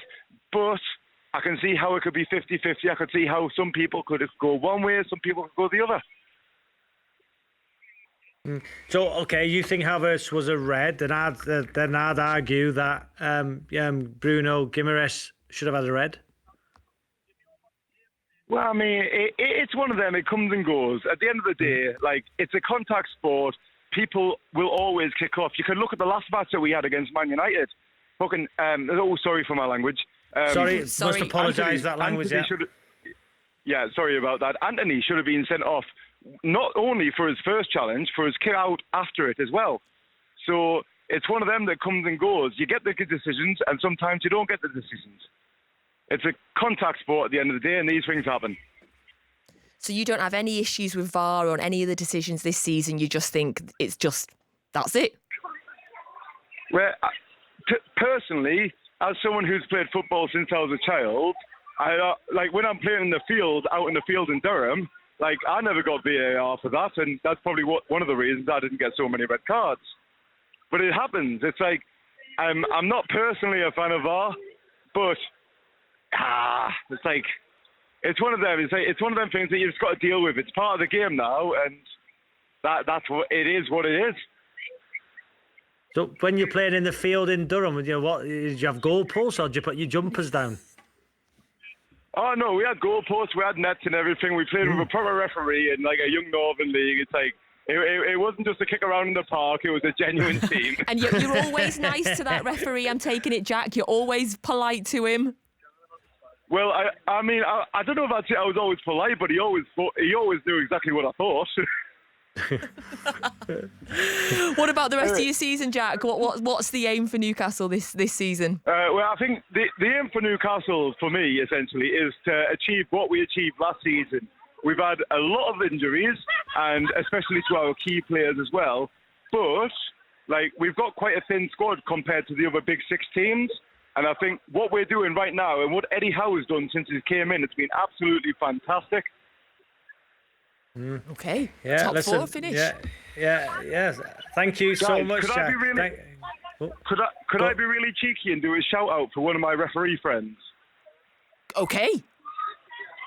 So it's a lad I went to school with. He's called Nathan Sherrod. He runs an individual squad. It's called the Third Team, and they look out for referees and their well-being. And it's something that I really respect as someone who used to argue with referees all the time. And it's something that really looks after the referees' mental health as well. And it's something that's important in the game that's sometimes overlooked. Yeah, I love that. Love that, well Jack. done. Thank you Well so done, much. Jack. Shout out to them. What were they called? The third group? Oh, he's gone. We've lost the third team. The third team. The third team. Lovely. Thanks a lot, Jack. Thanks. So Jack's another happy Newcastle fan, Rob.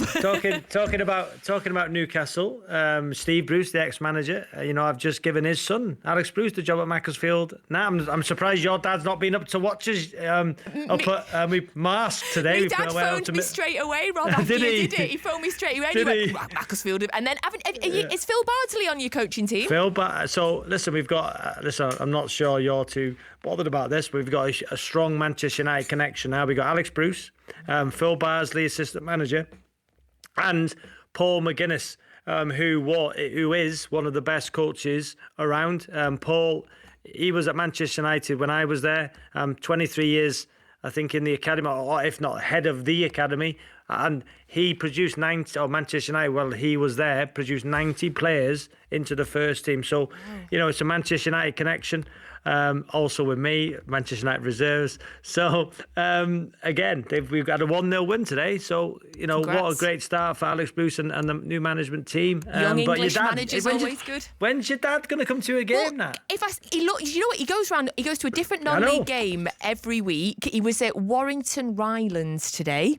Was he? Don't tell me. I know they lost 1-0. I don't know. I've not seen it. They lost 1-0 at home to Guiseley. Okay. Yes, guys. He said they were playing guys. There you go. Can That's knowledge. So can I send him down? Will you sort him out? Of course you can. Lovely. Of course you can. Thanks, Yeah. Robbie. There was a lot of Man United talk there, by the way. So I think we'll have to just, balance it out for the impartiality that we have here. And we've got a City fan on the line. Good evening, Mike. How are you?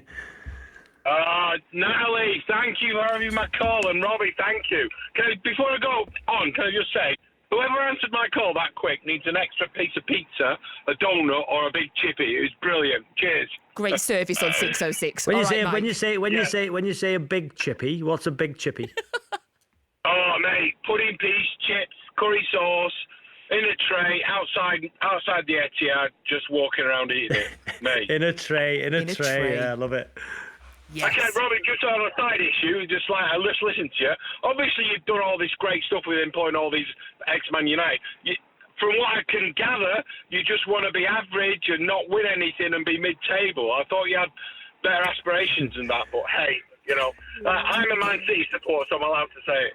Yeah, listen, I'm just going back all those Premier League titles and Champions Leagues. How many have you won? Carry on.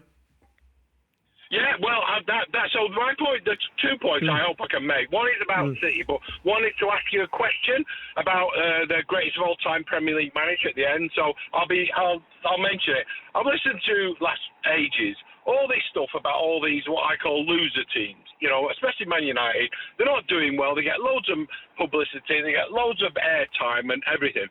And yet, my team, Man City, as Natalie will tell you, all right, they get everything right. They've got a modern-day look on how to spend money in the Premier League, how to win trophies, how to lose backroom staff, replace them, how to lose footballers and replace them, get the academy going, right, and win trophy and compete for every trophy. When the season comes out, Man City are always there first in every competition. Who's going to win it? They're first, they're favourites. Now, I'm not saying they'll win it. I'm not saying they will. But we're not like these other clubs that they're all fighting for second. I don't know why they're getting excited. Nally, do you think they're all fighting for second? I mean, I think City are favourites, as you said there, Mike. No, they're fighting for second. Come on, get off the fence. All the teams fighting for second. I mean, City have won the Premier League 3 years in a row, so they have all been fighting for second, yeah. Yeah, and they still aren't. I'm not trying to be, you listen to all Arsenal fans, the worst fans around, right? Oh, they get excited. Already, before today and before this week, you thought they were at open top bus parade for the Premier League title again, as he did last year. Honestly, they just get overexcited. I'm just confident the football I see, right, and the template that's been set by Man City, right, and it's good enough to be favourites for every competition. And I don't think we've got a competitor out there, especially at this early part of the season, that's going to challenge us. You wait. I just can't see it. I mean, maybe someone will come out of the pack, but they just don't understand. Newcastle in the future years, because they're the City family and we give them a template of how to do it. But I just can't see us not competing at the highest level for a long time. Do you know what, Mike? Listen, I agree with a lot of what you say there. Listen, I know Nat, is a huge City fan and works for, on the TV for City, but she is obviously always impartial on this show, and credit to you, Natalie. But a lot of what you said there, Mike, I echo, because you look at the alignment from the top to the bottom. You look at what they've done. You look at how they bring players in. People say about the money Man City spend. I think that's old now, because you think, look at what Manchester United and other teams are spending and not getting it right. City keep getting it right. Their recruitment is unbelievable. Look at Doku. He's come in and he's hit the ground running. And I think it is a brilliant football club. And I really do. I think Mike makes some very, very good points. Thanks, Rob. Yeah, I often get very proud of the work that City do behind the scenes and in the community, and the infrastructure and the planning. And yeah, absolutely, it's almost a template, on how to run a football club and how to do it correctly. So thanks so much to Mike there. As always, if you disagree, you are welcome to call and tell us. 08085 909 693. We're going to try and squeeze in a couple more calls, and of course, we're going to have to speak to another Arsenal fan. Good evening, A's. Sorry, obviously it's Az. A's. Hiya, Az. How are you feeling? Oh, yeah. I'm upset, but it is what it is, isn't it? But, it's always going to be difficult going to St James's Park, right? So a point would have been great, but what I'm disappointed in is the performance of VAR all season, and since its inception. So there's something that's wrong at the very top. And I think it's time for Howard Webb to go. So, for example, Liz Truss makes a mistake, big mistake, she's gone. Nat West CEO makes a mistake, she's gone. It's time for Howard Webb to go, because there's something gone wrong there. Because there's a lot of mistakes happening this season already. We're 11 games in. And then something's wrong. We've had about 3 or 4 apologies already. Potentially another one coming out Monday, I'm not sure. It's all dubious positions today. I just wanted to strip... But I wanted VAR to come in back in 2015 when Aaron Ramsey scored a perfectly onside goal against Liverpool, but was disallowed because of the line who said is offside. I want the VAR just to come in to say whether the goal was given. If for example, you score a goal, but it's been given offside, they can just review it to make sure whether the player scoring the goal was on or offside. and vice versa. That's it. You don't need VAR in anything else, like fouls or contentious decisions or anything like that. Obviously, maybe misidentification, for example, when Chamberlain got sent off instead of Kieran Gibbs, etc., etc. But that's, an extraordinary circumstances. But for me, there's something gone wrong, and Howard Webb is in charge, and he needs to go.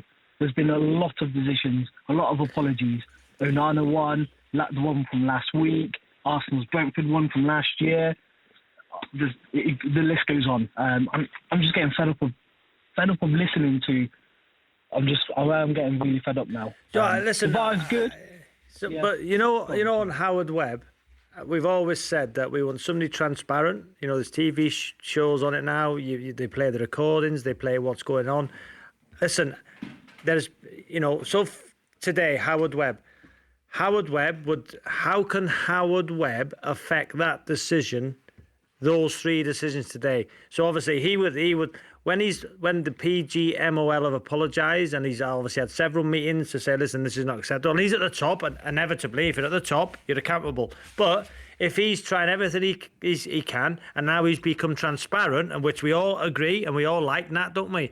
So why should it be Howard Webb's fault when all he can do is saying to the VAR officials, implement the rules, implement the strategy, and if they're getting it wrong, does he have to accept responsibility? He's then? responsible for training him, though, isn't he? Yeah, we can train. I can train somebody in anything, but in the heat of the moment, in that pressurised situation, when the clock's ticking, because we all know in the stadium, it's now 2 minutes, 3 minutes, pressure comes on. You hear the pressure when they play the recordings out. So, because he's at the top, of course, he will be held accountable. I get that. But today, how can Howard Webb affect that decision if the ball's in or out to start with? How can he? I understand what you're saying. I completely do. What about the managers of football teams when they get sacked? He puts a team out, he puts the tactics out, but it's still the manager gets the chop. It's the same thing, isn't it? So if I'm a sporting director at Macclesfield, which I am, and the results don't go our way, which they didn't, I made a change. I don't get rid of myself, even though it's partly my responsibility, and it's a collective responsibility. But can the chairman get rid of you, though, Rob? No. But it's a decision as a board, isn't it? So whether whether they've lost confidence in you or not, I think we've all lost confidence in Howard Webb. What I'm trying to say here is just why make it too complicated? And when you say about the pressure situation, it's not just the VAR referee making the decision. It could have been the on-field referee. It could have been the VAR assistant. Do you know what I mean? There's 3 or 4 different people there looking at that. So it's not just one person, right? How's 4 people got it wrong? Where, for example, myself and Natalie, I don't know you, Natalie, but you said it's 100% out. I said it's 100% out. I ended up saying 99. Do you know what? I ended up saying 99 because I got nervous. But thank you so much for your call, Az. Do you know what? It's been the FA Cup first round today, and I think it's only right, Rob, that we finish today with a Ramsgate caller. Tina, good evening. Good evening to you. Good evening, Rob. Good evening, Tina. Congratulations. And do you know what? Congratulations to you, because it's been a lovely show. I listen to you all the time with you and Chris. Oh, but listen, thankfully Chris is not here tonight. Even though I haven't got Sky TV, I've got free TV, but I tune in every Saturday to see Jason Hammond on 601 to catch up with the results. Tell us about Ramsgate, Tina. And with I saw the results of Ramsgate, and I was jumping up and down. I thought, thank you very much. We've got through to the second round. Let's see where we can get through. If we can get through to the third round. The draw's tomorrow. 2:30 on the TV, I think. I shall be watching the draw. Don't you worry about that. And everything else. And my sister was married in Margate, so I used to go to see Margate and Ramsgate play. Tina, congratulations. We're thrilled for you. Thank you so much, Tina. Listen, ring up tomorrow. Who Ramsgate get in the FA Cup? Thank you, Natalie. Excuse me, Nat. Thanks, did you enjoy Rob. the show, Nat? I loved having you back. Love you when you wind me up, especially. Chris and I will be back with 6:06 tomorrow evening between 6:30 and 8 p.m. taking all your calls on the weekend's football. Next up on 5 Live, it's Stephen Powell standing in for Stephen Nolan. 6:06 is a shooting sharp production for BBC Radio 5 Live. Good night, Nat. Night, Rob. This is BBC Radio 5 Live. And with the BBC News on 5 Live at 9 o'clock, I'm Dan Maudsley. The US Secretary of State Antony Blinken has said a ceasefire in Gaza would allow Hamas time to regroup. He was speaking in Amman following meetings with leaders from Lebanon, Qatar and Jordan, who've all called for a ceasefire. Mr. Blinken reaffirmed US support for a pause in fighting. Israel has now encircled Gaza City, saying it's entered populated areas.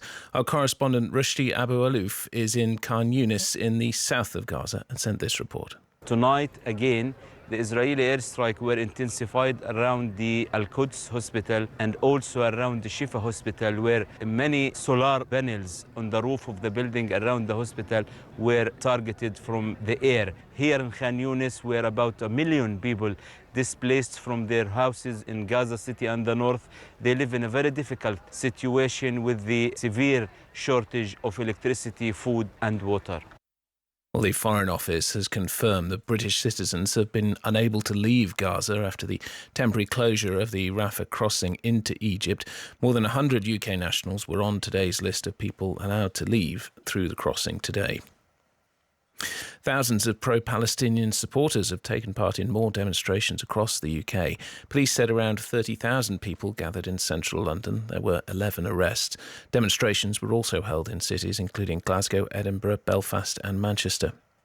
And the Home Secretary, Suella Braverman, has said she wants to put a stop to homeless people pitching tents on the streets, describing it as a nuisance. She said for many it was a lifestyle choice. Labour, the Lib Dems and homeless charities have criticised her comments. Lord Bird, who founded The Big Issue, says the government's approaching the issue of homelessness from the wrong angle.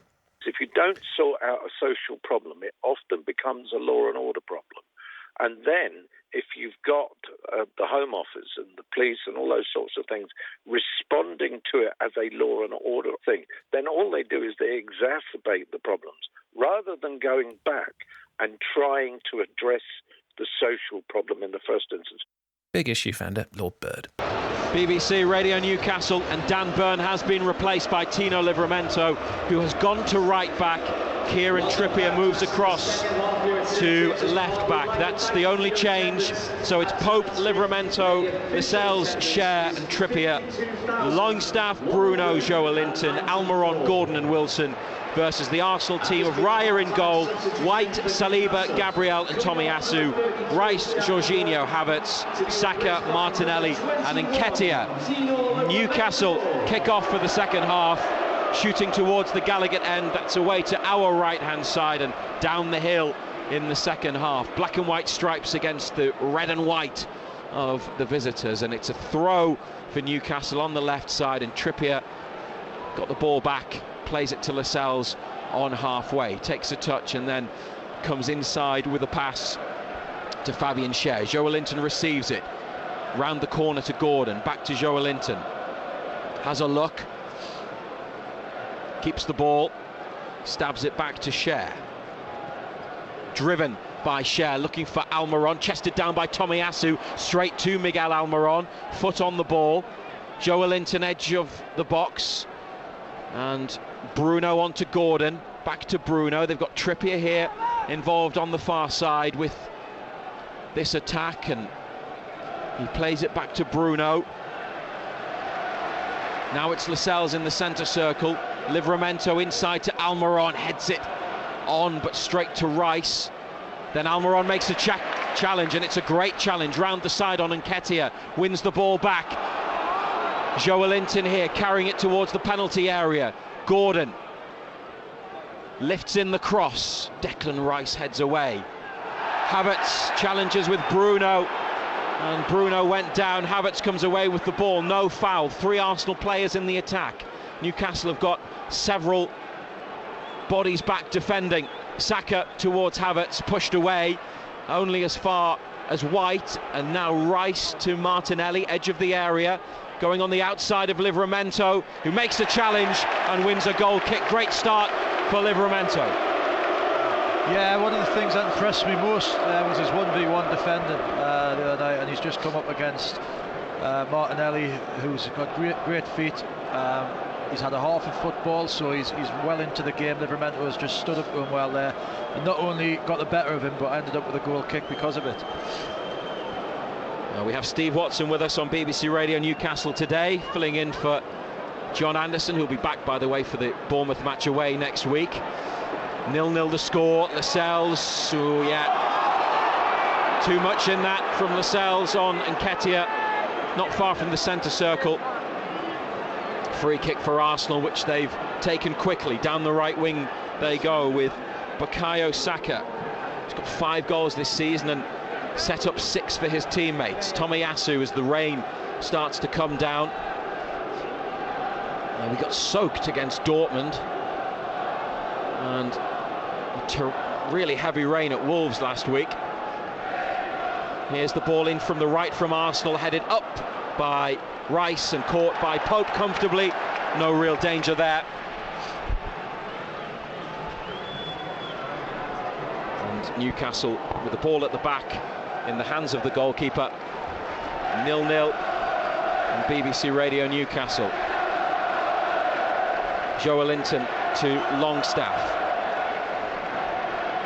Edge of the area, Lascelles. Livramento is free. He's gone for a long ball up to Wilson. Takes it with his right foot. Challenge from Gabriel on Wilson on halfway. It's a fair one. Then they collide off the ball. And the fourth official's having to have a look at this as Arsenal play it up to Nketiah, edge of the area. Wide right to Saka. Jorginho to Rice. He's found the pass to White. Cross is blocked and Gordon's got it. Now he's got a runner. It's Bruno. In fact, it's Almiron, left side. Back into Joelinton. Havertz with a couple of challenges, then Wilson goes down and stays down, and Newcastle now through Longstaff onto Livramento. Wilson gets back up. 0-0. On the attack with Bruno, right of centre, into Almiron. Opens his body up. Moves it to the left to Joelinton, then on to Trippier, now at left back. Wants an option. He's got Gordon, edge of the area, back to Cher. The Newcastle player furthest back is Jamal Lascelles, and he's in the middle of the Arsenal half. Then Trippier wins a throw off Saka. 2 balls on the pitch.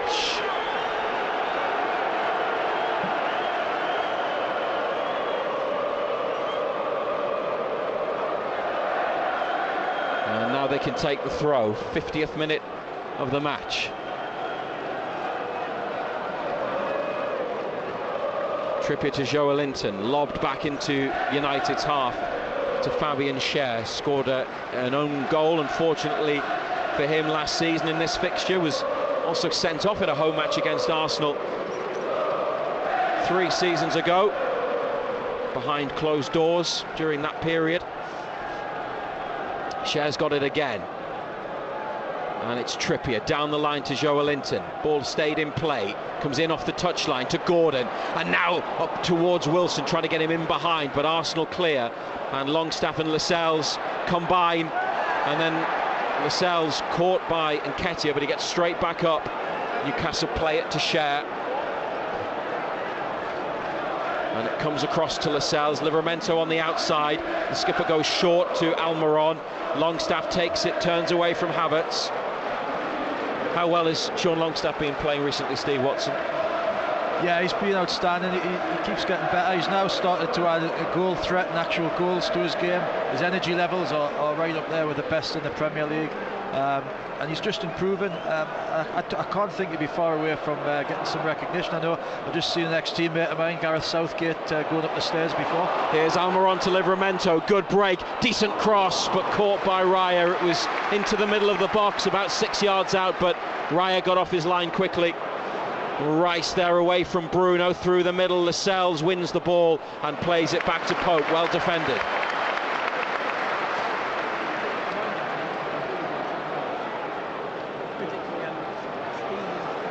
Newcastle 0, Arsenal 0. You have possession at the back. It's Longstaff in between the centre halves in the D. 150th match for the club on Wednesday. Back to Pope, who had the night off at Manchester United. It's a ball onto Joelinton, a good one, accurate pass, headed down to Bruno, pushing it through for the run of Gordon. What a ball from Bruno. Joelinton wants it back. Gordon might go himself. It's still Anthony Gordon. He's rolled it back to Bruno, who goes into the box and then plays it to Trippier. Delivers the cross and it's headed away. And then Gordon has caught Nketiah. And a free kick for Arsenal. 10 yards up from the edge of their penalty area. Could he have laid it off to Joelinton? Could he have got a shot away, Gordon? Yeah, I think one of the things that maybe Gordon could do a little bit more is probably make the defenders think a little bit more, as in every now and again go down onto his left and try and fizz across goal. I think we're kind of waiting for him to cut back onto his right there, but it was a really simple move, a really good ball from Pope up to Joelinton, as I said in the first half, became a target, and we got bodies round him. We're playing again, and Trippier adjudged to have fouled Saka on the far side.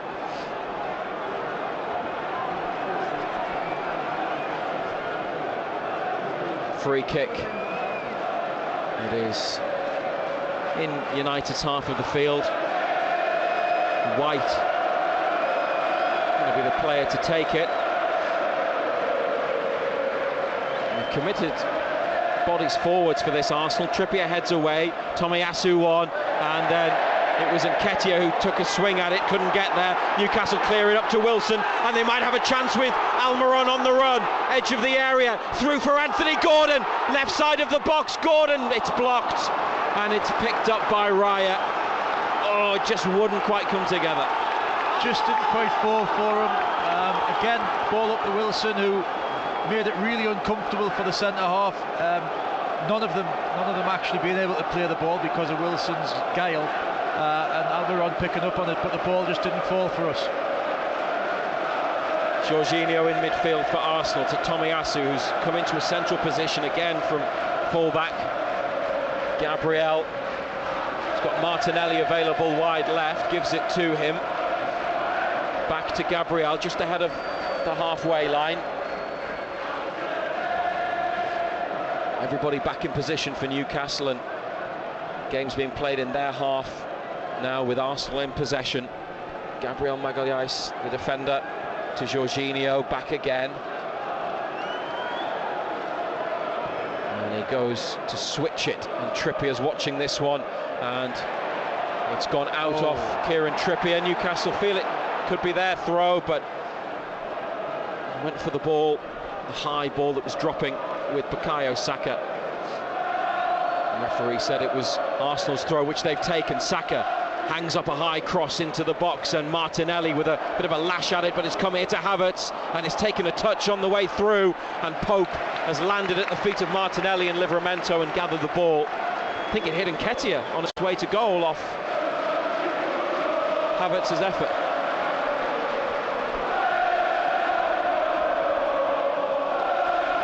Up to Gordon, back to Joelinton. They've got another runner, a third man running there. It's Bruno on the left wing. He's coming in field with it. He's kept hold of possession nicely. Plays the ball back to Fabian Schär. 56 minutes. Schär on towards Wilson, who takes it and tries to get around Gabriel. The defender is now on the floor holding his face. Arsenal attacking, and this is dangerous, and it's a great challenge from Jamal Lascelles, sliding in on Nketiah. He's hurt himself, Lascelles is holding his face. Arsenal playing on as Gabriel gets up at the other end. The latest Arsenal player involved in that kind of situation. Meanwhile, Lascelles, who takes a whack, just gets straight up and carries on. 0-0 the score. Saliba to White, down the line, Trippier watching it, and it goes behind. Gabriel in conversation with the referee as the home fans sing "Same Old Arsenal, Always Cheating." Another really good bit of defending from Jamal Lascelles there. You've got a centre forward against him, Nketiah, who's clearly got a pace advantage on him, but he's used his defensive knowledge, he's used his body, and he's snuffed out with a really well-timed challenge again. Wilson and Gabriel are involved once more. The referee was talking to them. They're barging into each other, and now the whistle's gone, as you'll have heard. And Stuart Atwell wants a word with both.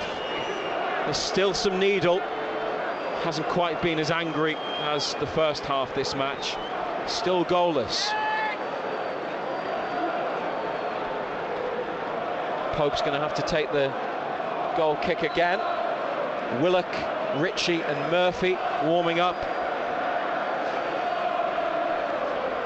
Arsenal without Martin Odegaard today, and without Gabriel Jesus because of injury. And Thomas Partey missing as well because of injury. That could be handball by Saka, and they are adamant that it's handball. Eddie Howe, arms outstretched by the side of the pitch, appealing for it. Joe Linton then makes a challenge. Well, what's the justification for that not being handball against Saka? Maybe it didn't hit his hand. We'll try to see again on a replay, but players, staff, supporters adamant that that should have been a Newcastle free kick. I think if that happens in either penalty box, there's ructions about it, but because it's the middle of the pitch, it's an easy decision just to let it play out. Maybe the referee just didn't see it. Up to Nketiah for Arsenal. Jorginho back to Gabriel. Martinelli back inside from the left wing to Rice. Square to Jorginho. Wilson goes to close down. It's popped off back to Gabriel. Still 0-0. Saliba into midfield to Jorginho. Bruno's giving him a shove. He's got to be careful, Bruno. He's one yellow card away from a ban. And he caught Jorginho in the first half as well. And now he's into a challenge, Bruno, and won it back. And Wilson could get Almiron in, but he couldn't take the ball, Callum Wilson. And Arsenal clear. And now Martinelli trying to get away from Livramento. 30 yards from the Newcastle goal. Inside to Tomiyasu. Back out wide to Martinelli. Tomiyasu now passing it to Ben White. Edge of the area. Saka taking on Trippier and Joelinton with a step over. And a ball to Havertz. And then a cross from White that's going to go behind. Yeah, it's all about those little final decisions. I think Callum decided to let the ball run as opposed to take it on his back foot. I think if he'd have maybe took the weight off the ball, he may have been in the position to play the pass through. But it's just fine lines at that top end at the moment. Steve Watson with us on BBC Radio Newcastle and NUFC TV, and we're going to see Joe Willock comes back to the bench, takes off his training top and yellow bib, and he'll really inject some further energy and pace into the Newcastle team. Yeah, that would be a great story. That would be a great story. I've got a feeling it may be for Bruno. I don't think he's got many challenges left, as you alluded to before, with the suspension looming. It could be a strop for Bruno, I think. He's just tried to bring the ball down on halfway, Bruno, and it got away from him. And now a pass down the Arsenal left wing from Martinelli to Rice, taking on Lascelles and playing it to Havertz down at the edge of the area. No foul. It's come out to Jorginho though, and moved to Saka. Right side of the area. Gordon fronting him up. Back now to Jorginho. Nketiah is down in the box. Still Arsenal have possession in the Newcastle half and are on the attack. It's 0-0, and it's Martinelli forced away from goal by Livramento into the centre, 30 yards out or so with Jorginho. Rice to his left. The ball from Declan Rice to Tomiyasu now on the wing, back inside to Rice. Only Wilson ahead of it for Newcastle. Gabriel gets involved from defence and then slipped through for Martinelli. Danger here, hangs up the cross. Trippier with a header. Rice then with a header wide from the middle of the United penalty area after Trippier attempted to clear. And Nketiah's gone down, and they're calling for Jacob Murphy as well. Newcastle could be a double change this, 0-0, but a chance there for Arsenal with a Rice header, maybe. Though he was a long way out, Steve. Yeah, I mean, it was good football from Arsenal, really good football. Little triangle on our right-hand side with a third-man run. Little clip into the box. Trippier, again, in a great position. But Rice was ready on the edge of the box, but it was a difficult chance for Rice. But yeah, good football from Arsenal. Callum Wilson's battle with Gabriel Magalhaes has ended because Wilson is coming off, and that may well be with a thought to Tuesday in Dortmund. Anthony Gordon's gone to centre forward, Joelinton's gone to left wing with Willock in midfield, and Jacob Murphy, back from a shoulder injury, comes on for Miguel Almiron, who played more football than they intended to give him at Manchester United, having replaced Matt Targett in the first few minutes. Murphy, a popular player, and Willock well liked. And he's got that partnership from last season, hasn't he, Steve, with Joelinton on the left, and they can rekindle that. But it looks like Joelinton will go into the forward line with Willock, at least to begin with, in midfield. Yeah, I think that'll probably be as much as being an outlet for the goalkeeper at times. But yeah, we've got energy on the pitch now. You know, Murphy's another player who's massively improved under the manager. Ball over the top, Joelinton on his chest. Gabriel's there, he's lost it. Jacob Murphy in the area, back across goal from Murphy. And it's kept in, is it, by Willock? Brilliant from Willock. In the corner on the far side, looks for the cross, it's on the line, it's in from Anthony Gordon.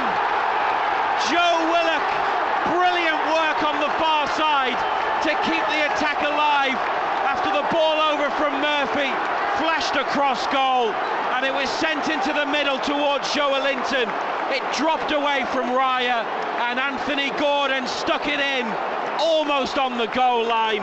It's Newcastle United 1, Arsenal 0. We were literally just talking about energy, pace that has just came onto the pitch, and both players that have came on played a huge part in that. Arsenal players, Steve, have surrounded the referee. They are all with Stuart Atwell. I don't know whether they feel the ball went out, maybe that's what they're looking at, or possibly a foul on the keeper, but Gordon has his 4th of the season. There's surely nothing wrong with that, is there? There's no foul there. The only thing it possibly could be is out of play, but we haven't seen the replay, so hopefully we'll get the break we deserve, I think. Maybe Joelinton collided with Gabriel in the box near the line. VAR are having a look. The ball might have gone out, but is it all of the ball? That's the thing. That is what they are checking, possible ball out of play. Andy Madley, the VAR. Newcastle not exactly happy with the officiating today. They may be about to have a goal disallowed, we'll see. It's a long look, it's not for a foul. It's whether the ball was out of play when Willock went to keep it in, and it's whether all of the ball was out. There's now really heavy rain starts to fall at St James's Park. Players in black and white coming across to the side of the pitch for a drink. Stuart Atwell, the referee, waits in the penalty box. Now they're checking for a possible foul. So they must have decided that the ball was in play, Steve, if they're now looking at a foul. And it's got to be Joelinton with Gabriel. But I don't... If it's down to a foul, I can't see it. I really can't. From the naked eye, originally I thought he did incredibly well to keep it in, but it is very close, the ball being out of play. But you're right, if they've gone to a foul, that must be the final check, but I couldn't see anything in it, really couldn't. Certainly isn't a foul on the keeper. We wait for the decision from VAR and the referee. He hasn't been asked to look at the monitor.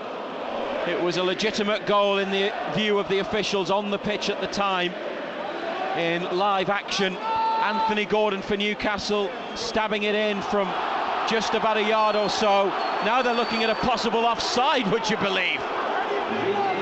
This is ludicrous and farcical, and the mood is turning. This is where it just stops becoming enjoyable. You know, we're probably looking at a good 5 minutes now, killing the tempo of the game. Well, Eddie Howe is standing hands in pockets, getting soaked. Jason Tyndall is frustrated. Behind him on the Newcastle bench, Howe is now talking to the 4th official, looking for an offside, possibly. Can't see an offside there. Joelinton and Gordon, the only players in the box after Willock kept it in. A good Newcastle break involving Murphy. We are waiting for the decision. BBC Radio Newcastle, if it's given, it's 1-0. If not, then there will be the full fury of St James's Park directed towards the referee. Let's wait and see. Arsenal might be going to get away with one. Newcastle might be awarded a goal. 67 minutes on the clock. Still looking at a possible offside. The referee is in communication with VAR. It's a goal! It's a goal for Anthony Gordon. It's a goal for Newcastle United. And it is 1-0. Gordon, the player, judged onside by VAR after surely the longest check in history. It took forever, it took an eternity, but they've reached the decision, Steve Watson, that the goal stands. Yeah, it's a shambles. They looked at 3 different possible discretions there. It's really indiscretion, so it's really poor. Head injury, the game has stopped. Newcastle have Fabian Schär down from the Arsenal kickoff. Bruno getting involved with Jorginho again. They've had a running battle, and the doctor and the physio have come running on. They'll need to just check on Fabian Schär because he's down on his side, holding his face immediately after the challenge from an Arsenal player. But you were saying about the VAR situation. Yeah, I mean, looking at 3 different things, I think the minute the ball was deemed to be in play, then that was the check over for me. We had a look at it. There was no offside. There was certainly no foul. It just spoils the spectacle, especially on a night like this where the rain's starting to come down. People are waiting 5-6 minutes before they can celebrate a goal. I mean, they do get the moment twice, but it doesn't half detract from that burst of joy when you see the ball hit the back of the net, when you feel that it's in jeopardy, and you can't just play that moment out, can you, without fearing that it's going to be taken away from you. But no, it stops the spontaneity of football and you know the joy of seeing the ball hit the back of the net and being able to celebrate without having to look over your shoulder. It's Newcastle 1, Arsenal 0.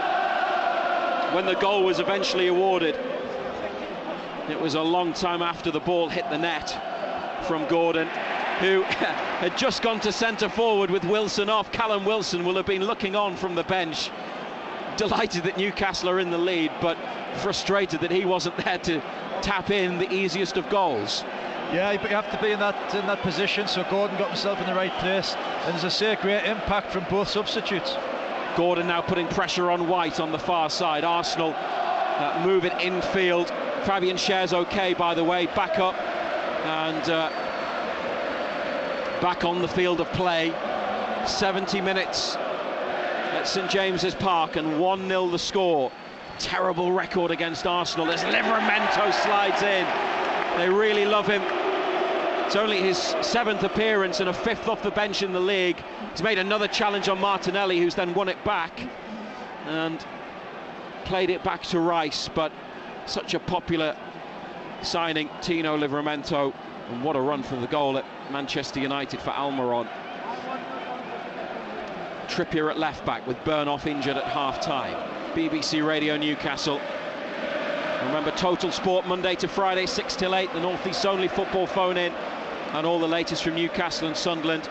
We're on BBC Sounds as well. You can listen from anywhere in the world and catch up anytime you like if you missed the live show.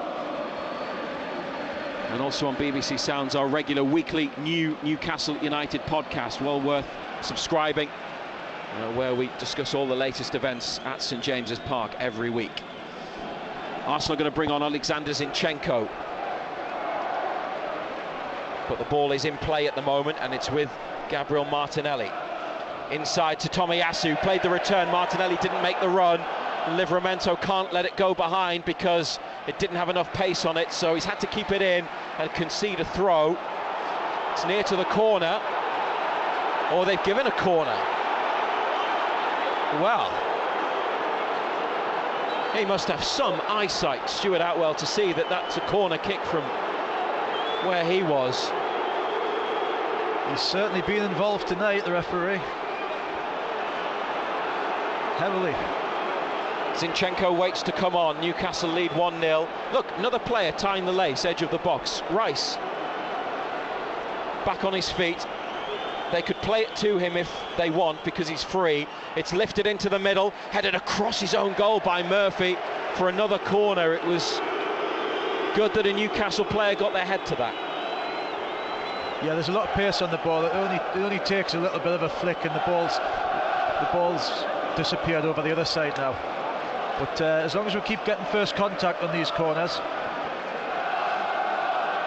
Arsenal have got one player in the 6-yard box, it's Saliba, and then they've got 6 at the back of the area. Now they all run to the front post. They look for Tomiyasu, and it goes behind.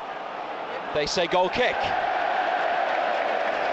Despite the appeals from the away team, who, remember, have not lost in the Premier League this season. 7 wins and 3 draws from their opening 10 matches.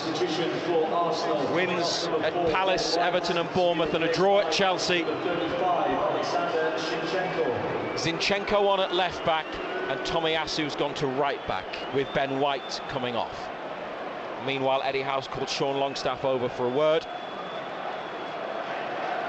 Howe's on the pitch as he delivers his instructions to Longstaff.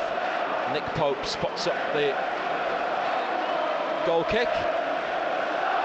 17 minutes to play, plenty of time to be added after the VAR check. How do you feel they are placed in the match now, Steve, with the lead and with Arsenal obviously looking to respond? Yeah, I think Arsenal have responded. I think they've put together 2 or 3 good bits of play. They've beaten in and around our penalty area, but so far our defence has stood tall. We've won a lot of first balls when the ball has been crossed. Now we're looking to counter. Share with a great ball down the left wing to Willock, who's in off the left flank and then heads into the box and wins. Oh, it's a goal kick. Last touch off Willock. Looked like it might have been a corner, but quick play from Willock, and Share knows that he's going to have the runners in the channels. Arsenal have a goal kick, which Gabriel takes, playing it to Raya, and then to Saliba on the right. Away into midfield. Trippier, might have been a foul on Saka, and brought back by the referee. With Arsenal then playing it quickly into midfield. Zinchenko, first involvement. Livramento goes to close down Martinelli, makes the tackle, pushes him away. Back with Zinchenko and Rice just in front of the halfway line. 1-0 to Newcastle. Saliba to Tomiyasu, who's got to go all the way back to the keeper from near to halfway. Raya's out of his box, has a touch, and it's an accurate pass to the feet of Martinelli in midfield, away from Bruno and Murphy, and then Nketiah lays it back to Jorginho. They go wide left to Zinchenko. Heavy first touch, but he's found Rice with a pass. Jorginho back to Gabriel. Newcastle with everybody behind the ball. Gordon at centre forward. Joelinton on the left wing. Martinelli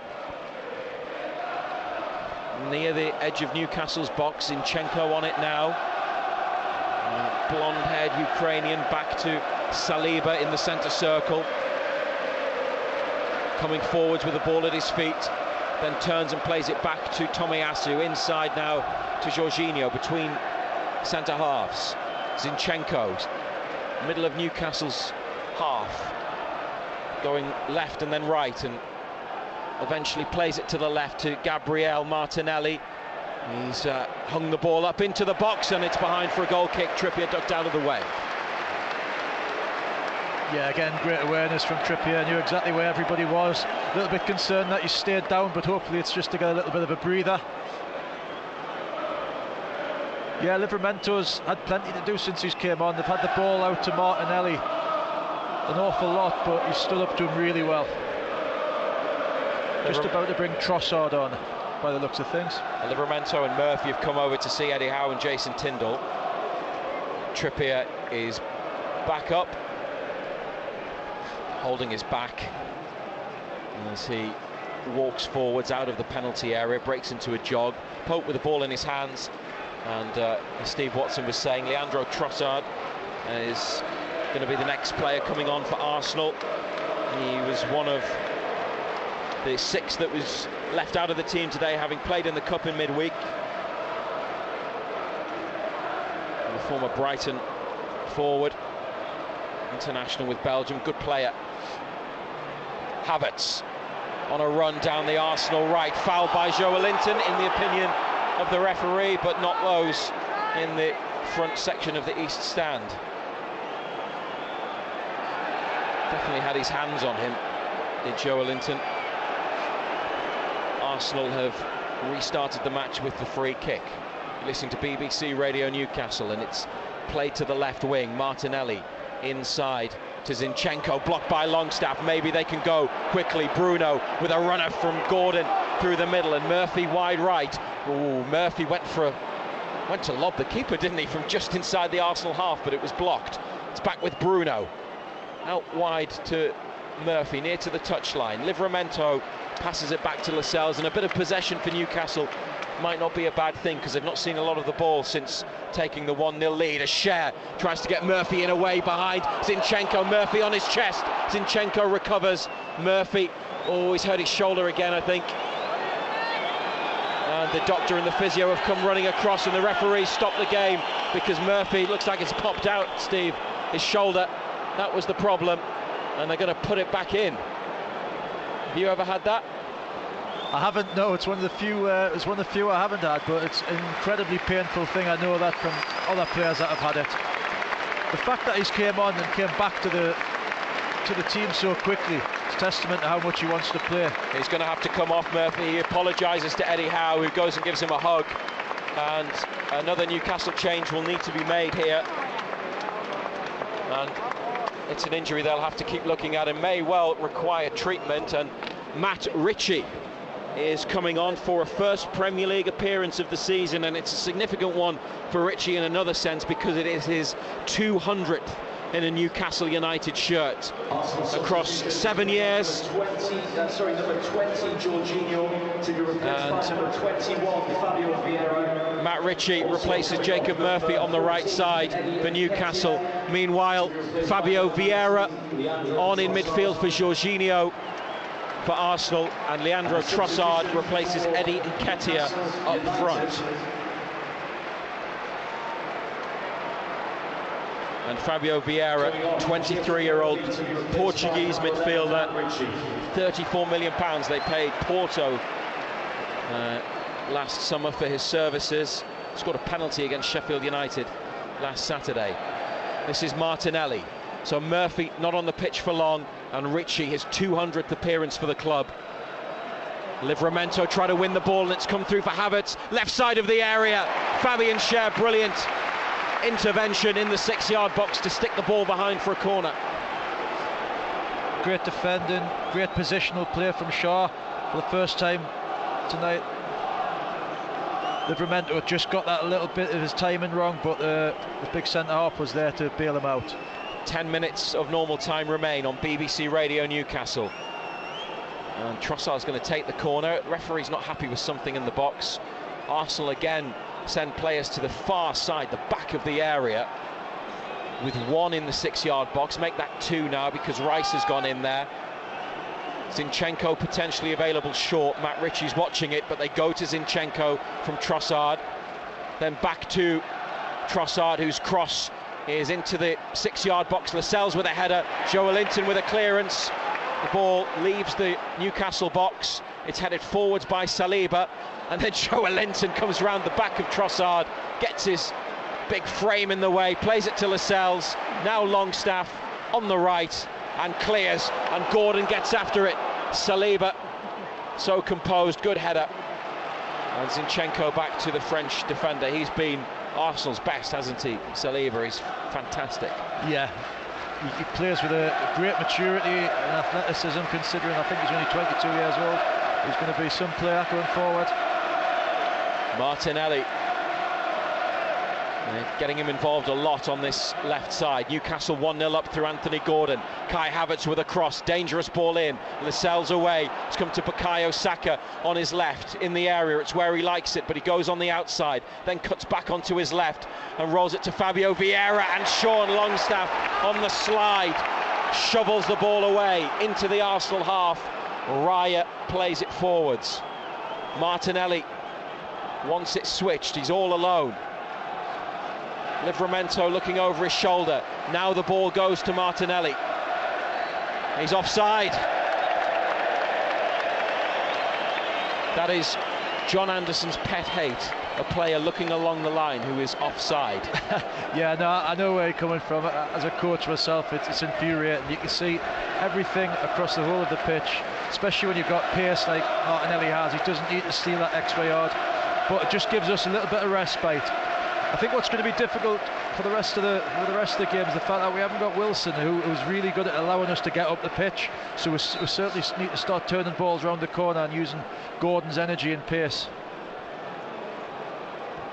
Steve Watson with us in the commentary box on BBC Radio Newcastle. Gordon there holding it up and finding a ball to Ritchie, back through for Gordon. Offside on this right hand side against Gordon from the ball back to him.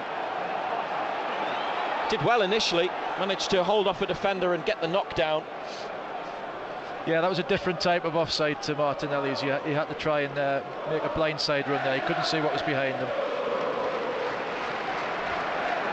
Martinelli again on his chest towards the goal line, outside the penalty area, now into the box to Havertz, back to Martinelli, lifts up the cross to the far post, header away from Trippier. Joelinton was there as well, and they both get out to Tomiyasu on the Arsenal right. 1-0 to United, 84th minute, and then Rice almost showed too much of that to Bruno, who's followed him all the way across the pitch and is still going. Bruno chasing it towards Martinelli.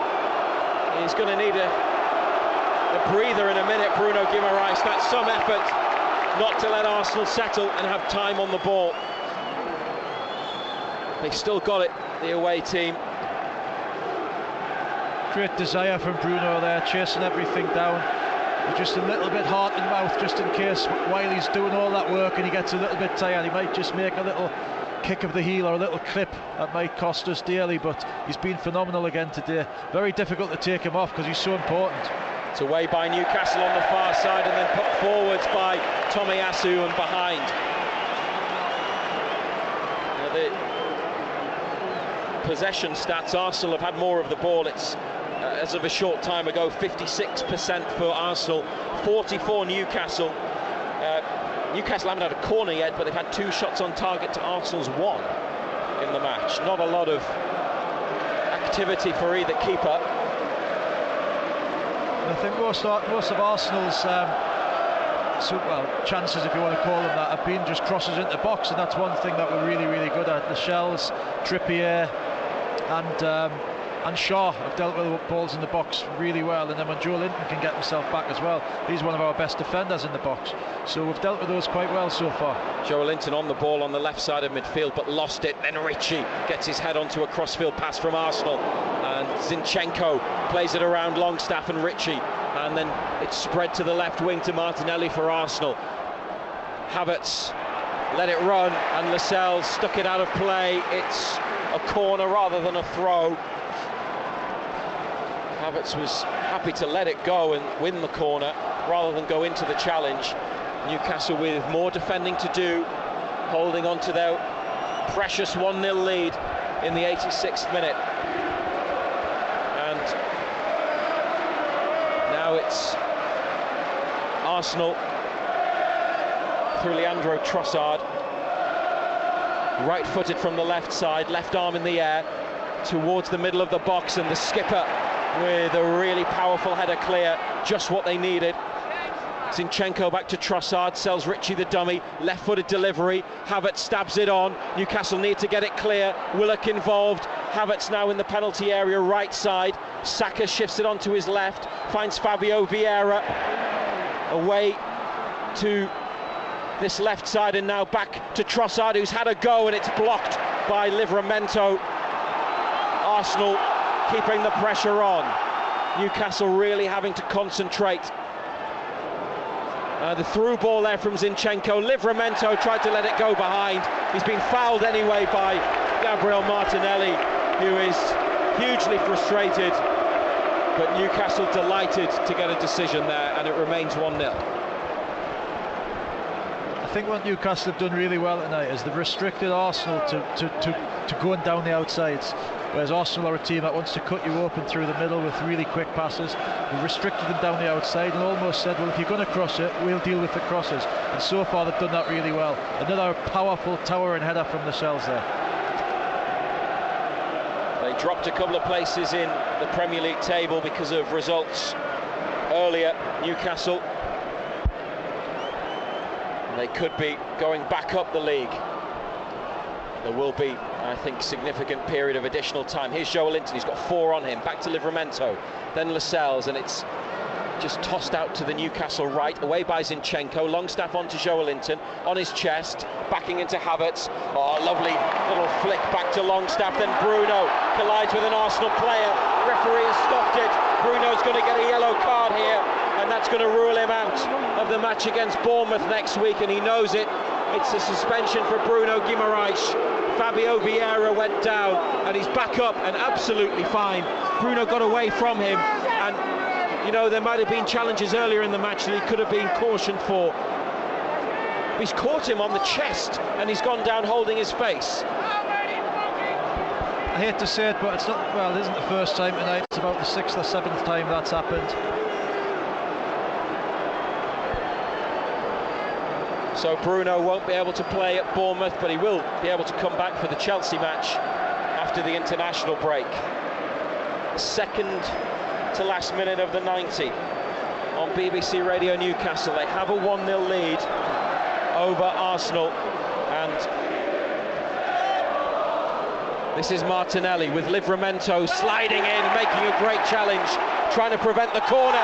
Martinelli fouls Livramento, and the young fullback further endears himself to the Newcastle support. Gets a pat on the back from the subs warming up in the corner. He's done very well, hasn't he, since coming on at half-time? Yeah, that was tremendous defending from Martinelli. But it must be so infuriating for Mikel Arteta to see Martinelli give a foul away in that situation. You could see him running down the line, touching each side of his forehead as if to say, think. So, again, that foul from Martinelli on us just give us a little bit of a breather that we probably need at this moment. Nick Pope on the right side, out of his penalty box.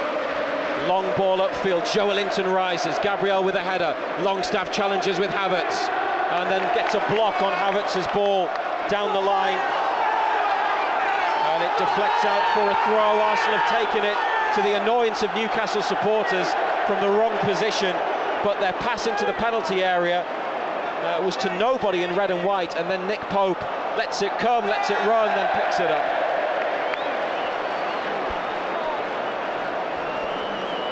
There's a lot of nerves around us now, isn't there? We've worked so hard, we've done so well, so much energy we've put into the game. And it's on 89 minutes now, with goodness knows how much is going on after it though. Ball stayed in play there from Gabriel's clearance as it went down the line. Livramento with 2 good headers. Joelinton on towards Willock on halfway, but he can't hold it. A minimum of 8 additional minutes.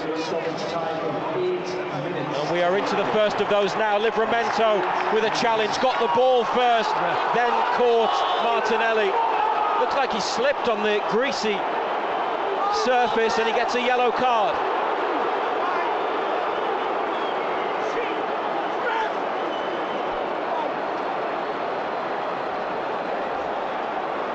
He took a little bit of time to think about that, referee. I don't know. I think his first impression was that it was a clean tackle. I think he's probably reacted to the player on the floor rolling around a little bit, but he should know better than that. He's a Premier League referee. There's obviously contact between the two after Livramento gets a clean touch on the ball, sort of on his way down, because he was stretching and had to jump, and then Martinelli goes down over his leg. Arsenal free kick wide left, end of the first minute of the minimum of 8. And what they don't want here is what happened against Liverpool earlier in the season, though that match had turned much earlier than this point. Anthony Gordon with the only goal for Newcastle United. He was checked for 3 separate possible offences by VAR. It took an eternity to reach the decision of goal. 64th minute it came. We're now in the 92nd, and Fabio Vieira, the Arsenal substitute, with a free kick into the box. It's headed away. Trossard with a touch. Got to be careful. Gordon gets on him and pushes it forwards to Willock, but Rice covering, comes round the other side and does so well for his team, and then Matt Ritchie puts it out for a throw on the halfway line. Fabio Vieira down the line, and a foul throw spotted by Stuart Atwell.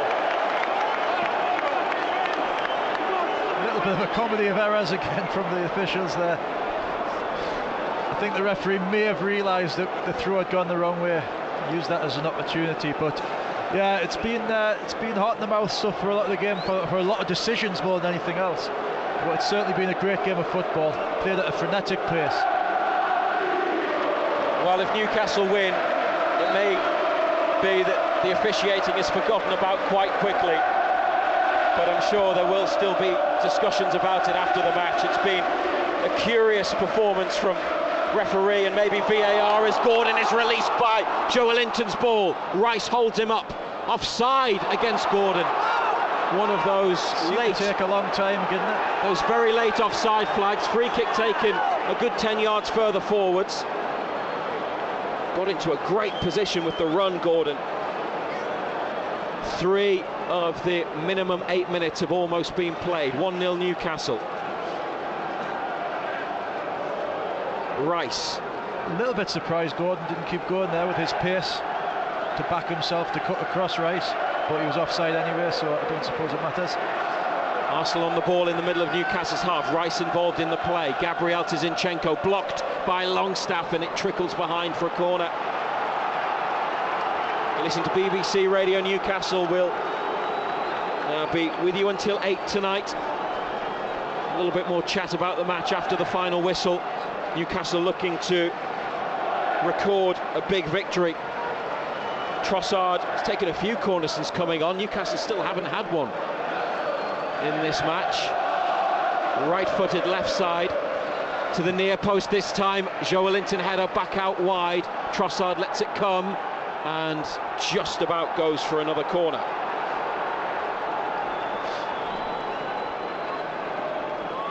And Trossard to deliver the ball again. 4 minutes of the 8 have gone.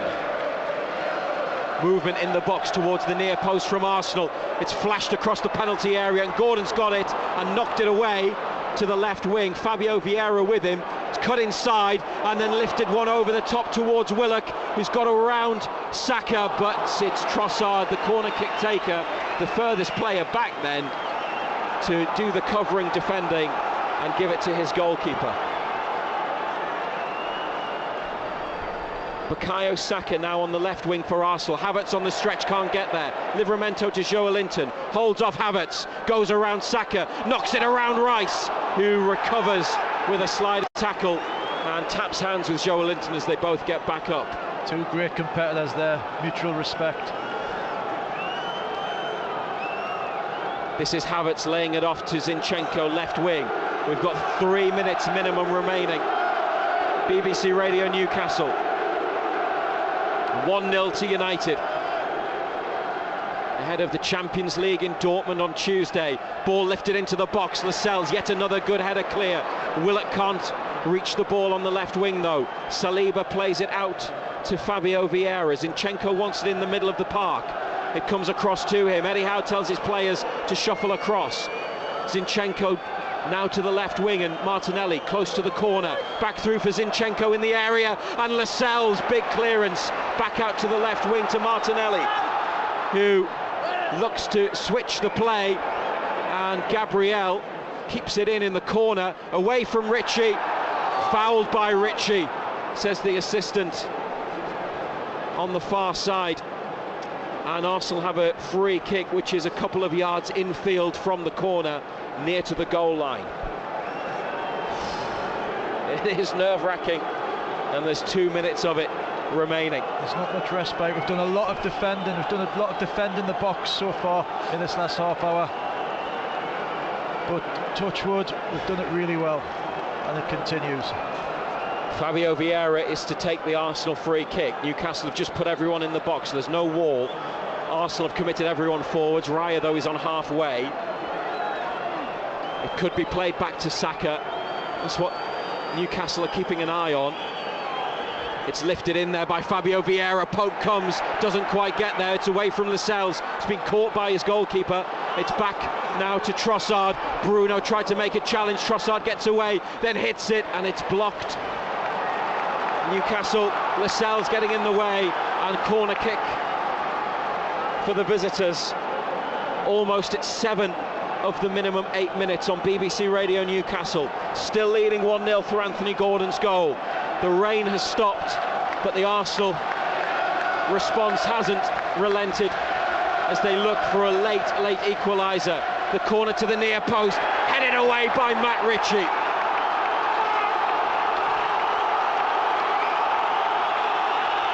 Bukayo Saka with a throw on the left wing in Newcastle's half. He's left it for Zinchenko.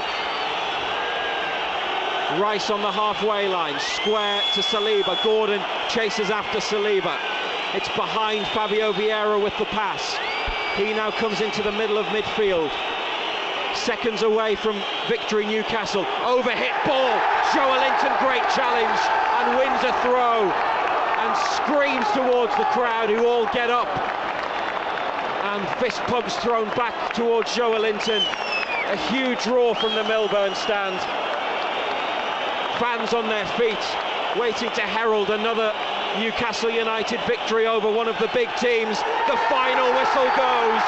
Anthony Gordon's goal is enough, and Newcastle United have overcome Arsenal in an at times controversial and angry match that the referee will be delighted has finished. The goal from Gordon, checked by VAR for 3 possible offences, eventually allowed to stand, and what a result, inflicting a first Premier League defeat on the team that finished second last season, and it is very much wanting to compete for the title this time around. A team that won at St James's Park just over 6 months ago, and it sends them back up to 6th place in the table and 7 Premier League matches unbeaten, and they go to Dortmund on the back of a massive victory. Steve Watson. Tremendous victory. I mean, the Champions League games were very special, and you know, the atmosphere and being back in the Champions League and the performances and the goals. But today was every bit as important, and in many ways even a better performance, because we had our backs to the wall for the last sort of 30 minutes. We defended the box heroically.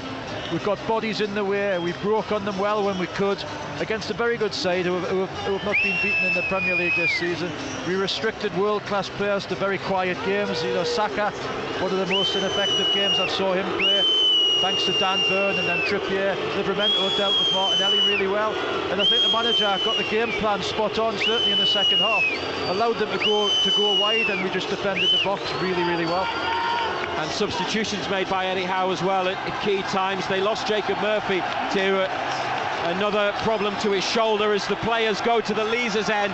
Bruno leading the cheers and gesturing to the supporters. They're on their way around the pitch. Eddie Howe with 2 clenched fists.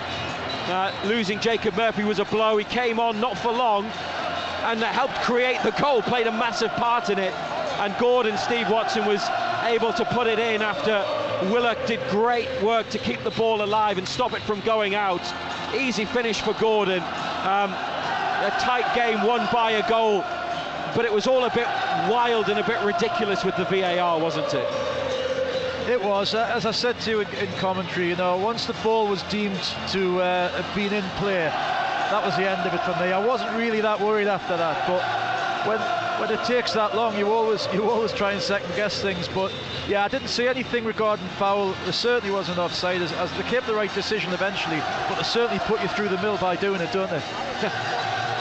We will speak to Eddie Howe shortly. Look out on Twitter at BBC Newcastle for the post-match interview. It'll go on BBC Sounds as well. We'll find out a bit more about Murphy's injury, about Dan Burns' injury. He went off at half-time. They are losing players seemingly every match, every week. Newcastle now making their way towards the Gallagher end. If you want to send a message about the match, it's BBC at the start. On text, it's 81333. WhatsApp 08000 321 333. We'll go through some of them shortly. Steve Watson, the fact that they now go to Dortmund, which is a huge game, having won here today, having had the experience of playing Dortmund, who came and got a massive result in the last Champions League match, it's all set up really nicely for a really big occasion on Tuesday at a stadium that the supporters will enjoy against one of the best teams in European football in recent times. Yeah, I thought Dortmund were really impressive when they played up here the other night. The fans were fantastic. It'll be a great atmosphere. It'll be a great occasion. I wouldn't say it's a free hit, because obviously we want to do as well as we possibly can in the Champions League. But the players put so much into this week. We've got two fantastic results out of it, two very different results. Really hard-earned victory today. And we'll look at, or the manager will look at what he's got available. He'll look at the injuries, and we'll pick a side, or you pick a side that thinks can do a job. But Callum Wilson hopefully saved a bit of energy by coming off, and there's no injury there. And he's got good players to come on again. Obviously, Dan Burns a worry, but I think that looks like it's an impact injury, which hopefully won't keep him out too long. And obviously, we know about Murphy's injury, and really surprised he came back as quickly as he did. Players are now making their way off the pitch. Jamal Lascelles is receiving a Man of the Match award from a television company. He had some fantastic moments at the back, saving Newcastle at key times. The skipper back in the team. Steve Watson, it's been great to have you with us on BBC Radio Newcastle again today. I hope you've enjoyed it. Yeah, it's tough not to enjoy a game like that when the result goes the way it did at the end. But no, it's a special place to be at the moment, and that was another great result, great performance from the boys. A goal then from Anthony Gordon in the 64th minute for Newcastle United after lengthy VAR check has given them a 1-0 victory here over Arsenal at St James's Park, and they go back up a couple of places, having dropped down the table because of results earlier, into 6th position. Newcastle United 1, Arsenal 0. New Late Nights with Becky Want. This is a first for me. And Joe Good. I like doing late nights because all the creatures of the night come out. No secrets. You've got to be open. I think you've got to give of yourself when you're on air. You've got to be authentic. So yeah, my poor husband gets brought up all the time. My beautiful boy has grown up with being featured on my radio programme. So yeah, that won't change. I talk about my dog. In fact, we are going to do a feature called Barking at the Moon, which will feature many dogs. So I am really excited about this. Late Night Becky, Sunday to Thursday. Late Night Joe, Friday and Saturdays.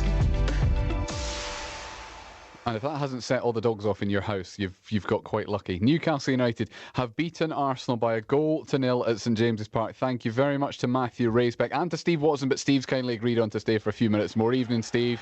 Hi, good evening.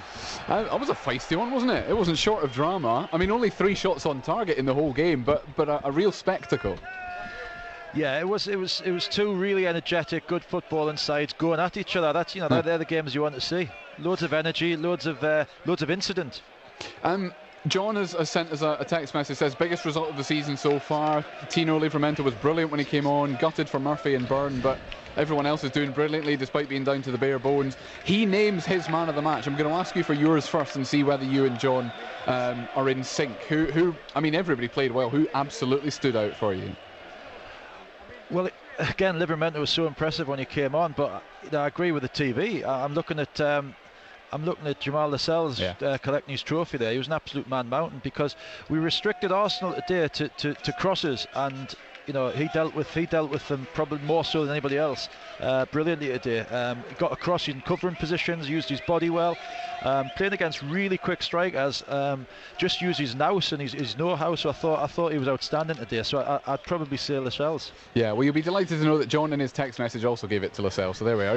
Everybody's in sync. Big Joe in the Scottish Borders as well has message to say evening. Well, that's Manchester City, Manchester United, and now Arsenal beaten already this season. Well done, the Toon. And I mean there was that run obviously of 3 defeats and people not necessarily overreacting, but maybe a little bit of a reality check. The momentum is very, very much back now. Oh, absolutely. It's been a fantastic week. We've seen goals at Man United. We saw a really gritty, dogged performance for the last half hour today. We saw players proving themselves, not that they probably needed to, because the manager and the staff will have done the research on them, but players like Hall and Livramento going to Old Trafford, keeping a clean sheet. It's been a fantastic week. The games are coming thick and fast because it's been a great week, but it's only Tuesday when Newcastle are in action again. Anthony Gordon, obviously the third choice striker now, given that he played there in midweek and moved there when Callum Wilson was taken off. Presumably, though, Wilson, for you at least, starts on Tuesday in Dortmund.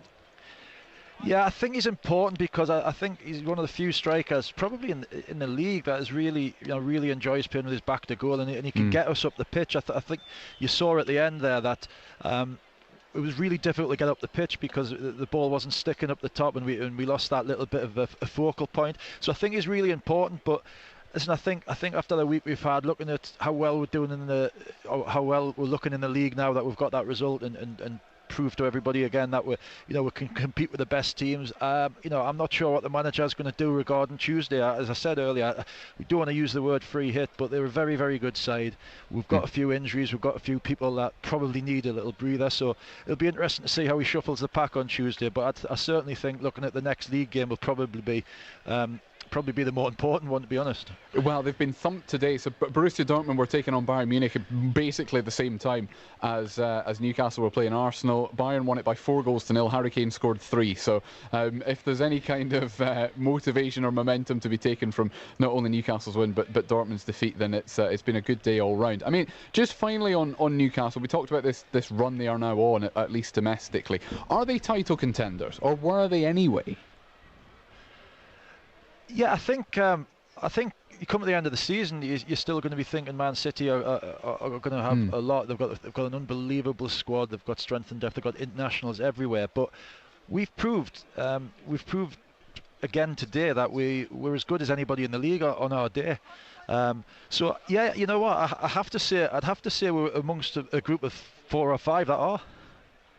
Well, there we are. I'm going to leave it on that very positive note. Steve, thank you again. I know Razor said it earlier, but much appreciated. Somebody pointed out that's 2 wins from 2 as well when you've been on commentary duties for us. So you'll be very welcome back. Well, Ando gets himself on holiday a bit more. You might hear a bit more from me. Steve, thank you very much indeed. Much appreciated. Steve Watson, the former Newcastle United defender this afternoon, stepping in, as he says, for John Anderson. And it was a terrific victory for Newcastle United.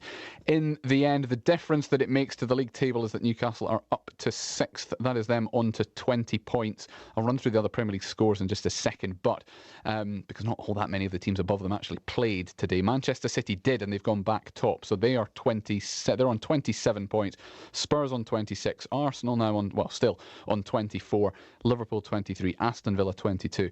And now Newcastle on 20, but Newcastle have played a game more than 3 of the 5 teams above them, because elsewhere in the Premier League today, Manchester City have mentioned, so we'll come to them. Jeremy Doku scored twice, Bernardo Silva scored twice, Phil Foden got one, Nathan Ake got one against his former club as well. Manchester City beat Bournemouth 6-1. Luis Sinisterra did get a late consolation for Bournemouth, but Manchester City 6, Bournemouth 1 this afternoon. There were some late goals in a couple of the games, including the first game, the lunchtime kickoff. Manchester United in all sorts of turmoil, particularly after Newcastle beat them in midweek, but Bruno Fernandes popped up in the 91st minute to give them a 1-0 win at Fulham. And there was a late goal as well from the penalty spot for Sheffield United, who beat Wolves 2-1. All 3 goals in that game came in the final 20 minutes or so. Cameron Archer gave Sheffield United the lead. Jean-Rickner Bellegarde equalised for Wolves in the 89th minute, but an Ollie Norwood penalty in injury time, meaning that Sheffield United take 3 points from this afternoon. Crystal Palace scored very late on as well, but that was to give them a bit more certainty. It was a 2-0 win for them at Burnley. Jeff Schlupp in the first half, Tyrick Mitchell with that goal that I've just mentioned at the very end. And Brentford beat West Ham United by 3-2. They came from 2-1 down to do it as well. They took the lead, Brentford, after 11 minutes through Neil Mopey. Mohamed Kudus equalised for West Ham a little bit after that, and then Jared Bowen gave them the lead. And they were still only midway through the first half. An own goal from Konstantinos Mavropanos was the equaliser for Brentford 10 minutes into the second half. And then a Nathan Collins header, his first goal for Brentford, was what gave them all 3 points. In the Championship, though, Sunderland were pretty wasteful this afternoon in their 0-0 draw at Swansea. The South Wales side had Charlie Patino sent off on the half-hour mark, and Sunderland did not take advantage. Both central defenders as well for Sunderland, Luke O'Nien and Dan Ballard, were booked. They picked up their 5th yellow cards of the season, and they will therefore both be suspended for the game at home to Birmingham next Saturday lunchtime.